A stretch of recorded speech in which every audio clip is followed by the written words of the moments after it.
What's up? What's up? It's the Arthur Moats Experience with Deke. I'm Arthur Moats, and that's my main man, Deke. What's good, dude?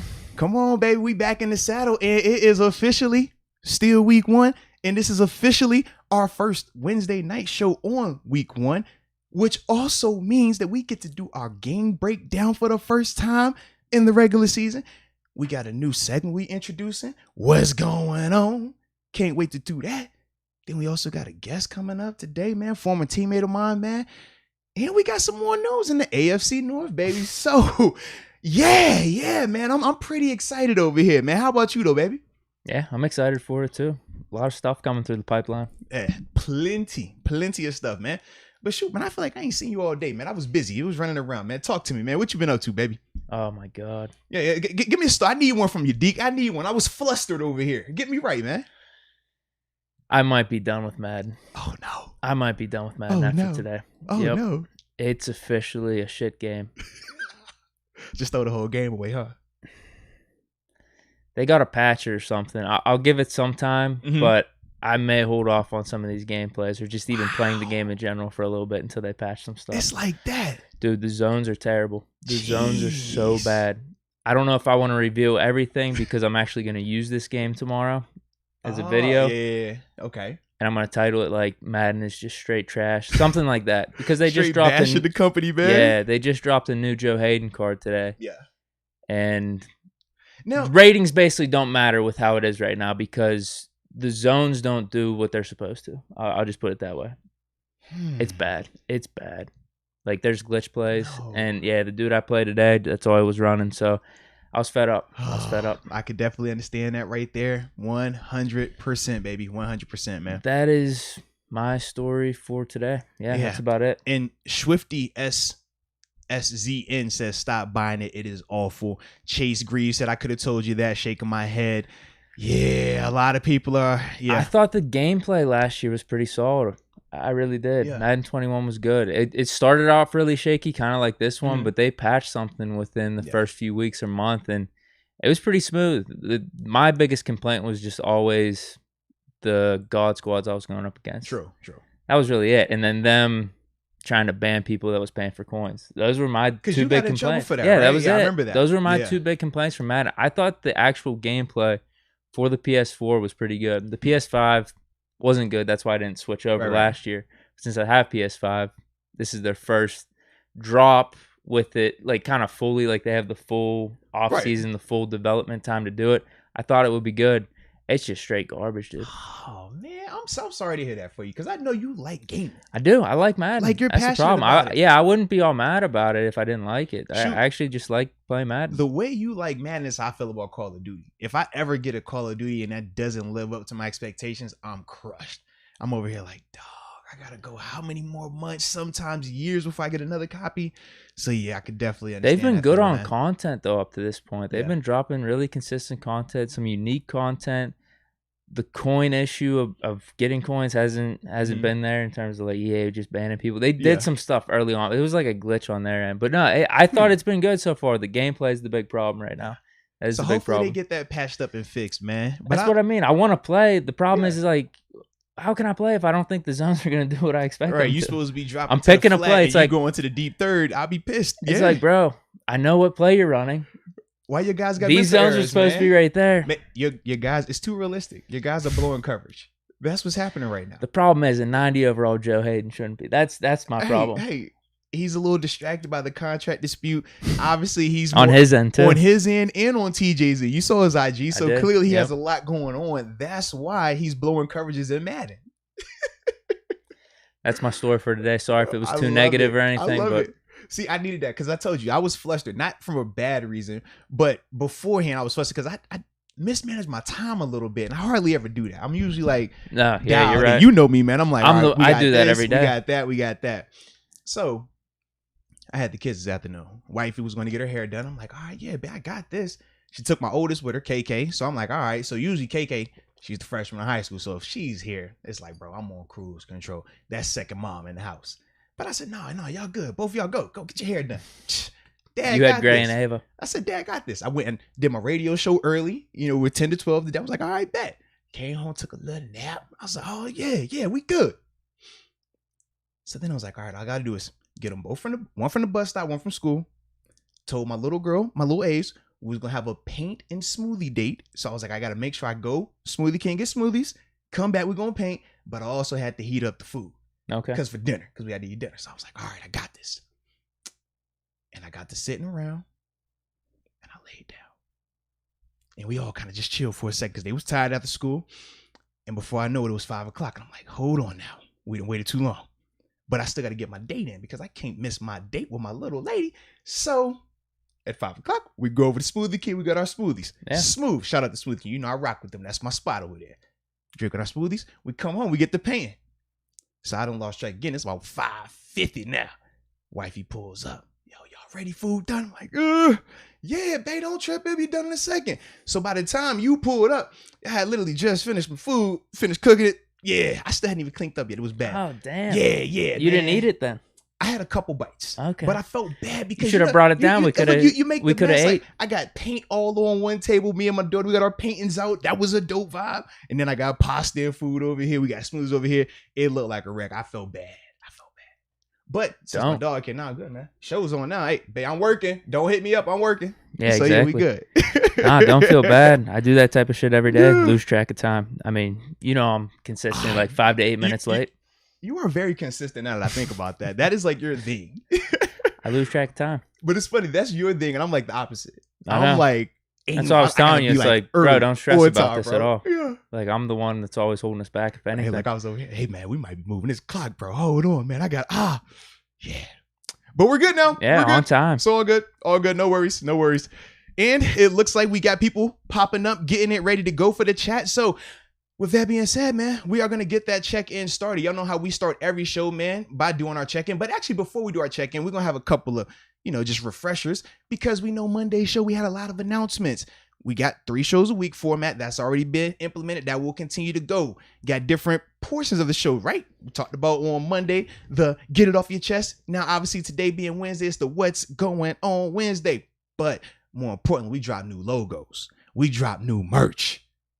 Hoodies, shirts, coffee mugs, Yetis. New pricing also. Very more affordable. Very, very affordable now. Very affordable. We're men of the people. We talked about our crowdsourcing? Yeah, crowdsourcing. We talked about our crowdsourcing and how that thing worked. And that's how we came up with this thing. So with that being said, man, the link is in the description box. Also at the bottom of every video, you can see the links to get that new merchandise, man. So y'all can rock that Orthos experience with Deke merch. Because that's what you're supposed to do when you got a podcast. Gotta have merch. YouTube. That's what you're supposed to do. So with that being said, it is time for the check-in. So let us know where you are tuning in from and we will get this thing going. Also, we got GACJ just showing a little love, man. We greatly appreciate you. Yes, we do. And Caleb Cole, he simply said, almost 24 hours away from the 2021 kickoff. Let's go. And then D. Hevery, shout out to you, D. Hevery. Hashtag Photoshop extraordinaire on that check-in. Hashtag Moatsy, love Penn State University. Wow. D. Hev in the building. So he's from one of our other shows. He always gets the Photoshop going. Oh, okay. He's a vibe, though. He's a good dude. Good dude right there, man. What's good, bro? Shout out to the homie. Big Penn State fan, though, man. Damn. Yeah. Picked the wrong team. Did he go there? I don't know, but he knows my disdain for Penn State. That's why he always brings up Penn State. So, yeah, you know how that goes, man. You know how that goes. I'm going to read these next 2 super chats, then we'll get everything started over there. Kenneth Beamer, though. Shout out to you, Kenneth Beamer, up early in this chat, man. He says, got my new merchandise on the way. Thanks, guys. It is fire with 1, 2, 3, 4, 5 fire emojis. I do second that, and no, I'm not biased in the least bit. The same way Deke loves Big Ben and feels he's the best quarterback, I feel like this merchandise is the best merchandise ever. It's that simple. And by the way, the logos, do you see the Deke with the fan hand, bro? That's called Big Deke energy right there. I don't know if y'all realize that or not, all right? But then we also have Caleb Cole. Says, Deke, they announced last night on EA Live that they will be dropping a patch for the zones in Madden soon. It's good to hear. So there we go. Shout out to Caleb right there, providing us with that information, baby. I might just wait it out till the patch drops then. Yes, that might be the vibe right there, bro. They got some cool cards, I think, dropping soon, though. They got like a kickoff series coming up, so they might have some cool Steelers returnment cards. Or kickoffs or like kickers. No. Like it's called kickoff for NFL kickoff week 1. Gotcha. Yeah, so there might be some cool cards for the Steelers themed team. I still should wait though. Honestly, too, we got the Bills game coming up. I'm going away this weekend. I'm golfing and stuff. Yeah. Like, I'm not gonna be stressed about it. Where are you golfing at? Which course? It's I don't know a course. Oh. It's up in Erie though. Okay. It's up in Erie. Yeah, a little outing before the Bills game on Sunday. So that'll be fun. I like that then, man. We're going for the win. We're going for the dub. Hey, man, absolutely. We winning all. It was all this weekend. Friday night, we winning at the JMU Hall of Fame. Saturday, you winning on the golf course. Sunday, we up in Buffalo. We're going to win the pregame. We're going to win the real game. And then we're going to win the drive back. So don't forget our college football teams. Oh, and definitely our college teams. Pitt's gotta get the Pitt dub. got a dub. JMU got to go and get another dub. You know how we doing it out here, baby. Shout out to us. That's us. We're big ball guys. Just big ball guys. We Manscaped these balls. That's why they fly through the air so sweet. Shout out to the team. So yeah. So now let's get this chat going though, man. Who we checking in? Who's checking in and where you checking in from?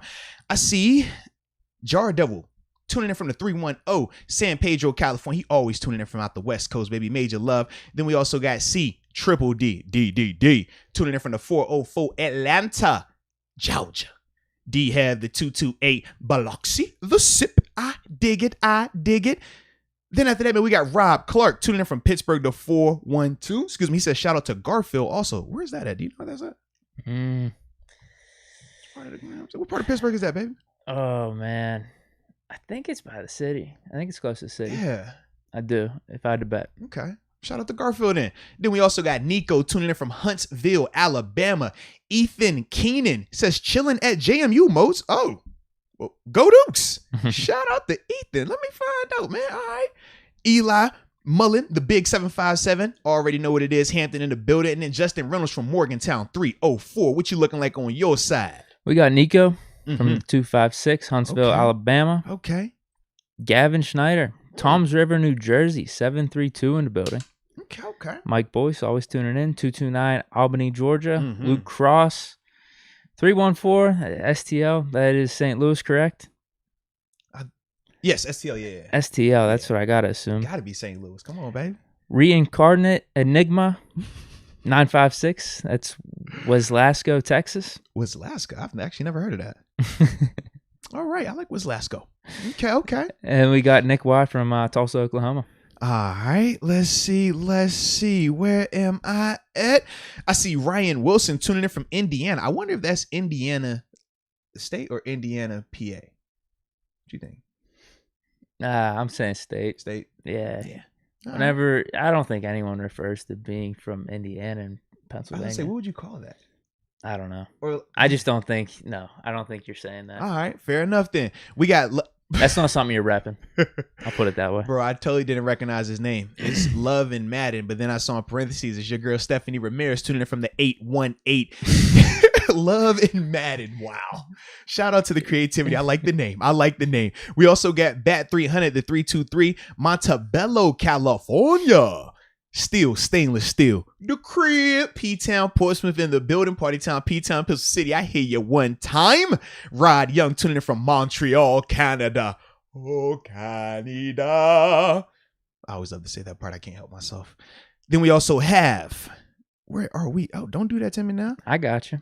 Shoot the Rock, 563. There we go. Dubuque, Iowa.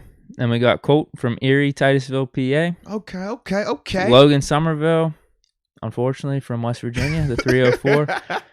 Mr. Buku, so unfortunate. Beaumont, Texas, home of Dan Moore Jr. Oh, sounds like he's a fan. Sounds like we're a fan. We're fans. I don't know if he's listened to the podcast enough up to this point. If this is his first time or not, but we've talked very highly of Dan Moore. Big Dan Moore guys over here. Big Dan Moore guys over here. All right, I'm back in the building. I done bounced back. I'm ready. All right, we got Wyatt Kirby tuning in from Ogdensburg, New York, the 315. We also got Mr. Robot tuning in from Iowa.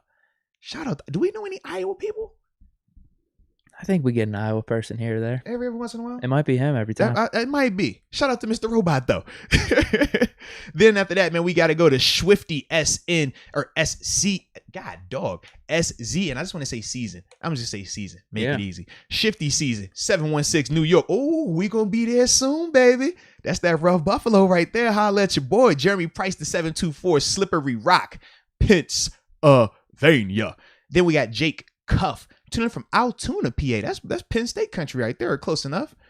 Then let's see the GACJ. God, dog, these letters is killing your boy today. Lord have mercy. But he is tuning in from, or they are tuning in from Hawaii. Shout out to Hawaii. All right, what you got? A couple more on your end? Yeah. Roscoe Smokes. Oh, okay. LV. Las Vegas, I gotta assume. Hope he's smoking them backwards like you, huh? Oh, man. Yeah. We got DOF, DMP. So it's Salute. not just me, it's the letters, right? It's not, okay. Salute from ATX. It's 512/737. Mm-hmm. Matt Matisic, 210. Oh, yeah, the other way, yeah. Virginville, New Jersey. Steelers out west, 916 Folsom, California. And then the Norseman 7, South Africa back in the house. Hey, yo, they tuning in rapidly now. Like we rocking with y'all over there, Yeah, man. yeah, Major respect. Major respect. Absolutely, man.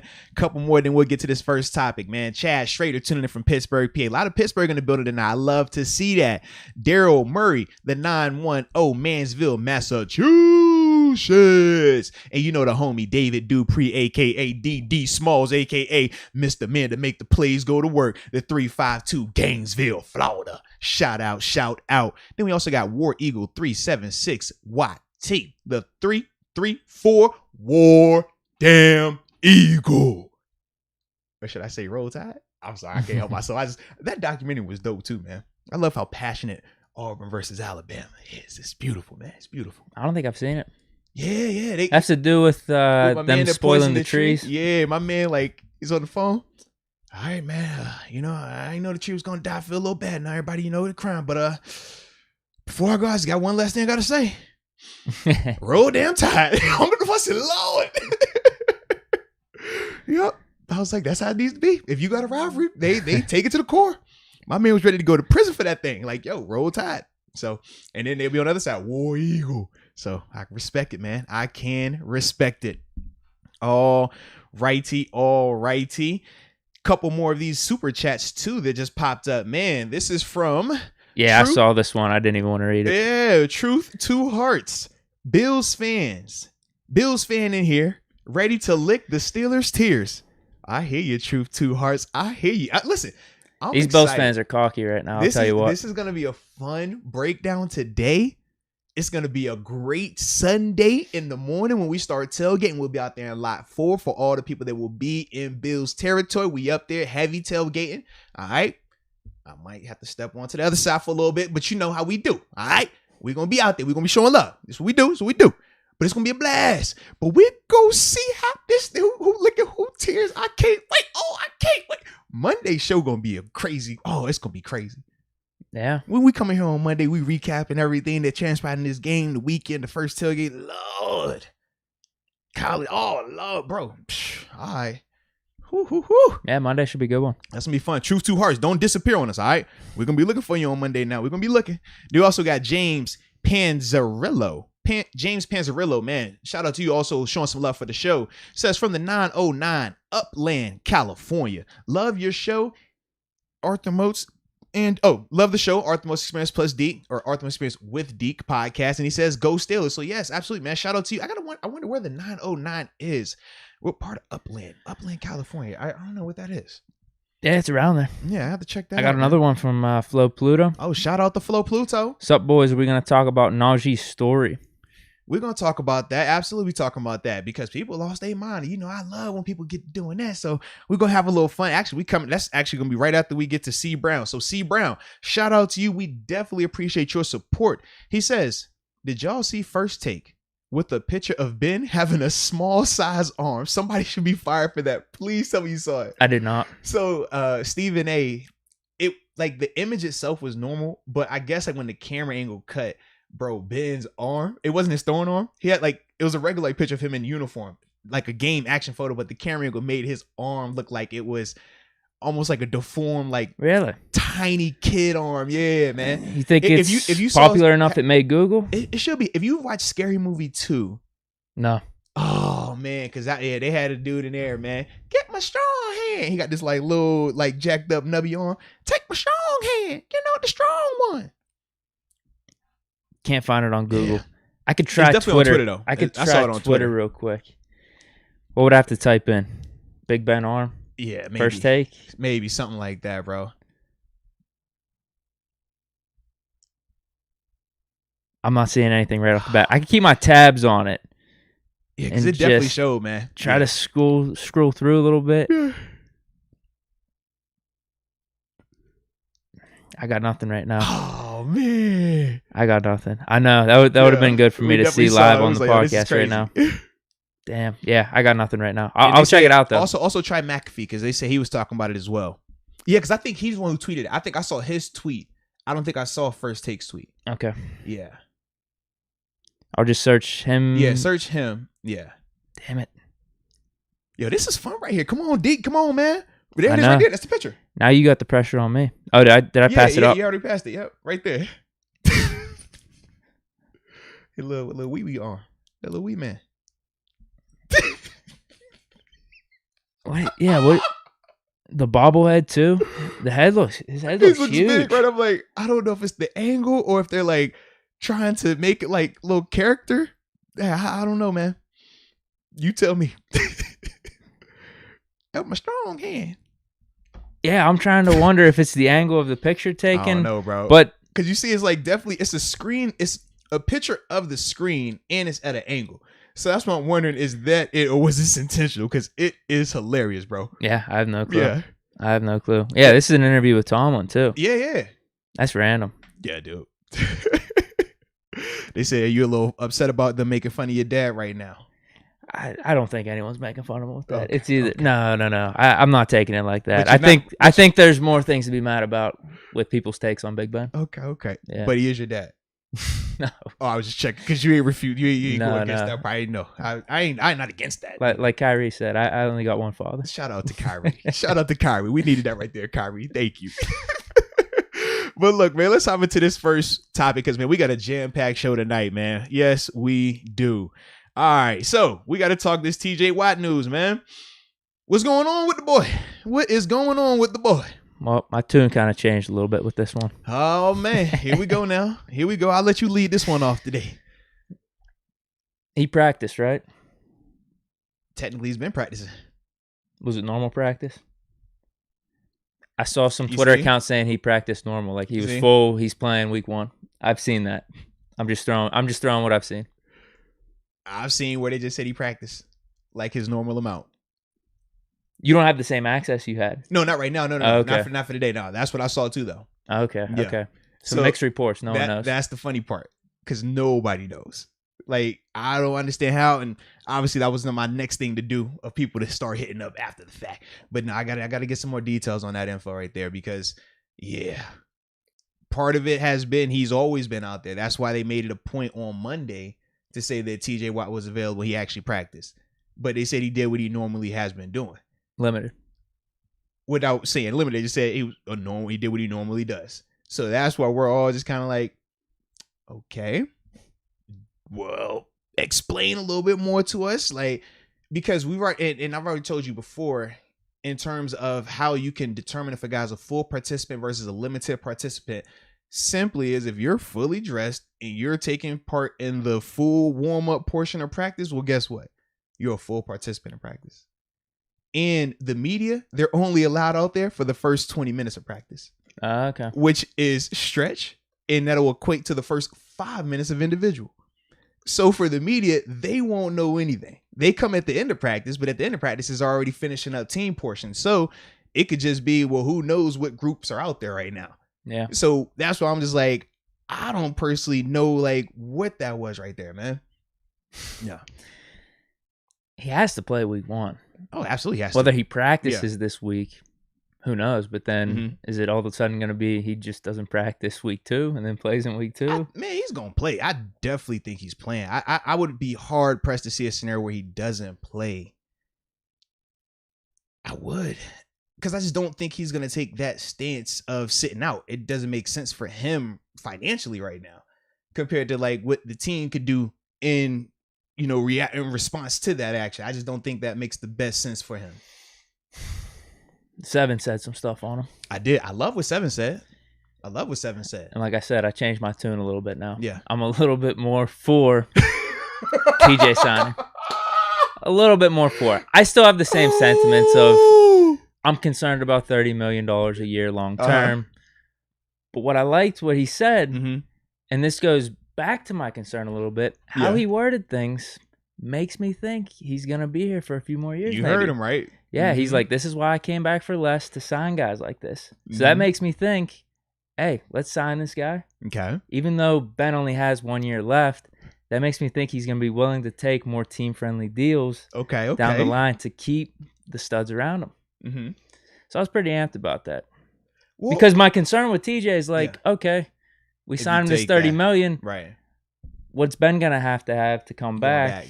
Does that hurt his chances of coming back? If that's not the case, and Ben's saying like, hey, give this guy his money, this is why I'm taking less.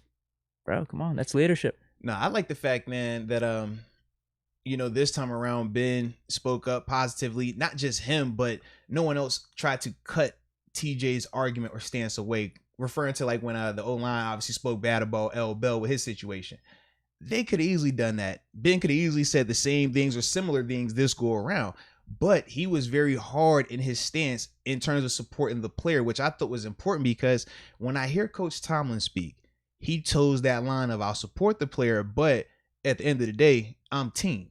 You hear Keith Butler, when he spoke the first time to the media, he was pro player, heavy pro player. Then he comes back the next time, heavy on the team side. So it never felt like somebody was really in TJ's corner, yet the team, whether they're using their main resources or their beat writers to get different messaging out, it paints TJ in a negative light, which I wasn't a fan of. That's fair. We haven't heard from any of the players really because on his TJ contract. No player spoke on it, and TJ Joe Hayden, but it was more related to his own situation. Exactly. So for me, I'm liking the fact that Ben spoke up publicly. Then what do we see after that? Joe Hayden goes to social media. Now you see everybody, all his teammates, players around the league, national people now starting to get on board. And I think that is going to be one of the things that gives him that extra push to get that deal done. Because now the team has to feel a little bit more pressure. They haven't felt pressure in this process because they control the 3 years on him. The 5th-year option, the 2 franchise tags. Whereas now, publicly, they're kind of getting villainized here. This is a little bit different for them because typically the players are the ones who always get the bad rep when they're trying to get more money, and most people side with the teams. But it looks like right now, people are siding with TJ, and I do feel like it was because of Ben going out there and saying what he said. That's why I'm like, dude, that's what you got to do right there. I love that, man. All in, baby. Yeah. All in. That's leadership right there. I like it, man. Now, there's conspiracy going around right now, though. Did you see the vid? Someone brought it up. The Najee vid. Najee's story. He's showing a video of his cleats. Joe Hayden's cleats. Yeah, he's showing Joe's cleats. Oh, is that what it was? Yeah, and Derek Watts in the background. Basically, are we sure it was Watt?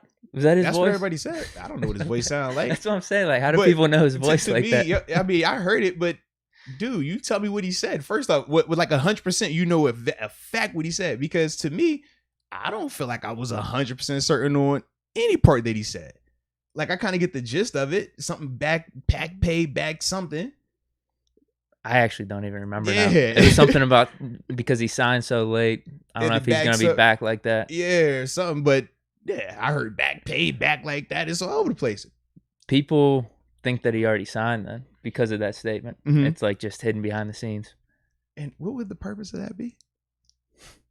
Maybe they just announced the news tomorrow. Like, it was just signed today. What would the purpose of that be? I don't know. I don't know, but I guess people are wondering why he said that. It's a conversation he's having, and he's not even talking to a person that's on a camera. Do we even know who he's talking to, the context of the conversation, or what it's even about? He could be talking real estate. He could be talking, like, let's be real, he could be talking about a car. He could be talking about anything. And that's the thing that I was laughing, like, bro, it was like a 10-second vid. How the heck do y'all just assume that man is signed? We got a whole story. But then I'm not surprised because, dude, I even saw this theory going around yesterday. And I kind of was like, I needed that laugh because it was kind of difficult day yesterday, right? Because obviously that was Tunch's funeral and stuff. But I saw somebody say, yeah, TJ got the deal signed. They wait until after Tunch's funeral to announce it because they don't want to, they don't want to do this in front of Tunch. And then they said, now they're going to do it after the funeral, like as soon as it's over, as like a shout out to Tunch. I was like, yo, y'all lost y'all mind. I said, man, they not thinking like that. Like when the deal is done, the deal is done. It's no, oh man, we're gonna wait and roll it out like this. Like, nah, that ain't how it works, man. So I like the conspiracy theories. They are funny. Like I said, I needed to laugh yesterday, so that was dope to hear that conspiracy. But as a whole, I'm just like, man, I don't think it's any of that, man. I think the deal is gonna get done when it's gonna get done, but it's not done right now. Because if it was, everyone would know. When we like context, right? Adam Schefter and Rappaport, you know who they get information from? Owners, GMs, big boss people. They not waiting to send that out. The rush is who gets it out first. So that's why I'm just like, it's not done yet. If it was, we would know. We definitely would, man. Is there anything else to this story? Am I missing something? Is he playing Sunday? Yeah. 100%? Yeah. I think he's got to. TJ Watt or just out there? Oh, old TJ Watt? Yeah. Like what level? We getting like TJ or he's just number 90? Because that's my other thing. I'm like, I want to know what am I getting on Sunday? I know he'll be out there, but which version? Oh, he'll be good enough to play. No, not good enough to play. Because good enough to play ain't 30 mil. We paid 30 mil for this guy, not number 90. I want Big Watt. Am I getting that on Sunday? Does he have the 30 mil? Not yet. You're saying week 1 he doesn't have the 30 mil? I hope he does. 30 mil Watt versus 10 million Watt. You a little hungry or not?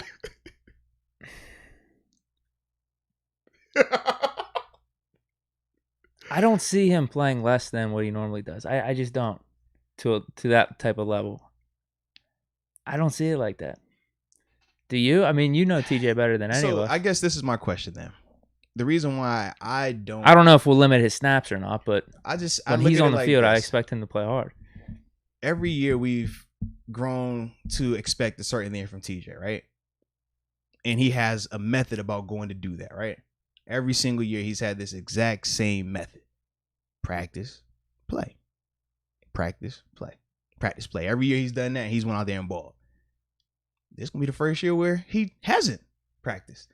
So now we all going to get a chance to see what it looks like. I personally think it's going to be a little different. I do. I think he'll still get sacks. That's not the question. But in terms of the total impact of TJ Watt, I don't think we feel that early on. I think that's going to take some time. The question is the 10 or 30 million. Playing on 10 million. If he's playing on 10, we'll be all right with it. If he's playing on 30, how you feel? Oh, you think the level of play is going to be the same 30 or 10 million? I do, because the time, I mean, essentially, if he practiced today, so 3 days, and then you got a game. So it don't matter if the deal is done today, tomorrow, Saturday. What I mean we're is, getting 3 days, and then we're going out there. Let's just take week 1 and throw to every week across the season. Yeah. He's going to be on that $10 million contract because we're not going to negotiate throughout the season. Now, but funny thing. So on $10 million, you this? think he's going to be hot dogging or something? But wait a minute though. Now we'll talk about that as well. But a report came out from Jerry Dulac that they said that's not their 100% rule. It has happened before. Really? He pulled up a spot at a dude in the 80s who was a restricted free agent that they technically had started negotiating with beforehand. And then they got the deal done after the season technically started. Okay. But to me, that's not apples. That's not apples to apples. That's apples to oranges. A restricted free agent, he's not negotiating with anyone else. He's signing a tender. Whereas with TJ, he's trying to be the highest paid player, $100+ million in guarantees. Night and day. And one, like I said, it's restricted. Or excuse me, one's already under contract. One was a restricted free agent or was going to be that. So to me, I just don't agree with that the same way. Darren Perry, that was his name. Yep. That was his name. Because I knew his name. I saw somebody just put it in the chat, and I was like, that was the guy's name. Some random from way back. Absolutely, man. Because Darren Perry's like, who the heck is that? But yeah. My thoughts on the 30 versus 10 million. Mm-hmm. If it is 10 million, we draw a line in the sand and say we're not negotiating throughout the regular season. All it does is hurts TJ to not be playing to the best of his ability. I agree. It's only hurting you. All the leverage. The team has a ton of leverage, but this is why I'm glad that Ben said something, because now it at least gives TJ something back. Because right now he doesn't have a lot of leverage. Well, and what Ben said, I think, goes back to my point whenever we talked about TJ Watt's contract and how I'm like, I'm hesitant about the 30 million. At the end of the day, I feel like we got to be all in for this season. Like, we only have how many years of Ben? Like, I don't want to waste this let's make TJ happy. And then for Ben to say what he said today, I feel like that echoes that a little bit. If he's like, hey, bro, I'm coming back for less. This is why I came back. I wanna get all our guys out there. Absolutely, man. Then I'm cool with it. I'm just concerned that TJ Watt's contract long term hurts us from getting certain players. But if Ben's saying this now, I feel like he's gonna come back on a team friendly deal. See, I hope that's the case, but and we can keep the band together. If he balls out, like, does that change it? I don't know, dude. Cause see, like the whole narrative of him taking the pay cut, he sounds like in this leadership team mode right now. But we know how this story has evolved this offseason about this pay cut. We've seen various stages of what it was initially, why, when it happened, why, and then when Ben spoke and how it changed again. So I get all that. But if he plays at a high level, that was the only reason why he had to take the pay cut in the first place. So he plays at a high level this year. I don't think that necessarily equals another pay cut, because the only reason he took it was when the $40 million cap, and we all were just kind of like, man, your play isn't worth $40 million in cap hit right now. That was the issue. What if they would have said, hey, if you don't take this pay cut, we got to lose Juju, though? Maybe he still would have taken it. Maybe that was on the table even. Like these are some of the players we'll be losing. I mean, that's speculation. I'm sure that he's not tripping on Juju when he has Deontay and Claypool. He did say he wanted Juju back, though. I understand that. But like I said, he ain't tripping if he wouldn't have came back. When you got Deontay and you got Claypool, it wasn't like the couple was bare. We ain't even talking about James Washington. Dude, he called him up, though. He did. He's got that connection with Juju. He's like, call me before you make a signing. Hey, look, man. Juju was in the I'm Back video. You remember that, right? Was it him, your boy Switzer, and James and Conner? Yeah. Was there another one or no? It was just those three? Just those, yeah. That's good. That's crazy. Juju the last one standing. Maybe that video bad. No, that's. I don't think it's that crazy. It ain't. He did have that connection with Switzer. 2 of the 3 gone, man. 2 of the 3 gone, baby. Juju's just way more productive though than both of those guys. Right. I mean, fair enough. I think there's levels to those three players. As much as as much as we rip on Juju a little bit and saying like, hey, we'd like you to be a little more productive. Like he's had a solid career. Listen, that's too logical. You're making too much sense. We don't do that. All right. We're just gonna say, hey, look, man, it's bad luck if you was in that video. If you was holding that camera in the video, you better be careful. All right. You weren't in the video, were you? All right, just making sure I want you back there holding that camera and editing and stuff, man. Never know. But TJ got to get this money, man. Pay that man. Yeah, with Ben saying that, it definitely changed the game a little bit, I think. Yeah. I really do. Because we haven't heard anything from the players. And then when you hear something coming from Seven where he's like, this is why I came back. And not just, now it flips. Yeah. Now it flips. It does, where it's just like, all right, Steelers, let's get this done, man. If Seven's saying he wants TJ on the roster like this. Dude, I was trying to think back. I don't even remember him ever going that hard against management, even for AB. Like, I remember him wanting AB to get his money. I remember he even wanted L. Bell to get his money. But he never went that hard against, like, that was one of those, I put my flag in the ground and it says player. That's what he did. And that's why all of us are like, yo, thank you, Seven. Thank you. That's the guy we know. Thank you. So shout out. Yeah, and then you got Joe Hayden on Instagram. Yeah. Have we heard anything else from anyone else? I have not. 2 veterans though. Yeah. I mean, obviously Ben. No, that's huge. Is like the main guy, but then you have Joe Hayden, one of the main guys on defense. And then when you throw all your national media, even your girl Mina Kimes was talking about Seven getting that check. Now she don't think he's gonna be worth it. I mean, she don't think TJ. No. She wants TJ to get the check, but she doesn't think the team's gonna be good because she still doubts Ben. That was how she. She said this all in one tweet. No. She was on the show. It was like talking it, not in one tweet. Heck no, come on, bro. I was like, come on. Nah, man, you can't be doing that. But no, it was one of the shows they were doing. She was on like 2 or 3 shows, man. Yeah. But I was like, she's really sticking with that take. But she wants TJ to get paid, so just focus on the positive, right? We're gonna wash away the negative, focus on the positive here. So yeah, I didn't want TJ to get paid that bad up to this point. We there now, man. It is funny though how your tune has changed though with Seven. Bro, Seven confirmed it. My man's like, yo, you know what? Pay that man $32 million actually. Yeah. I do feel like it echoes my sentiment a little bit though. Mm-hmm. Of I want him for this year for sure. I don't want to waste this year. Mm-hmm. To have TJ, to have him happy, have him paid. I think that's only going to benefit our Super Bowl run. Mm-hmm.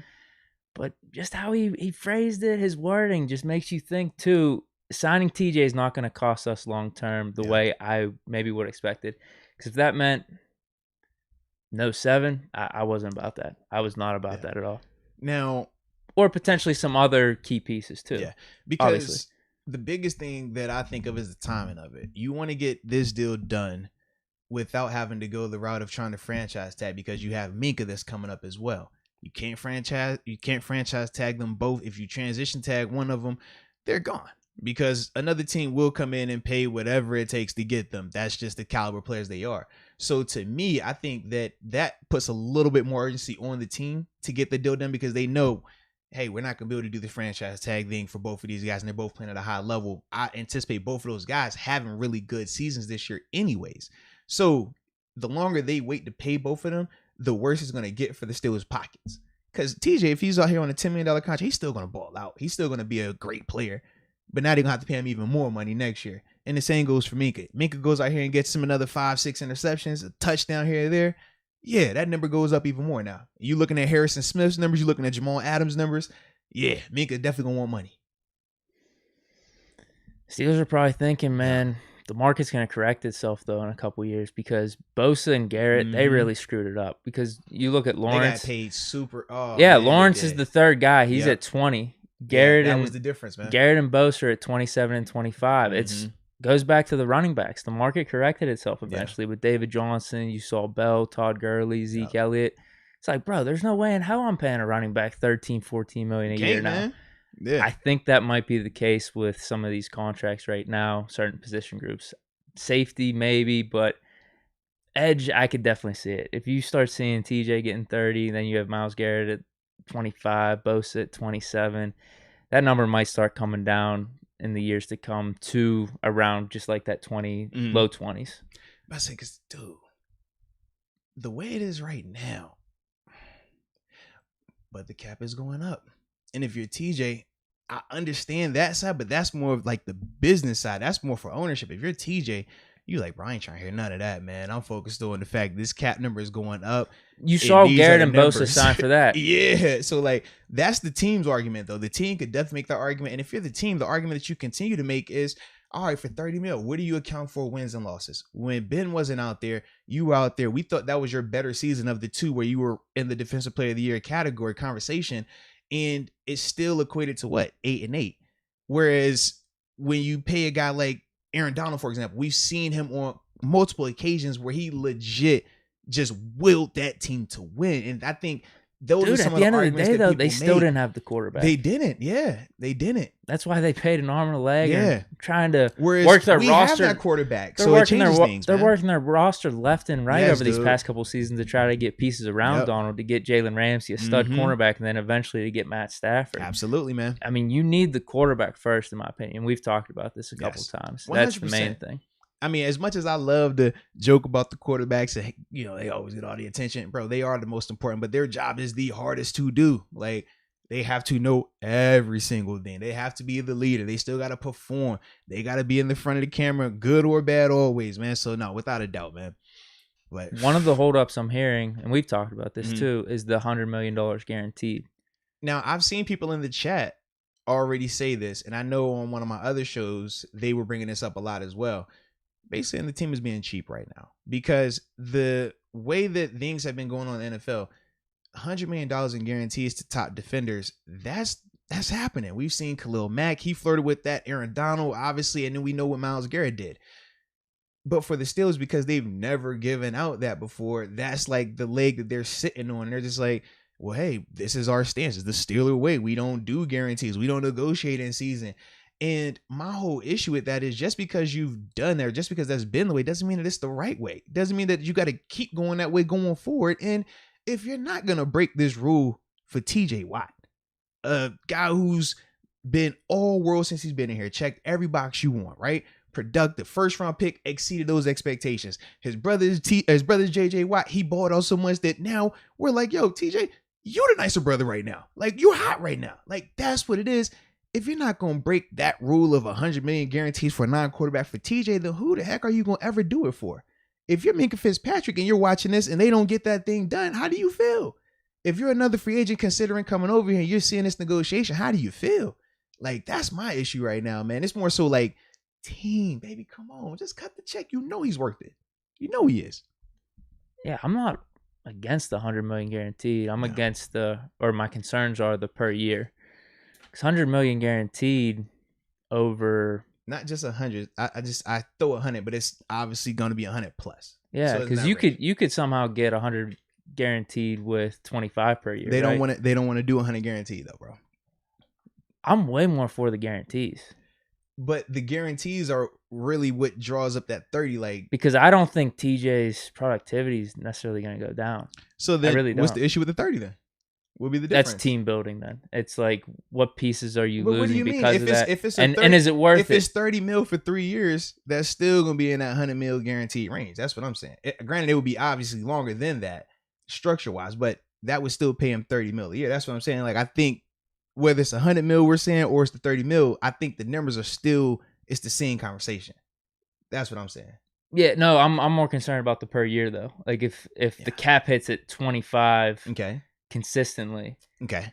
Or down it won't be consistent like that. Or down the line. If they can because make it that way. The way they're going to structure it is going to be something big, sign-in bonus. Then they're going to have some type of roster workout bonus the following spring. Like that's typically how they do it to offset so it won't have just crazy cap it after crazy cap it. And as long as they don't restructure it, but of course they always restructure it, that's how you get what you're talking about down the line where that number gets crazy. If they restructure him a year or two from now, which they do. Yeah, they do a lot. Yeah. But that's how that happens though. Yeah. And when more of these guys get up, that's what I'm concerned about. Is the cap hit going to be astronomical where we got to let some guys go? And we're shelling out $40 million cap hit to TJ Watt, who's an edge rusher. That's not worth it.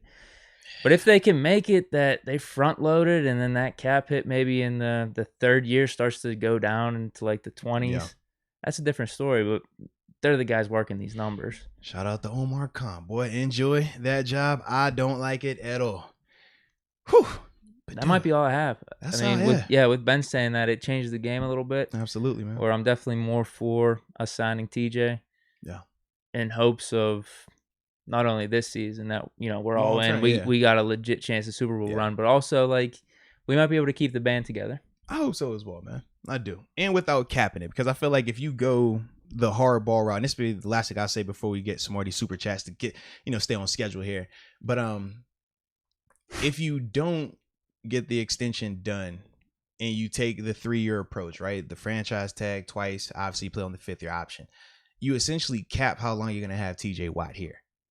Now, I don't think he only has 3 years left of good ball. I think he has, 5 to 7 just based on his age and based on outside linebackers. They typically play the great ones, 35, 36.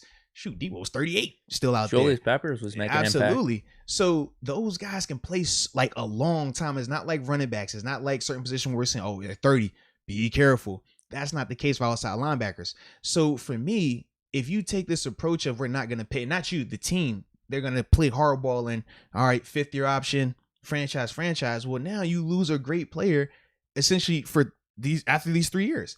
And I think that, man, for him, you want him here long term. He's one of those cornerstone pieces that while Ben's here, he's still going to be here, and he should be here once Ben leaves.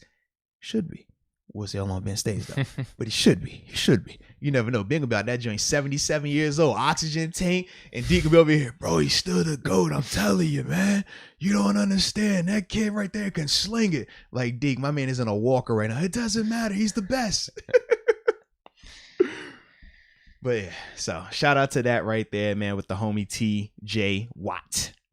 All righty. A couple of these super chats as well. And then we're going, man, actually, we'll probably end up doing then a couple super chats. Okay.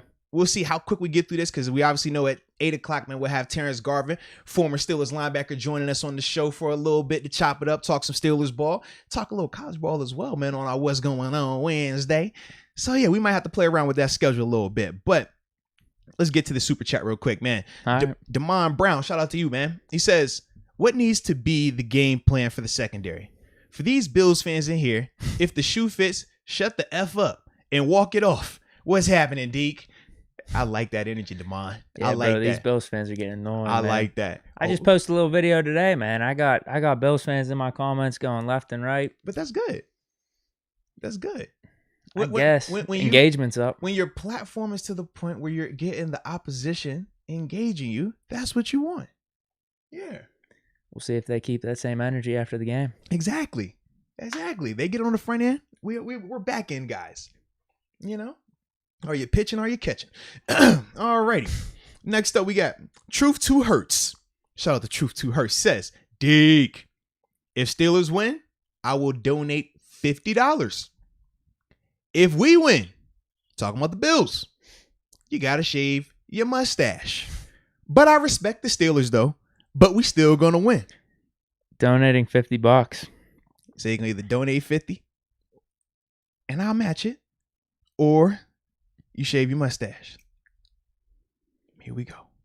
I like that mustache, though. Gosh, why you got to play with the mustache? Can it be the chin hair? Well, dude. Jeez, man. Dude, Hey, it's week 1. God, dog, man. I feel like that's a good deal. The stash will go back. It will. It'll go back faster than the eyebrow? That ain't like the eyebrow. Okay. Well, I'm down if you down. Like I said, because when he donate that 50, I'm gonna donate the 50 with you, so that way you get the hundo. It's $100. Yeah, and all I gotta do is save the stash. That's it.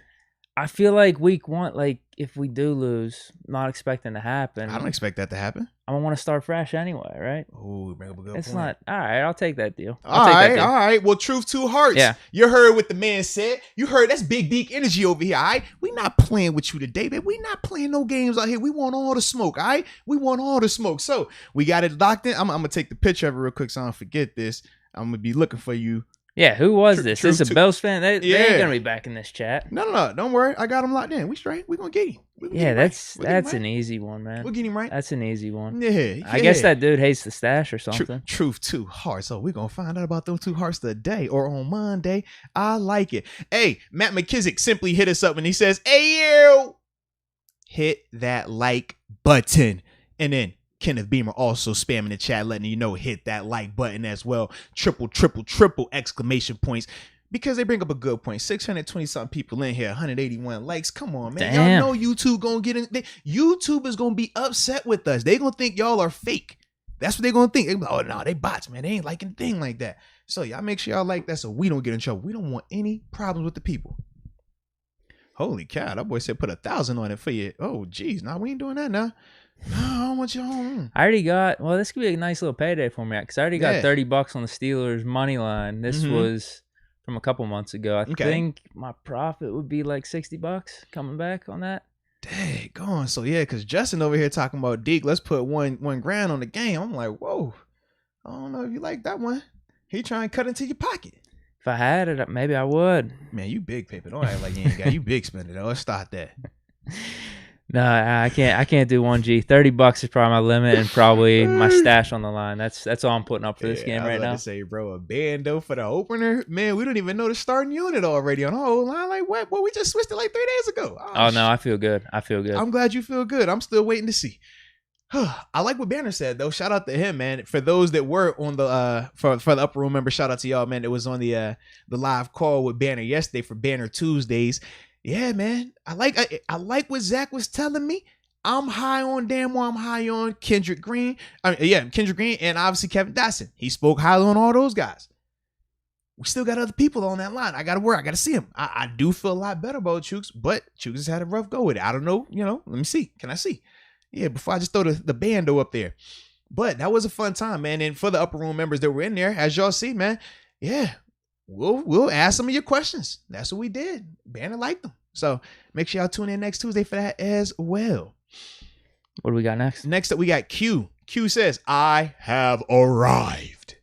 Shout out to you, Q, and welcome for being here, my friend. What's good? Then we also got Wade Keith. Wade Keith says, got the box letter Watt jersey. Deke, good looks. Now, Troy or TJ jersey for game day is the question. I want to go Troy. You funny. If TJ plays, though, I think he'll be fine. I got to take for that later. If he plays, he's going. But yeah, we're gonna talk about that. We're gonna get to that. We'll get to that in a little bit. But I like that though. And then also, man, Michael Patrick McCracken, shout out to you as well.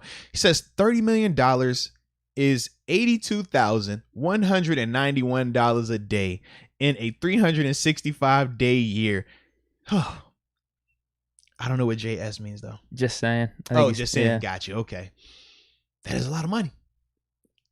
But he works extremely hard though. So I'm not going to count. I ain't going to count his pockets. I'm going to let him live. But you know what? I did miss something earlier in the show, man. What's up? And I'm a little upset about myself for missing it. It was two things actually. Go for it. Well, the first thing is we had an upper room member join. And typically I always see these upper room members and I shout them out within a timely fashion. But AJ Martinez, I apologize. I kind of got caught up in the show. You know, Deke started talking Madden. I started talking about painting. It got, we got into it. But AJ Martinez, welcome to the upper room. Yes, indeed. Yes, indeed. Had to give him a little extra on that since, I felt a little bad about my situation. All right. But the other thing that I got to talk about is, I don't know if you're ready for this. Are you ready for this, man? I don't know. You know the homies at Manscaped, because I was talking about manscaping earlier, right? It makes our balls more dynamic, aerodynamic. I mean, they just fly in and out smooth, all right? That's how they roll. So that's the thing. That's the beauty of Manscaped, all right? But then I was also thinking about how they are the leaders in below the waistline grooming. And I thought this was just for guys, but apparently it is actually for women as well, man. And women that have reviewed these products, especially that Lawnmower 4.0, they said that it's actually one of the best grooming utensils they've ever used before. Oh, wow. Safe, smooth, absolutely. And they liked the light feature. So shout out to the light on the 4.0, all right? But more importantly, as we always say, when we're going to talk about something, we got to have either a code, a discount, a price drop, something. And today, ladies and gentlemen, we got the promo code, which is Moats, just MOATS. Get you 20% off of your purchase along with free shipping worldwide, because I know y'all all over the place. We got, Norseman, South Africa, right? Everywhere, worldwide. Get your free shipping as well, all right? So definitely check them boys out over at Manscaped. And you delicate twins, they'll thank you. All right, now I'm back. Now I'm good to go. Sometimes we got to do that, baby. We got some more super chats if you want to hit them before. Oh yeah, because we got like 2 minutes. We get to the next topic. Or no, yeah, I guess we got the call in then. Yeah, man. So I can run through them real quick. Let's do it. Okay, because are you calling? Absolutely. Okay, I'm calling. Am I allowed to call late? A minute, maybe. I should be good though. We got 2 minutes. Kenneth Beamer. He says, Deke, did you find that pit bull yet? Yo, shout out to the banner interview. Dog, that was hilarious, bro. We could do something like that for was content. Pretty hilarious, bro. I told wife about that. She was saying the same, like, yo, we got to go find him a cheetah or a pit bull or something. We're going to find you an animal. It's going to get interesting right here. Levante Mahoney, the Steelers need a Big Deke Energy Way. I don't know what that means. Big Deke Energy Way? You got like Art Rooney Drive? Oh. Yeah, get Big Deke Energy Way. A street name. Oh, yeah. Wow, that'd be nice of them. Between the Pirates and the Steelers, just right down the middle. Okay. Because you're a straight shooter, baby. And we got Matt Matizic. Deke don't want no pit bulls. He wants a cheetah. Talk about it. If it's in the field, he could run around in circles. He'll be all right. Dude, I just feel like if it's Dotson and a cheetah, Dotson's life is on the line. He's not letting that cheetah beat him. I mean, you would hope, but you never know. You never know. And then we got Q. Hey, Moats, I got a recommended JMU video with you in it from 5 years ago. Whoa, shout out. Shout out, man. Hey, put the link in the chat, man. I'll pin that thing, man, so we can go check. I hope it's a good video. Is it a good video of me or is it a bad video? Let me know in the chat. Don't have me out here looking crazy. Just thought about that. All right, and then we got 2 upper rooms before we get this phone call started, so you can start getting set up and we'll be straight. So 7:59. And shout out to you for that timing, boy. You oh Lord, holy cow. Well, hey now. Oh man. Oh. You alive? I'm good. I'm cramped out though a little bit. Yo! I'm good. Oh. Hey, yo! What? Oh my.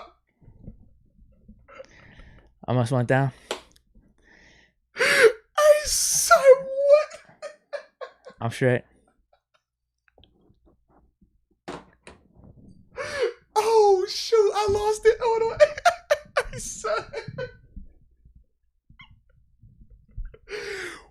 Wow. All right. Yeah, on the IR they're saying. Oh my God. Purple Heart. All right. There we go. Nice. Oh, wow. Shout out to the chat. Shout out to the chat. Hold on, man. You got my headphones jacked up. All right. Oh, my God. I was not ready for that, Deke. I was not ready. Oh, my goodness. I got to turn the line on for Terrence, too, so hold on. Oh, my God. Son, you are funny. We're good? My goodness. You are funny, bro. Yeah, oh, man. Life alert. I done lost my phone over here, man. You made me set my phone down. I was nervous for you, Deke. All right, let's get my man TG on the line. Hold on. Yo, what in the world? Are you alive? Are you okay, though? Oh, yeah. All right. Yeah, I'm straight. I'm going to say it all seriousness. Are you good over there? Yeah, my leg cramped up a little as I was going down. Like it was feeling weird. I'm straight now. I'm good. All right, so here we go. Let's call him up. Here we go. Please leave your message for. Oh, whoa. The disrespect. What are we doing? Turn your phone on, Playboy. You wow. Well, we're going to give him another try. We're going to see. Please leave your message. Oh, I'm going to have to shoot him a text. Is this the live disrespect happening right now? This what it seems like right now, man. So you're shooting a text.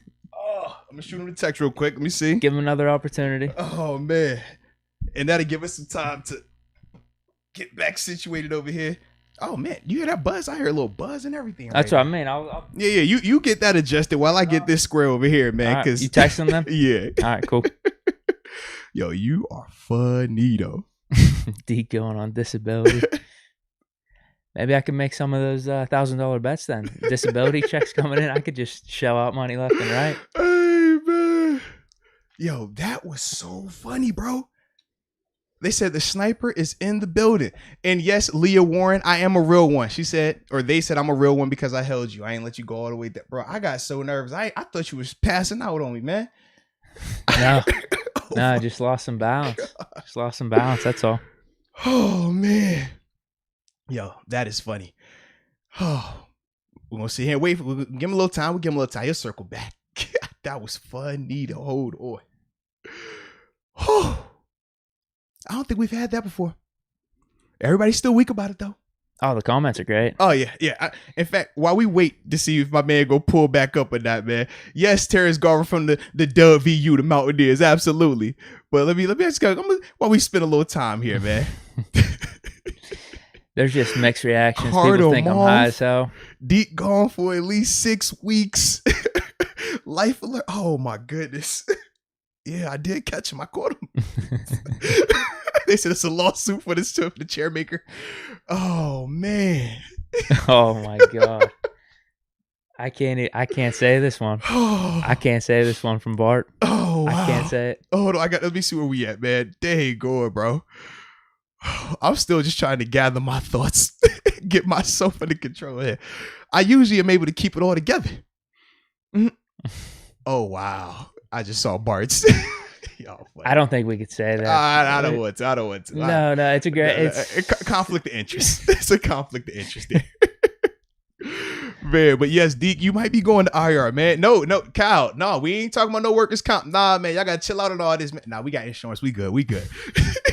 If Deke were to get hurt, he's covered, all right? Yes, though, Dante, Deke do need some milk. Yes, he does. Yo. That was pretty, man. That's gonna be a video right there, bro. You think? Deke just passes out on camera, like just, whatever. I don't even know what segment we were in right there when that happened. We might have been just like in between stuff. We were switching to the phone. Yeah. Oh man. Yeah, because I was about to hit the button. That's what it was. Okay. Yeah. God, so we're good. We're covered then. Maybe it is better if it's just more like I almost passed out, but it was a combo of me trying to hit the button and like I started thinking of what was the chick? So you didn't think I was even trying to hit that? You thought I was just down? I was thinking of Wendy Williams. I don't know if you know her. She's a popular talk show host, and she's doing one of her segments one day. It's probably like 2 or 3 years ago, and she passes out like in the middle of her like live. So she's talking and she's like, doo-doo-doo, it just drops. Everyone's like, oh, and then this year, everybody think it's like a joke. And they're like, see the security like helping her. And they're like, oh, she legit passed out. And it was like a meme forever. It was hilarious, bro. Francesa falling asleep's pretty funny. Yeah. I don't know if you've ever seen that. I did not know. Doing radio. And a caller is talking on the phone. Yo. And he's like falling asleep. He's like, That's he's crazy, dozing bro. off and stuff. That was pretty funny. That's crazy. That's a good one. Thomas Riley has a good one here. He says, Deke is falling for you, Stephanie. Yes, he is. My man couldn't help himself. He was so in love. His heart was just, he ain't in love. He was just so passionate about letting you know that his Madden team is better and that Banner is the best tackle that you've never seen. So don't worry about any of that. He was just so enthused about that. That's why he fell over like that. She didn't say anything about what quarterback she's going to use. You're right. I haven't heard anything. Like, are you going with Stephanie, Mason? Are Right? you going to use Mason? 'Cause that's the thing. If you go Mason, he's going Haskins on you. I'll go Haskins or Dobbs. Maybe I might think about Dobbs. You could let her pick it. Actually, between Haskins and Dobbs, we ain't tripping. Big Deke don't play for nobody. Even Duck, maybe. Mm-hmm. Yeah, that Wendy Williams moment was hilarious when she fell out, bro. Yes, yeah, she was just the Statue of Liberty. I forgot what it was for, bro. She's like, bro. Damn. Yeah, it was nuts. You pull it up one day, man. I might have to. Oh man, you know what, Rob? Maybe I do have ghosts. They said it was that ghost that the one that was behind you the other day. Whenever that was 3 weeks ago, that's what they said. He pushed you over, or they, because we don't want to say it could be a him, it could be a her. We don't know. So yeah, they said that they pushed you over. So yeah, I'm glad that you were able to bounce back from that, man. Oh, all right. Oh, I ain't hearing nothing back. You know, we're going to roll, baby. We got plenty to go, though. Okay. Get that out the way. There we go. Oh, man, but bro, I needed that laugh. You helped me out, man. See, no problem. You know what, man? I got time today because, we're supposed to have a little interview, right? So we got time today. So, bro, typically, man, I'm always loving life, having a blast, enjoying it. But obviously, some negativity surrounding my man Tunch going down like that had me a little down in the dumps. But bro, between yesterday's conversation with Banner and you falling off this chair today, God dog, in this chat, bro. Oh, y'all got me feeling good, man. I'm back, baby. I'm back. I appreciate y'all. Y'all see, give me some right there. You a real one for that, man. No problem, I needed you to fall like that to give me what I needed today, bro.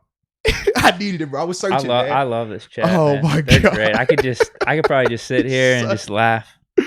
They're hilarious. Deke, you're cut off. Your girl Stephanie hit him. Timber. Yes, bro. Yes. Oh my goodness, Deke bro. should have yelled "pimp down." Donna, pimp down. Pimp down. Help. Yeah, man. But Cassius, is that you? Wow. It's Cassius Marsh back here, man. Man, they're just throwing everything. He got the Deke, invisibility I think cloak on, I bro. think they're using this situation just to throw shots at some Steelers. That's what because it now might they're be, saying man. Deke got Moncrief hands. I don't know what that had to do with me falling. Moncrief is chilling in who knows what state. He just got what's the I don't think that had to do with my hands. That was just more my balance. Jeez. Wow. You got to appreciate it, though. Moncrief just got sniped over here for it's kind of like you falling out the chair. You right now that I think about it. Jeez. Dude, that is crazy, man. You really went down on the live, bro. It's all good. Like, bro. Screen recorded. I'm looking at this thing like, man, we almost lost the whole set. Deke like Nelson on Diggs. Oh. Equilibrium failure for Deke.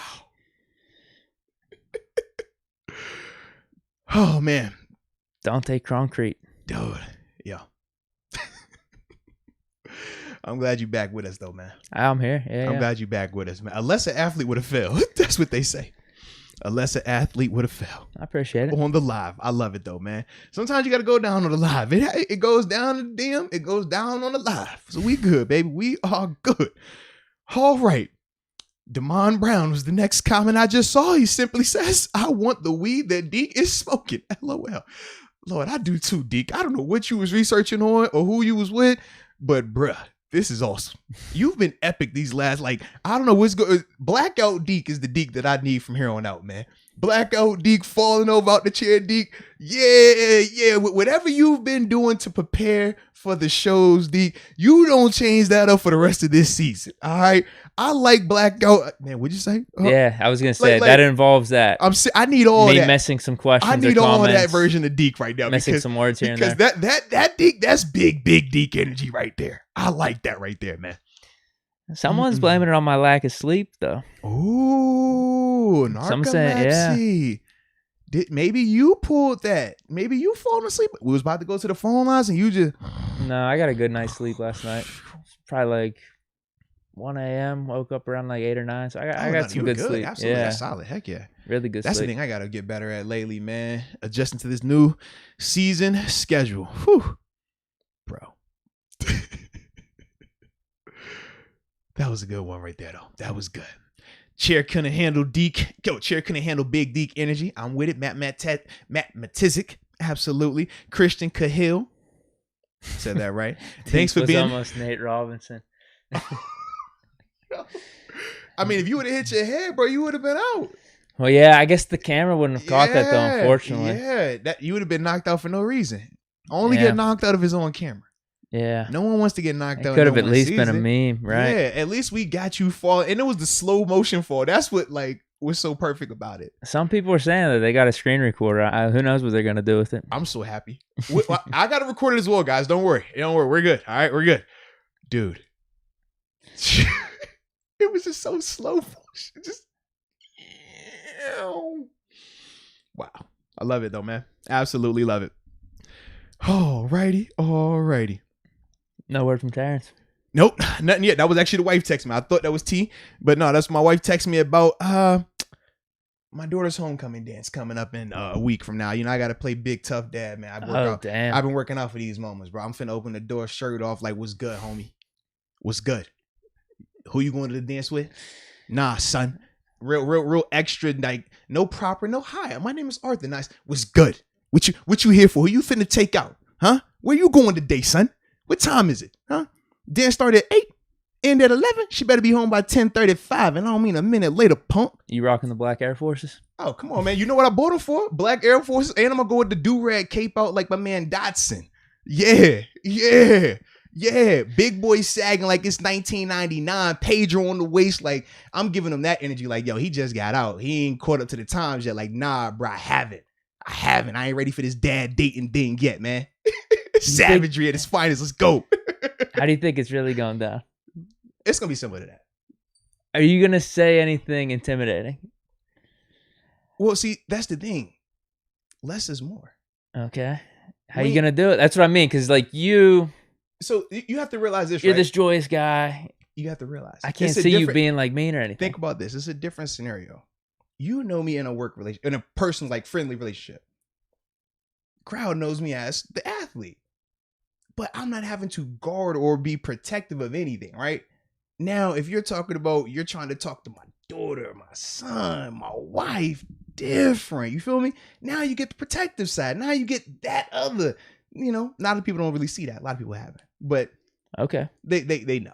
And I've already had interactions with the crew. So it ain't like, oh, it's my first time. Like, they already know the energy. So I try to be a good dad. I try, but you know, I'm working on it. I'm still young, bro. Have you been thinking about this a lot? Like, what are you going to say exactly? Really. Do you have a line scripted out or something? Nah. See, I'm always torn between show off the physique so they know what time it is, or do I show off that I'm cleaning the utensils? You know what I mean? Sometimes you got to break that thing down, clip out here, look, you know, the accessories here, just shining them up like, oh, I call this one Susie because she a bad joint. This Karen right here, she'll get the manager on. You know what I mean? Like, I don't know if I want to go that route. So that's always my big issue, man. Okay. Yeah. I got you. You got a little dilemma there. Yeah, a little dilemma, man. You really had me hot in here, bro. When you fell, I'm sweating again, bro. My forehead got hot, man. I'm trying not to laugh so much, but bro, you killed me. Damn. Like, bro. I'm glad I made people's day. You did. I feel like, you know what? Since I'm laughing right now, I'm gonna just, I can't even focus. I was gonna shoot my man another, like, check it again. I can't even focus on him right now. We're good. All right, got a couple more in these chests, and then we're gonna get back on schedule here, man. Okay. Well, we already on schedule. We get back to this thing. All right. So let's see. Who is this? Oh, this is Mike Matizik right here. Mike Matizik. I was about to call him Matt. Jeez. He says, if Deke is injured, Banner can co-host. Uh-oh. They trying to put... No. Deke ain't going to IR. You can get Garvin to co-host, maybe.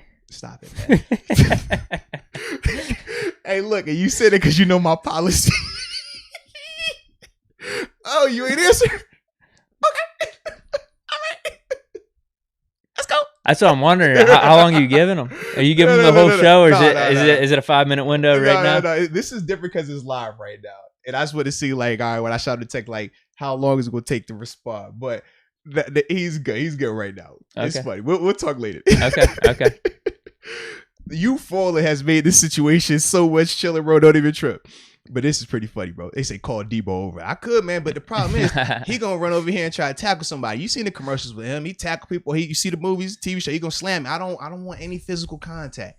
He still works out. Deke don't work out like that, so he's not trying to challenge me. Debo, he gonna come up here with his cutoff on. You know what I mean? Like, yo, Moats, you ain't bigger than me. Put your long sleeve back on, punk. And then we're gonna have this debate going on camera. I mean, we done had this debate like 1,000 times.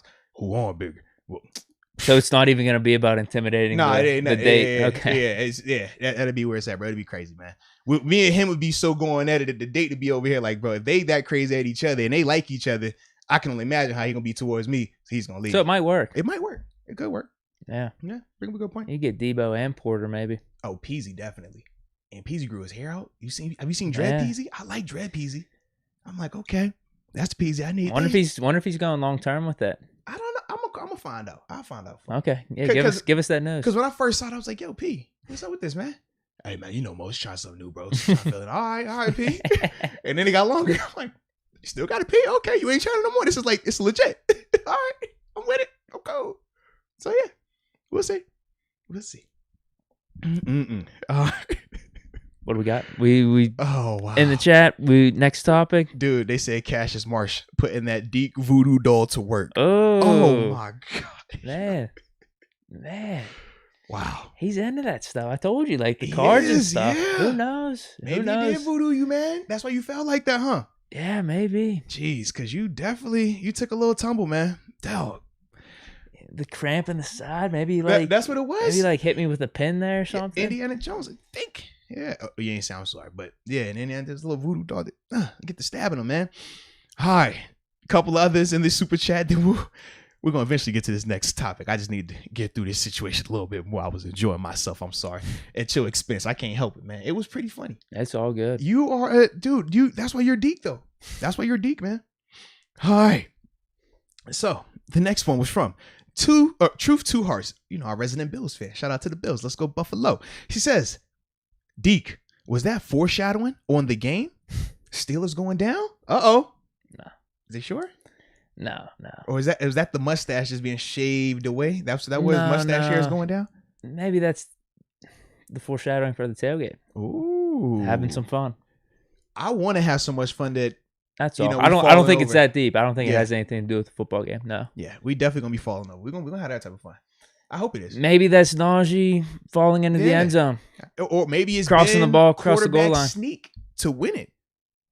Maybe that's what it is. If we want to go that deep and talk about it being part of the game, then yeah, maybe that's the parallel. That's what I'm thinking. And then Cody Slansky says, after that fall, Deke, when were y'all going to tell us Hennessy started sponsoring the show? Dude, I wish. In due time, anything is possible. But man, Henny will put you to sleep. I heard. Yeah, that's good. Yeah, Henny will do that to you. Speaking of that, I mean, J.R. Smith, dude, he's on a good run. I like that, dude. I like what he's doing. The golf vibe, man. Took the kids to the PGA Tour. Like, that was a little vibe, man. I could not go back to school though. I don't know if he's actually doing it or not, or if he's just trolling us. But there's no shot. We talked about this. Yeah, it was tough. You couldn't pay me to do an actual paper, read a book. Like that's just insane right now. I'm not gonna lie to you, man. My master's degree was easier because it was like I was doing it more so for the big picture of like the reason and not necessarily I just want to go. But when I finished my undergrad, I had to go back after my rookie season. Did you, bruh? Weren't you a senior? Yeah, but I had left the before my semester had ended. So I went to train, combine, all that stuff. So I had a semester left, bro, and I had to come back to campus. It was cool. When was that? It was after my rookie year. Like rookie year, so I just finished the Brett Favre thing, kept a couple weeks for it, and I was in class January, like for that opening semester, bro. It was a full semester for you? Yeah, full semester, bro. Yes, in classroom, man. That's awful. And I remember, man, like it was cool in the sense of like super big. I mean, I'm already big on campus as a JMU player, but you come back as an NFL guy who's off of a hot season, it was like even crazier. But man, when I said in my first lecture, it's political science, and my guy's talking to me about he's talking about a foreign policy from like the early 90s, just for like historical purposes. And I remember sitting here and he's like, yeah, y'all are going to need to know this in your next careers. And, you know, when you're out here discussing diplomatic affairs, you're going to need to understand this, or if you're lawyers. And I'm sitting here, I look at my account and I got my contract and I'm like, bro, this is going to be a long day on semester. Because every time he would say something, I'm like, I'm not going to use this. I'm not like, this is not going to apply to me because I'm not going to law school anymore. Like I already knew like where I wanted to go and I was already in the NFL, just got drafted. It was tough. So yeah, for JR, I can only imagine for him. My man, NBA champ, crazy money, crazy good and bad blunders. Like this J.R. Smith. I couldn't imagine it, bro. Man, that might need to go golfing. Maybe that'd be a thing. He seems like he'd be a blast, dude. He always seems so chill every time I see that dude. Yeah. I wonder why. I'm just thinking about blunders, you know? If I'm going down on the chair. Oh, my goodness. He's had some blunders in the NBA. Yeah. We going to pass that ball out? Let's pass that ball out, man. We up. Who knows? Maybe. Who knows what would happen on the golf course, really? Yeah. I knew that was good, bro. That was good. All right. Next up, we got Matt Mixage. Now, he's back in the chat. Shout out to Matt. Matt says, how you feel about Muth and Ebron being co-stars? I actually like that a lot, man. I'm not going to lie to you, man. I think both of those dudes, if they do what they're supposed to do, can be very productive. As long as Ebron's catching the ball, Ebron can be a very productive and should be a very productive player. I'm just a little bit higher on Pat because I think he's a more complete player and just a better all-around player. But yeah, they could definitely be co-stars, baby. We're not tripping on that. And then you got Mike Matizich. Mm-hmm. You see how like the mic and then his Matt on the other one? It threw me off right there. Show the kid the video of Deke falling. He'll definitely bring her back on time. You're right about that. You think? I'm going to say, how would that be intimidating? Because I'm going to tell him, look, man, you see, I just looked over at Deke once and he just fell out. Now imagine when I put my hands on you. That's what you got to talk to him. No, that's too much threatening. That's too tough, man. That's too heavy-handed, man. I'm going to just put the chat on him. You know what? Because I've seen how y'all talk to Ravens fans in there. True. I've seen that. What was a Raider? Was it a Raiders fan that hopped in at one time? Y'all crucified that person. So you know what? I'm going to just throw the chat. As soon as they pull up, I'm going to just pop the live one and be like, get him. And every time y'all say, get him. And that's what we're going to roll with it, bro. Yeah. We got Levante Mahoney. Deke was like, I might come. I might go. I don't know. Oh. I'll love Deke. I didn't know where he was going at first with that. I'm glad he finished the statement. Shout out. And then also still. Yeah, I guess he was talking about me leaving the room. Yeah, you ain't never know where you're going or coming. You never know. Then we also got Steelers Freak. Speak of the devil. Deke blew past Mars and landed on his anus. Good point right there. But no, he didn't because I caught him. I had the All-State hands. You saw this. Oh, that's like a juju catch right there. You saw. Oh no, it's a Deontay because Deontay looked it in this time out. I had you, bro. I won't go mind creep you. What if I did mind creep you? Would you have been upset with me going forward? Like when you go back and review the tape and you're like, bro, how did he act? Did he have my back? Because I know in my personal experiences, anytime it's like a scuffle or somebody got hurt or something just weird happened, if it's a camera, we always want to go back. How did everybody react? Who did what? Was they nervous? Was this person having our back? Did they go over here? And I didn't know if you was going to come back and check me on the tape like, yo, Moats, man, when I fell, bro, you was laughing real hard, but you've never lent out a hand. What's up with that? Like, I just didn't know your energy. No, because people make mistakes sometimes. It's cool. No. It ain't like that. Yeah. I ain't want no beef, man. I didn't see beef get created that way. If anything, those type of scenarios could be learning lessons. Yeah. You know who your real friends are. Who cares about your well-being? What I mean is maybe the person in one of the scenarios you brought up, they weren't necessarily there that time. They look back and say, man, I wish I would have been there. I gotta be better next time. Yeah, exactly. So maybe it's just one of those scenarios. I'm just glad in a moment for me to step up. You know, I didn't freeze. So we're good now, bro. We're good. And then we also had Mike Matizik circle back in the super chat and say, Deke was practicing evasive moves for the cheetah. I don't think that one's going to work though, bro. The fall over like unless he's running like super close, but you gonna have to fall faster than that, bro. Yeah, that fall was so. What's my move? Play dead. But that only works with bears, I thought, right? I don't even know. Yeah, I know T-Rex is based off Jurassic Park. If you stay still, it's not going to mess with you. Domo. Even though I always wonder how accurate that is, because you remember in Jurassic Park 1, right? They always say don't move and you're fine. But do you remember when my man was sitting on the toilet when the T-Rex first got out the cage and he's biting at the cars and the dad, like the old dude leaves, he's sitting on the toilet. He didn't move? He didn't move. Really? T-Rex ate him. Really? He said he was yeah, like I thought, trembling, but he didn't move. that's what I mean. I think the trembling, that's where he went wrong. Wow. I do, So yeah. now we're seeing trembling. Too much movement. Yeah, it was too much going on there. Wow, that's crazy, It threw the bro. T-Rex off. That's what I'm thinking. That's crazy. You have to be really still. It seemed like who was it? It was the girl and the kid. And we got him calling back. Oh, is he coming back? He's calling back. TG's calling back. I was gonna say though, the two kids, they were all right. She just started screaming. That's what screwed them. But yeah. All right, he just called. All right, T, give me a second, man. We're gonna get you square real quick, man. Give me a second, bro. I'm answering on the live on my phone, bro. Just cause it's you, T. Just cause it's you. So give me a second here. Yo. Hey, like I said, you live too, man. So here we go. Let's do it. Yeah. Shout out to the chat, ladies and gentlemen. My man TG, Terrence Garvin, is in the building. Man, my locker mate. Come on, man. From the beginning, bro. Man.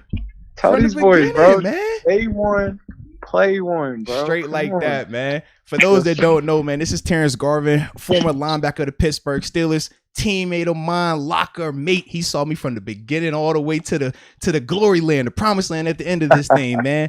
West Virginia University alum. My co-host Deke is absolutely gonna love that.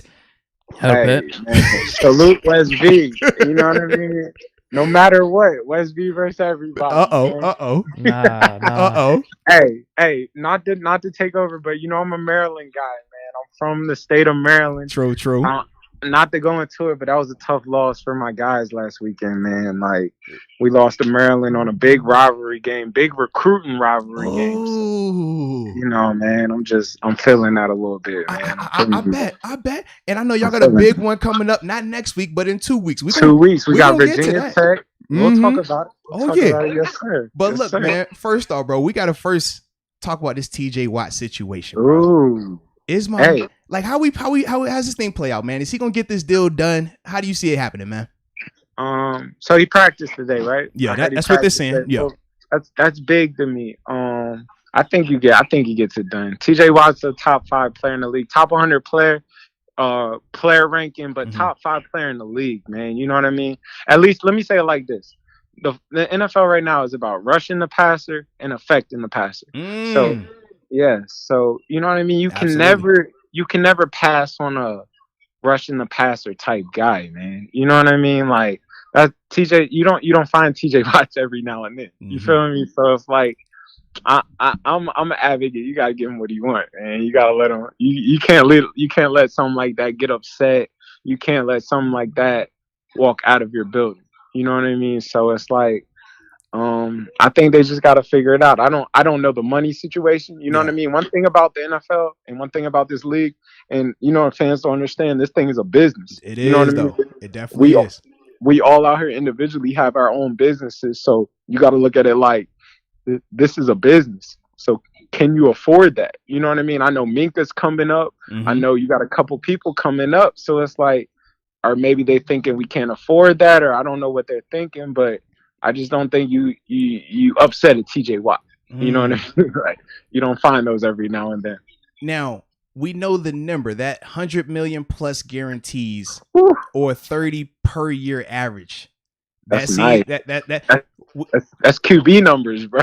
It is. It's quarterback numbers, bro. You know what I mean? That's the guy that's going to be there for the next 10 years. So, like, hear me when I say on the business aspect, and this might sound crazy, I understand. You know what I mean? Like, we all individually have little ways we look at business, but it's like you're committing to somebody 100 million, you're committing to somebody 30 million. You're basically saying like, I want to get married to you, like you're my wife, like I'm with you forever. I love you. I love you. You know what I mean? I don't like you. I love you. Yeah. So that's a fact. That is definitely a fact right there, man. What you got? 100 million is a lot of money, but I mean, I can only say like, I believe in pass rush. You know what I mean? I think that defense is a top 5 defense in the league this year, but I think TJ Watt makes that a top 5 defense. I think without TJ Watt, you go back to basics. You know what I mean? You go back to, you just lost a Bud Dupree last year. You're already trying to replace that. You really don't want to have an upset TJ Watt, if that, from my opinion. You know what I mean? You want him to be happy. You want him to get to the quarterback. You want to win some games. You know what I mean? Defense is your strength. Defense is the strength of the team. So it's like, come on. Now, Terrence, this is Deke. What's good, man? What's Deke? What's up? No. Oh, okay. No. It's out of pit out here. What made the Steelers different? You had a few stops in the NFL. Yeah. Could you compare and contrast between the Steelers and some of the other organizations? Like, what stood out to you being part of our organization? Bro, I mean, it's crazy to say, bro. The Steelers it's just a real organization. You know what I mean? I feel like you hear it different places, but it's just pure. It's just real. Like, it's nowhere else you're going to see the owner in there.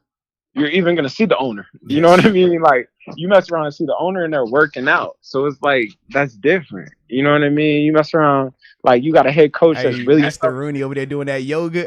He's doing the yoga. He's on the bike. Oh, you know what I mean? Gosh. Like, where else do you see an owner in the building? Seriously, man. So that tell you everything you need to know. On top of that, it's like you got a head coach, like, not only... I mean, you know what I mean? Like, not only is he a real one, he's a solid one, but he's telling you what it really, really is. Like, you don't feel like you're getting talked behind your back. You don't feel like you're getting anything. You're getting told what it is. Like, he's telling you you're on practice squad and this is why. Mm-hmm. He's telling you you're not going to dress this week and this is why. He's telling you you're inactive. He's just telling you what it is. So it's like, I mean, you just don't find that in the league. Like, that's different. You know what I mean? I've been to different places, and not to knock anybody else, but I just feel like, just for me personally, he and they in the organization just fit what I personally believe in, what I accept, what I'm thankful for. Like, they were real to me at all times. They just told me what it was, and that's what it was going to be. You know what I mean? Like, they really always tell you, we don't care where we got you from. We don't care what it is. This is what it is. It's a lot of places, as crazy as it might sound, we care where we got you from. We care what it we care what it is. So it's a business. Like, I tell people, and I don't think people truly understand, and I didn't understand when I first came in there, but the NFL is a business. It's a business. It's like running a Fortune 500. It's no different than running a company. It's a business. And you're looking for the best way to run your business, whether it's financially, business, you're trying to run a business. Hey, so T, talk about a little bit, man, when we were speaking on that realness part, man. 2 dogs, 1 bone. 2 dogs, 1 bone. Just explain that. I never forget, bro, and not drop names, but Isaiah P, that's one of my brothers. He was in there, and Fitz was in there. Call him Fitz. What's it? You remember? Toussaint. Yeah, the running back. Toussaint. He went to Michigan. Deke's face just dropped, man. Come on, man. You can't bring his name up. Yeah. Come on, bro. Le'Veon had just got hurt. Broncos, and he came in there, and he went on the big board. Like, this is in front of the whole team. This is no secrets. And he said, I got 2 dogs, 1 bone. I got a running back, and I got a running back. I brought one in. I got my running back from practice squad. One of y'all will be my starting running back this week. One of y'all will not be in the building this week. But this is what it is. I can't keep everybody. Like, it's just it's so raw, so real, but it make you appreciate it to you. Like, all right, I know I go out here and go to work. I'm going to get a job this week. You know what I mean? Absolutely, man. It's you won't get that other place, but you don't appreciate that. It's almost like the grass isn't greener on the other side. If you didn't know, you won't know. You know what I mean? So in having that be my first organization, my birthplace, it almost made me feel like that was the norm. But that's truly not the norm. Pittsburgh's truly a special place to be. So I mean, it's just different. You got to think, it's only been 3 coaches. You know what I mean? That's different. You don't see that consistency, stability. It's different. That was before the AFC divisional game against the Broncos. Yeah. Man, hey, we were supposed to go to the Super Bowl this year. Side note, bro. I say that every time. I promise I do, bro. We were supposed to go to the Super Bowl that year, bro. Side note, promise bro. I say that, bro. That was oh my, bro. I say that year, and then I say when Shea got hurt. Those are the 2 years I thought we had those are our rosters, man. Okay, would have changed people's lives, bro. Absolutely, man. Who would have thought been different, man. Who would have thought Isaiah P could have been a better choice? Did you hear? Bro, true story. And I know it's storytelling, but remember, if you remember the game, bro, it was 3-3 all the way through. We had a defensive slug knot. Yeah. We had a fumble. Mm-hmm. The boy Roby punched it out. Great play. And I remember Peyton did this play where he was in the backfield, the legendary Peyton, and he like slid, bro. It was a sack. I don't want to hear it. It was a sack, bro. It was a sack, bro. And he slid, got up and threw it. They went for 80 yards and ended up beating us that day. Bro, sick, bro. Absolutely. Like, sick, to this bro. day. We're supposed to go to the Super Bowl that year, bro. To this day, bro. Man, so we recently signed a cornerback that you played with, man. I believe this was in San Francisco. Akello Witherspoon, man. Talk a little bit about him, man. Because I know you shared a locker room with him. You saw him on the practice field. We watch him game tape, but I know you could give us a little bit better, report on him, breakdown on him, man. So what's your thoughts on Akello, man? I'm interested to see how he fits in the locker room. I'm interested to see how he fits with the team. You know what I mean? I always say a West Coast guy and an East Coast guy are different guys. They you know are. What I mean? So it's they definitely are. Guy. Yeah, and it's a different program. He comes from, in the sense of San Francisco, Colorado. So it's like I definitely think he's a good guy. I'm excited to see him get with the team. I'm excited to see how he can compete. He's a tall corner. He's long. So I mean, that could help him in the system. But I'm just excited to see how he meshes with the team. You know what I mean? You got to think, like I just said, this Pittsburgh team is different in the sense of it's dogs in there. It's dogs from the head coach. It's a cutthroat atmosphere, to say the least. to the equipment manager, it's dogs in there. You know what I mean? So they'll hit you with you haven't earned these shorts just yet. go to the used pile. Like, what? Come on. You don't need no tight shit. What you doing? You have to earn that. Yo. I say that to say I'm excited to see how he meshes with that. Yeah. You know what I mean? Everybody doesn't mesh well with that. But I'm excited to see how he personally meshes with that. From my time I had with him, you know what I mean? You can tell he competes. You know what I mean? He's got great size. He's got great size. He's got length. He's a competitor. So it's like, I'm just excited to see how he competes. That's really my process with him. Like, I want to see him compete. I hope he does well. They could definitely use it. If he does well, it benefits everybody. You know what I mean? So I would love to see him do well in there. Now, you used to be teammates with this guy, Lev Bell. He just signed with the Ravens. You think he still has it? I actually think he does. I thought that was a good move by the Ravens, unfortunately. But I mean, you gotta understand, I'm an L Bell day one guy. You know what I mean? Like, I was in L Bell. We used to go to each other's houses type thing. So I'm never gonna say I don't believe. I seen L Bell watch film. We used to watch film together, and he used to just break stuff down to me. And the way his brain works, I just always will believe in L Bell. You know what I mean? Like, personally, I seen how the brain works. I seen his body, structure. He boxes every day. He works out. He stays in shape. He prides himself on that. So, I mean, I'm excited to see it. He got a different line up there. One thing about Pittsburgh, he had a special line out here. Mm-hmm. You know what I mean? It's not every day you get a Pouncey, you get a DeCastro or Ramon. Those are special guys, especially in the run game. You know what I mean? That center guard, that makes the run game. So he had a special group in there. So it's like, that patient style doesn't fit with everybody. You know what I mean? He's super patient. So you got to have people who's really in there moving people for that style to work. But I mean, he's coming back to the AFC North. You can never count him out with that AFC North. He was a dog in the AFC North. Yeah, he's coming back to the AFC North. He done tortured Cincy for years. He done tortured Cleveland for years. It's like, you know what he did to Baltimore. Sheesh. You know what I mean? So you can't never count him out. I mean, I'm sure he's going to have a chip on his shoulder. You know what I mean? You got to think, he got a couple I don't know his total amount of touches last year, but he should be relatively fresh. You know what I mean? I think so. Yeah, you got a hungry, fresh Le'Veon Bell. That could be a scary thing.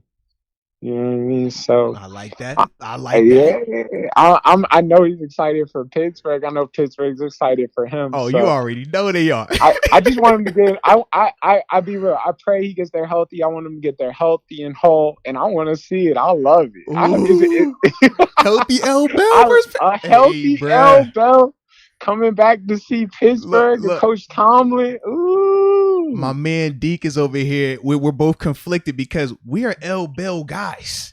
We love when he is raw, when he's doing his thing. But we're like, bruh, you can't do it against us. You in Baltimore, like, Nah, 10 rushes, 20 yards. When two Six get a first down and he dropped that Come thing, on, son, don't do that in Pittsburgh. No, bro. We just see the ball drop. Oh, man. The ball drop the mic. Baby. That's a first. Come on, Keep baby. moving. It ain't nothing like it. It ain't nothing. Yeah, see, we don't need none of that. He don't need to do that and do it everywhere else except when you play the Steelers twice and he'll be good. I say they turn the renegade on first play of the game when they see him. Like you turn send it up a message. First You play. nasty. Yeah, we're here. Let them know right now what the energy is in the building, man. Let them know the energy is here. Don't let that be like because it's in December. So that might be, they got the 425. Yeah, that's gonna be one of them crossover. Yeah, that might be to get into the playoffs. Yeah, you know what I mean? Yeah. Like, so I just want him to be healthy, and I want to see. That's better than Jake Paul. It's better than that's what cool, bro. All right, so talking a little Steelers and Bills, baby. Steelers and Bills. How you feeling about this matchup, man? What you like about this team, man? It's a week one matchup. You know what I mean? What Coach Tomlin say? Anytime the Steelers and the Steelers are in it, it's a main event. So already, you know what I mean? I'll be real. I'm excited to see that offense. You know what I mean? It's the first time we really get to see that offense all the way through. We get to see Najee 21 carries. You know what I mean? We get to see Ben really drop back and throw. We see the new elbow, the new arm. We've got a little glimpse of it, but it's no holding back now. It's game one. It's week one. So, I mean, we get to see what this is a new offense. You know what I mean? So we get to really see how they're going to go about it. Can they put points up? You know what I mean? Buffalo's a good team. Yeah. Buffalo's a good team. Like, that's coming back. They're bringing a lot back, and they're bringing confidence back. They got a quarterback. They just paid this quarterback. He's going to be confident. He's going to be on his ones and twos. You know what I mean? You don't got nothing to lose. You just go out there and let it fly. So it's like, that's going to be a good team. That's going to tell a lot about Pittsburgh first quarter. Like, the measuring rod is here. You know what I mean? We get to see how they compete, how they come out. We get to see that offense. Let's see that defense. You know what I mean? Let's see how these linebackers cover. You feel me? They got some good receivers in there. They got weapons in there. So we get to see these boys against weapons. So it's like, it'll be a good game. It should be a good game. It should be a good game. Like, it's a great opening game. You know I'm mad it's at 1 o'clock. That's my issue, man. Yeah. Who makes that game a 1 o'clock game, man? Yeah, this is supposed to be a night game. This supposed to be a night game. You're supposed to catch this at night, and let's set it off first quarter. But I mean, either way, we don't have to wait on it. You know what I mean? And that's an advantage for Pittsburgh to me, because it's like, you got to think Buffalo's coming from different atmosphere. Like, Buffalo's never just a Pittsburgh atmosphere, right? You know what I mean? Absolutely. You got to think, no fans in there last year. So to get a stadium with fans in there, that could be a shock a little bit. It's just and Steelers fans travel. That's a quick trip. That's 3 hours. They gonna be out there. Steelers Nation gonna be there. One thing I say about Steelers Nation, whether it's a home game or a away game, it's always a home game. Always. So it's like always. It's always a home game. So I'm excited to see Steelers Nation come out. I'm excited to see Steelers Nation how they turn up. You know what I mean? How they turn up, how they go about their business. I'm excited to see that offense. Hopefully a Steelers Nation jump through a table or two. You know what I mean? Yeah, Deke might go through a table out there, man. He gonna be out there tailgating, getting it in, man. Some people are calling for it. You gonna go through a table, bro? I might. That's what the people want, man. Got to give the people what they want, man. Give the people what they. Hey, set the table on fire and go through the table, bro. Yeah, the fire's where I draw the line. Fire is where I draw the line. The Dudley boys. Straight like that. But I'm excited to see them. I want to see them compete. I love to see them. You know, every week is 1-0. Every week is the first game of the season. Every week's a playoff game.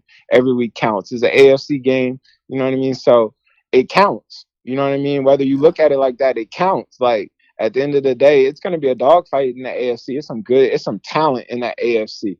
You know what I mean? So, let's see it. Let's put it on. Let's kick it off. Let's see it. 1 o'clock kickoff. Nameless gray faces. Ooh. Let's get at it. Let's go. Let's go. And Deke, they got some good corners in Buffalo, though. I will say that. They got some good corners in Buffalo. So they got a nice secondary. So someone in the chat, though, just asked this because the people in the chat been going crazy. They've been saying, yo, they love you, man. They loving how you sound. But they want to know who you think is going to be on Diggs in this game. Who's going to be on Pittsburgh? They don't run that type of system. I know. It's not a system of who's going to be on who. You know what I mean? The system protects itself. You feel me? So, a lot of fire zone. I know Coach Tomlin loves that too. He's gonna protect his corners against Diggs. You got to think Diggs led the league in catches last year. We know Diggs, like not to say, but you know what I mean. We know Diggs. We know Diggs is a guy. You feel me? They got Emmanuel Sanders on the other side. Don't sleep. Like that's they loaded. They're definitely loaded, man. You know what I mean? That's a guy. I think first and foremost is about stopping the run, though. I think that's the basis of football. I think you got to stop the run. I think you got to bring Josh Allen into a system where he got to sit back and throw the ball all game. And if you make him become I don't want to say it like that, but a quarterback, a pocket quarterback, a guy that's got to sit back, make him beat you. You know what I mean? I'm always into make him beat you, make the dealer beat you. So it's like make him get back there and really let it sling, let it fly. And see if you can confuse him, see if you can blitz him. You know what I mean? I'm excited to see that blitz packages. You know what I mean? We get to see Joe in coverage. We get to see some people blitz a little bit. Let's see if he can get home a little bit, beat the backs.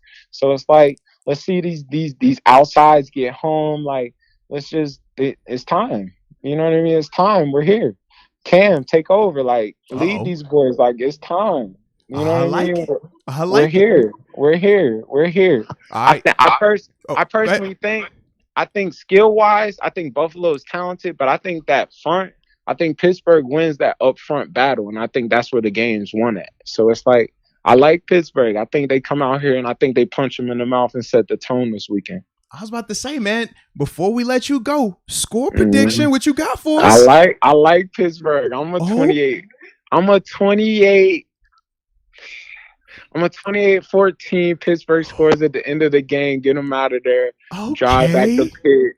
You know what I mean? Okay. Like, take over the stadium. Okay. Yeah.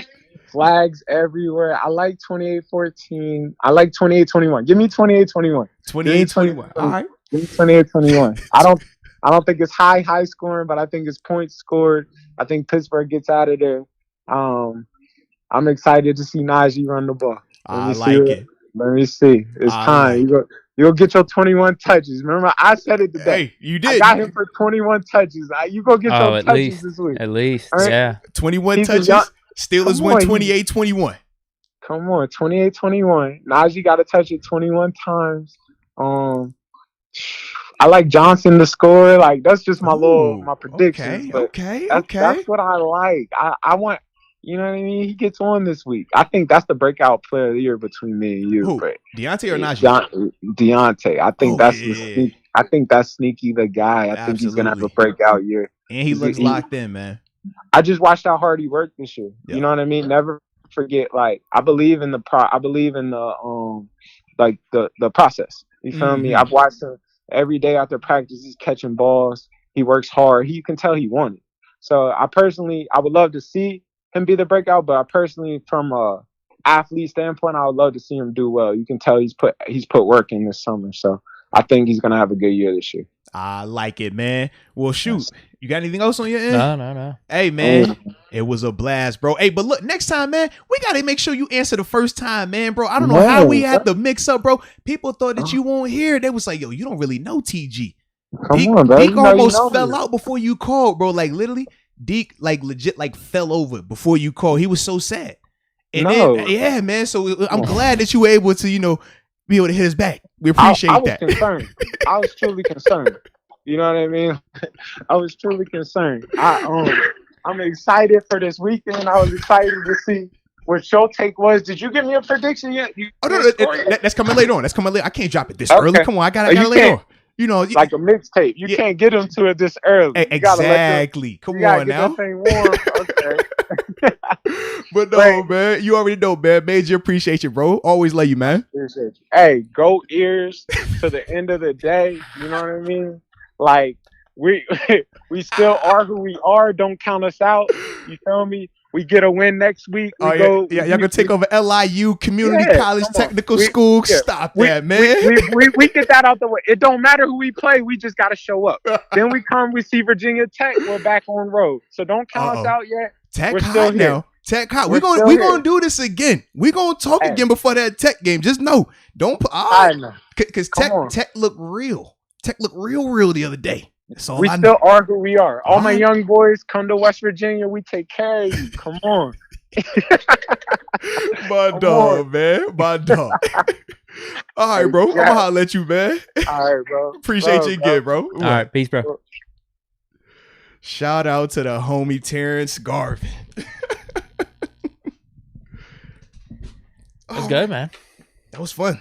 He called back, see? Yeah. That's why I was like, with him, it's a little different because our relationship goes back, man. So locker room mate, like legit. Like when I got here in 2014, you were gonna give him a second chance. Yeah. I was like, he's different. He's different. I had a feeling it was gonna be a miscommunication. Apparently, he tried to call in when we were still talking. He was calling early. Oh. Yeah, so I never answered it. So then by the time we call him back, I don't know how it happens, but that's what was going to waste. I'm like, yo, what's happening? He thought you were disrespecting him. Yeah. So he was like, yo, that's man, like I thought you forgot about him. I was like, nah, baby. Threw it on airplane mode. Man. No. He said, see ya. He definitely tried to do that, man. He definitely did. But I'm glad that he brought up, in the middle of the conversation, L Bell, because that is something that we wanted to talk about. So I'll go ahead and pop that up on this thing, man. Get that thing rolling as well. But that was a fun convo, man. It was a good talk. Good talk. Go Ears. Man. Go Ears. He dropped it twice. Oh, man. I'm a pick guy. Where he said he was from Maryland. Yeah, he's from ended Maryland. Up going to West Virginia. Mm-hmm. Yeah, no, I'm a pick guy. I think they're underrated this year. I think we're talking about them a little later. Oh, yeah, right? We definitely are. Absolutely. Yeah, no, I like Pitt this year. Now with Le'Veon Bell, though. L Bell to the Ravens. Earlier today, that was announced practice squad. Now, we saw them do this before with Des Bryant, brought him in on the practice squad. That was what it was like end of last season, like middle of last season or whatever. And then obviously they put him on the active. He had some productivity. So when you see the news that L Bell is going to the Ravens practice squad, it's kind of that same assumption that he will be getting put on the active. And this is obviously in response to J.K. Dobbins tearing his ACL, and then 2 days ago, Justice Hill blowing out his Achilles in practice as well, man. So the running back room was very thin, to say the least. I think it's a really good move. Yeah. It's a little unfortunate because if the Ravens just stayed put, I feel better about our matchup. Lev Bell, does he still have it? I feel like he does. I'm not going to switch my tune on this at all. The question is, how's he going to fit in with that system? As Terrence was bringing up, he's got that patient style with that read option in Lamar. I feel like you got to have a running back that's going to hit the hole a little bit harder. But the Ravens, it's one of those things how I talk about. I trust the Steelers organization, Ravens as a team over these past couple decades. They usually do the things the right way, and there's a bunch of different running backs on the market right now. They tried out Bell, Gurley. And if they didn't think Bell was going to be a fit, they wouldn't have picked him up. And then Latavius Murray, he just got released as well, but that was after. Yeah, I don't know if they're still going to consider bringing him in because after Bell, they got like Tyson Williams or something like that. And it was Gus, right? Gus Edwards. He's going to be their RB1, I guess, to start. But I could see Bell taking him over at some point. Well, yeah, I think so as well. I think the biggest thing is as long as he is healthy, he'll be fine. Like I look at the Jet situation and I just say, man, all right, we know it was dysfunction there. The same way we're giving Sam Darnold kind of a benefit of the doubt, I looked at L Bell the same way. Kansas City was the disheartening part, but at the same time, I can still understand why they were going with, with the backs that they were going with instead of L Bell out in Kansas City. It just fit what they were doing at the moment. This is going to be the real test to me though, because Baltimore, their O-line is not the best right now because they still getting it back in order, but it's decent enough. To me, it's better than the Jets O-line. Just even the running system. Absolutely. Their running system has shown that guys can come in there and produce. Bums. We saw, was it Mark Ingram went in there and produced? We obviously... Justin Forsett, and then Terrence West had 700-something yards. Alex Collins, he was the other guy. You remember him with the visor and the dreads? Like he was like... I think he led their team in rushing one of those years. He did. Absolutely did. They have random dudes that are able to produce. I mean, Gus Edwards is another example. Yeah. I'm not taking a shot at him, but like, who was Gus Edwards before he came into the league? Or even Justin Forsett before. Like, and the thing is, they're good players, and we're not saying they're not good players, but what we're saying is, in terms of when we talk about L. Bell, when L. Bell was hot, L. Bell was viewed as great, and you just assume that okay, if you're gonna fall from great, you're only going down to good. Whereas with those guys, they like at times it's like they overachieved, and it was just to get to that part of it. We're not like bashing them in that sense, but that's the context of it, though. Dude, Forsett wasn't nobody. Like he was a journeyman, man. And he like Alex Collins was the same way. It was like 3-4 years in a row that he had over 1,000 yards for them. Yeah. I don't know. He was a really solid running back. Yeah, and now with the system with Lamar added into it, has still have shown to be very productive and very advantageous for running backs, just because of the misdirection element of it, the speed in which they play with, the fact that you have to account multiple people for Lamar Jackson. To me, I'm excited about this because for L. Bell, this is a different situation than the Jets, where you were going to be the main person that was going to key on you, and you didn't have any other protection around you, whether it was O-line, receivers, or quarterback that could, do things on their own. Kansas City, you had that, but it was more so from the passing perspective, right? So with the way they were going to use him, it obviously didn't work out like that. But in Baltimore, I look at it like, bro, they're not going to be able to just key on you. They're going to have to key on Lamar, because Lamar in the running game is the most threatening person out right now. So you have to, put people on him. So that means L. Bell is going to get very, very advantageous situations, whether it's one-on-ones or situations where everybody might be blocked. To me, I think in a scenario like that, L. Bell can do really well in. Yeah, man. I don't know if he's going to be RB1 at some point during the season, if he's going to overtake Gus Edwards. I do think he's more talented. Edwards isn't bad, though. Like, he fits their system. Yeah. I think he averaged like 5 or 6 yards a carry last year. As the RB2, though, I don't know how that's going to translate to him being the main guy. Either way, you got a bunch of carries with Dobbins being out that are available. RB1, RB2, Bell's going to have touches. A very consistent role there. Absolutely. Even if it is RB2, and then if it flips over to RB1, it might be a little bit more. But worst case, he's going to get like 50% of the carries. And he has the demeanor. He falls forward, which I love. And you talk about Lamar, right? The knock on Lamar is what? Can he throw it downfield consistently and accurately enough? Well, you know what L. Bell brings to the table? That accuracy doesn't have to be as important right now when you're able to get it to a guy out the backfield. And now you might be able to allow L. Bell to make some guys miss here or there. That is another element that when I think of him in Baltimore's system, I'm like, that adds to that right there, man. Yeah. It was a good move. That was probably the type of thing Bell was waiting for, because if he was going to sign with anyone up to this point, he probably would have just been in a similar scenario to the Kansas City Chiefs. And you don't want that if you're trying to get another contract. Mm-hmm. Also, I think there's pride on the line too, where because people thought you have the Steelers. Yeah, you have the Steelers situation. You think everyone's saying that you're a system running back because of that. You sat out a whole year, and we all know how that situation played out. You go to the Jets, sucks for you, and you go to the Chiefs, limited role. Yeah. People think you're washed, though. They phased you out in the playoffs. I mean, you even saw on his Twitter bio now, man, hashtag washed, hashtag don't got it, hashtag greedy, hashtag all these other hashtag names. But yeah, I think he's going to do fine for them. You see scenarios where you have veterans that people do think are washed up. They go to the Ravens, somehow they get a good season or two. Yeah. Mike Wallace is an example. We were victims. There's countless guys. I'm telling you. Yeah. I know Anquan Bolden, although he wasn't necessarily washed, but like Steve Smith on the latter end of his career with Carolina. Steve went there, and it looked like he found a fountain of youth. I'm like, bro, what is going on in Baltimore? LJ Fort could barely crack our roster like that. He goes over there. Ricky Williams is a good example. Bruh, he was a major asset for them. Yeah. It was like a year or two. Dolphins. But he was done. And this is what we say. Like, and you've heard me say on this numerous times, man. When we talk about the Ravens, even though we don't like them because they're the Ravens, that's the rivalry right there. We do respect how they run things. We respect how the same way we are able to bring in players and they just buy into the system and it fits and you get the best out of them. Baltimore, they do that as well. That's why we always say we're kind of like identical in terms of how we operate, but that's why we don't like them. It's like right Twix and left Twix. But we're cooler because we're right Twix. So straight like that. Yeah, it was a good move. Yeah, I like it though, man. Yeah, you lose J.K. Dobbins. Like honestly, Hill wasn't that big of a deal, like that big of a loss, but he was their depth. Didn't really look like they were looking for anyone else. Maybe they were, but not until Hill got hurt. So you lose those two. It was just a move that had to happen. I don't know what the drop-off is from Dobbins to Bell. Dobbins was supposed to have a pretty big year. I do think Bell still has it, though. So I don't think the Ravens necessarily got worse. They got Bell on the cheap. It was just a smart move. I mean, TG brought it up. He said, man, dude hasn't had a ton of carries in 2 years. So to me, I look at it as, man, them double 400s that you dealt with, well, now you should be a little bit back. You should be a little bit more fresh. And, I mean, you see the workout videos. TG doesn't have to say it. Everybody can see it. My man stays in shape. Like, that's what we always laugh when people, oh, he's fat. He's out of shape. See the jet ski pitch. I'm like, bro, this is L. That was Bell. a while ago. I know, but I'm just like, this is L. Bell. I've never seen him not ripped up. Never seen him not ready to go.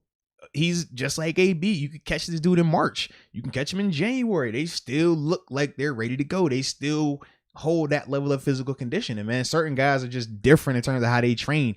And he is one of them dudes. For a fact, he is, man. Yeah, I wanted the Steelers to sign him before we brought in Harris. I thought he would have been RB1 just right off the bat, but we draft Harris. There's no reason to bring in Bell. I think that would have been a little bit too much of a distraction. Him being the former stud running back with us, we're trying to have Harris be our main guy. It just would have been too much. Yeah. But since there was a team looking for an extra running back and looks like he's going to get a role, makes sense for both sides. It really does. Absolutely. And man. it is that probably one of the best running systems in the league that he shouldn't have any excuses for failure here. Outside of it, just not like the system is a little weird, a little awkward, but I feel like if the Ravens make this move, they think it's going to work. Absolutely, because Baltimore is not going to bring him in just for a name, just for a headline. They bring in guys that they think can help them. Dez Bryant, right? People thought, oh, maybe this is just for a headline. He comes in, he had like 2 touchdowns for them. A couple, 6 games, 4 games, something like that. But he definitely scored twice, had a little bit of a role, man. So to me, I don't think that they're just bringing him in just for the sake of bringing him in. I think they want this dude to come in and play. And if he is ready to go, it won't take long for them to move him to the active roster. Their second guy's Tyson Williams before they sign Bell. So exactly. It's not a shot. It's not a should shot, have a role. But just he should have a role. Yeah. So yeah. But let's get some of these super chats and some of these chats just in general. Regular chat right here. Shout out to Jay Quest. He says, what's wrong with the left? Because I said we're right Twix guys. So, we're on the right side of this thing in terms of that's why we're here and Baltimore's over here. So that's the biggest reason why I like the right Twix versus the left Twix. I don't know. Yeah. I don't know. It's supposed to be the right side. Why not? Why are you asking these tough questions, Jay Quest? Jeez. Then we got Jason Morton. Shout out to you, Jason Morton. He says, we are Penn State. We are. How you feel about that, man? Pick the wrong team. I think Pitt's going to be better than Penn State this year. Oh, man, I hope so. But at the same time, I'm torn. I really don't like Penn State, but I'm tuning in every week because I have to. I mean, they got a big following. Yeah, I have to, man. I'm connected. Yeah. It is what it is, man. It is what it is. We are Penn State. God, I don't even want to say it. I'm not supposed to say bad language on the show like that. So we're going to have to work with you next time. Whew. I'm out of super chats over here. Oh, all right. You good, I would be helping you out. All right. Ooh, I missed this. This is from earlier than right here. So going back to your the cheetah conversation, right? Okay. And we obviously know you and Dotson, y'all think or you at least think that Dotson can. I don't think I could take on cheetah. I don't think I could take on that pit bull. I'm saying Dotson. Could. We all think you could. We don't care about Dotson anymore. This has become a you thing now. So our man David Dupree, aka DD Smalls, shout out to you as well, man, showing a little love for the show, says Deke versus the cheetah. We got to poll it up. Now, I personally think the cheetah gets you. The pit bull, though. That's the pit bull probably got me too. No way, bro. Puts me in the ER. How you figure? I don't know if I die, but yeah, probably puts me in the ER. No way, man. That thing's gonna jack up my arm. It's gonna jack up something. It ain't gonna look like Ben's arm. You know that little small one we just seen? It ain't gonna look like that. No, it'll be worse. It might be off, honestly. I mean, that pit bull would tear me up, I think. I'd be in the ER. So, real question. I don't know if it'd kill me, but... Do you think you could outrun a pit bull? No, there's no way. There's no way. What if it was life as Chase Matthew? You've never been... You're right. Zach Banner did ask you that. You said no. I was about to say, man, that has happened. And you find out how fast you are, or you get really fast all of a sudden, man. Yeah, dude. Has that happened to you? Absolutely. Multiple times. Yes. Boy, you get real fast. I'm 4'3", low key. I'm 4'3", so but I got great short area quickness. I was going to say, how did it play out then? Like, did you have to So the pit bull won't stop unless there's a boundary or something in front of it, right? So I've had a couple of times where I've been chased by dogs, man. A couple of times. At different stages of my life, too. It's weird. I had one where it was 2016, 2 weeks for training camp right out here, bro. What? Yes, bro. It was like nuts. Yes, absolutely, bro. But going back, I don't know if you want to share that story or not, but I'd be all ears. I could definitely share that. Okay, one. It wasn't a pit bull. That was only there. It was still a big dog. It was like it wasn't a Doberman, but it was like just a big black. Oh, it was a lab. Like that's what like the chocolate. Those are the big ones. Labradoodles, golden doodles. It wasn't a lab because the lab was like the furry ones. This was like regular fur, but it was a big dog.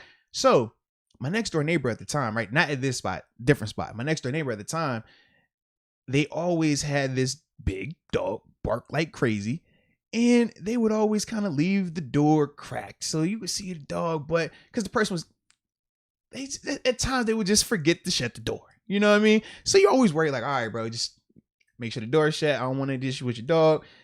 Not an issue, but I don't want any problems with the dog. Like, it's your dog. I respect that some people love their animals like that, as we've talked about. Cool. So we're about to go on a trip. Like I said, it's 3 weeks before training camp's about to start. So I'm about to take me and the fam, about to go down, a couple days, chill. Then after that, we know it's go time. So, like I said, a couple years ago, both of my middle kids are in car seats. So I come up with my daughter in the car seat first. I'm like, all right, next door neighbor over there, fiddling in their car. I'm like, all right, cool, what up? So then I go get my little man, put him in his seat. I don't even get a chance to buckle him in. I hear the person next door say, yo, da-da-da, calling the dog's name. Dog got out the door. Dog coming over. Full tilt. So. Wasn't a friendly dog. No. But I'm not a dog person anyways, though.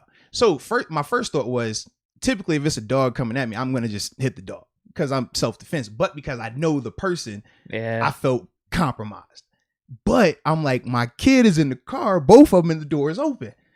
I can get to my house, but I'm not going to be able to shut this door and jet in here before this dog gets me or gets my kids. So I'm like, dang, I really ain't trying to run. I'm dripped out, bro. Jewels on, because we about to travel. I got my fresh pirate black Yeezys on. Like, I'm feeling fly.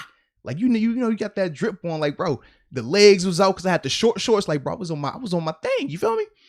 Bro. So the dog is coming. I'm like, all right, Moats, you ain't gonna make it to the house because you got to protect the kids. But you can't beat up the dog because you know your neighbor. So you got to run. I was like, oh, God, here we go. So I slammed the door. I hightailed it. 15 yards. I'm like, bro, I done got out, bro. There's no way he's still behind me chasing me, right? I'm thinking, dog's gonna be tired. Dog still running. I'm like, dang, going. So now I'm like, all right, bro, I'm not about to just keep running down this street because eventually I'm gonna get tired. The dog gonna keep coming. So I was like, all right, let's cut off somewhere. So it's a house to the side. So I cut through this house. Now I realize it's a hill. So literally, I take 2 steps and I jump. I'm like flying in the air, running down this hill. Cliff. Yeah, and funny thing, my neighbors whose house I'm running behind, they just see me flash past their office, and they're like, "Yo, I seen this flash," and I get back to them at the end of it, but they see me flash by. So now, because I didn't jump, I'm full speed. I'm all the way maxed out. I done left the dog. I don't even realize I leave the dog though because of how I just can't stop my momentum, bro. By the time I look up, I'm probably 20, 30 yards from this dog.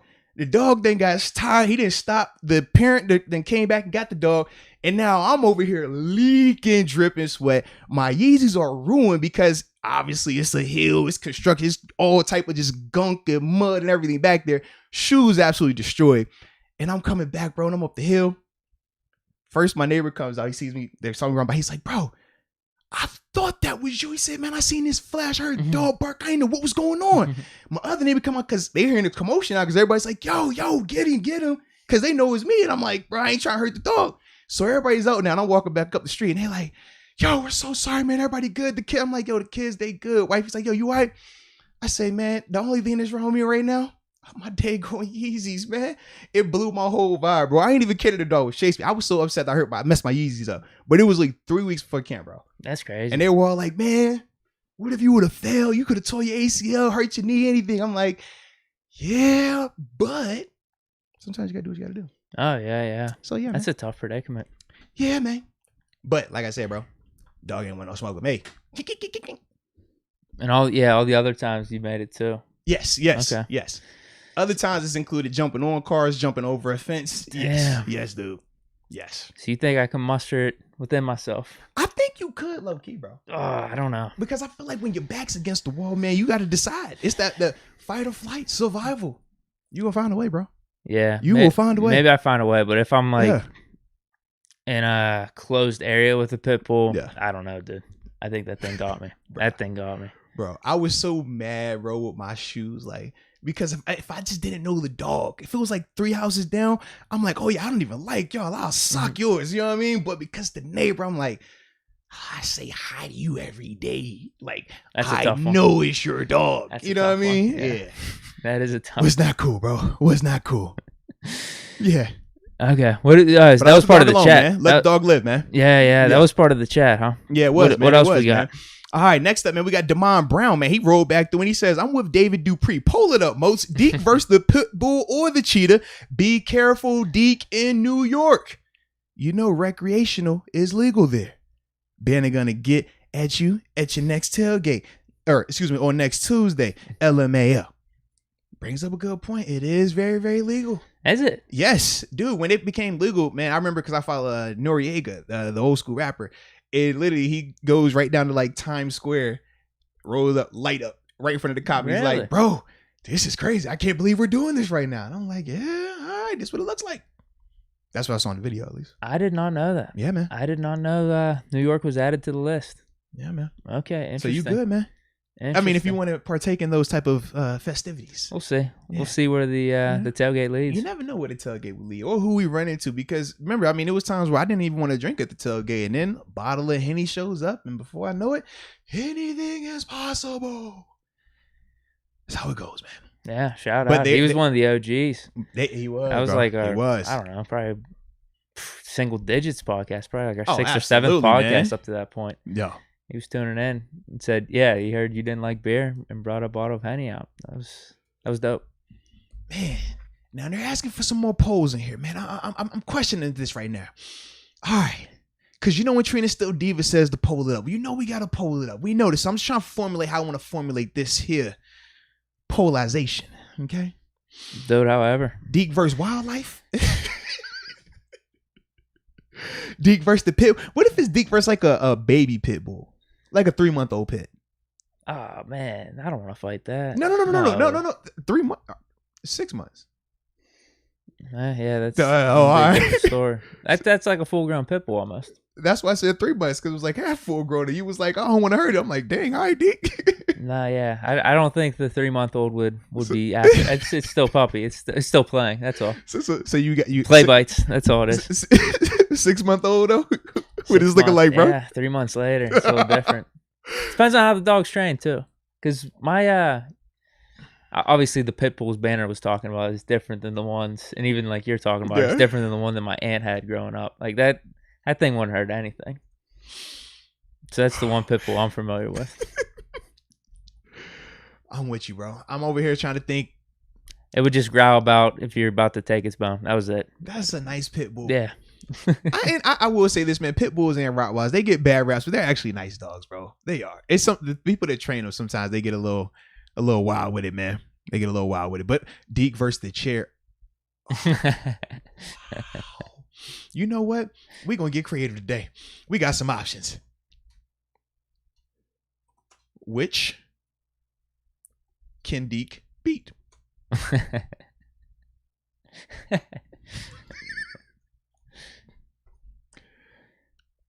I'll give you a couple options. Matter of fact, you talk right now while I'm getting these options up here. All right, talk about give me something to talk about. Yeah, man, they over here talking about your equilibrium. Can you beat a Chihuahua? That's a good question. I saw that, man. Shout out to C. Brown. He said the Chihuahua. That's what he said. See, now with all the options coming up, it really just comes down to I'm not trying to really fight anything. You know, come on, man. I'm just not. You're not a lover all the time. I thought you was a fighter. No, I mean, it's just like life on the line situation. But now the chat's bringing up like matchups. It's like, hey, we're bringing a Chihuahua out to the ring versus Deke. I'm not looking for that. No way. Sure, bro? No. What if it was like a race, though? If we just had you all line up 6 across and then you just got to sprint? Because I've seen you run a little bit, man. I don't like I was you telling got a little dude, burst on you, bro. I don't even want to do that right now. You got a little bit of a burst, I don't want to man. risk injury. There's just no reason for it. There's no reason for that. I could probably beat it. Oh, I don't know, dude. I got a little dog at my house.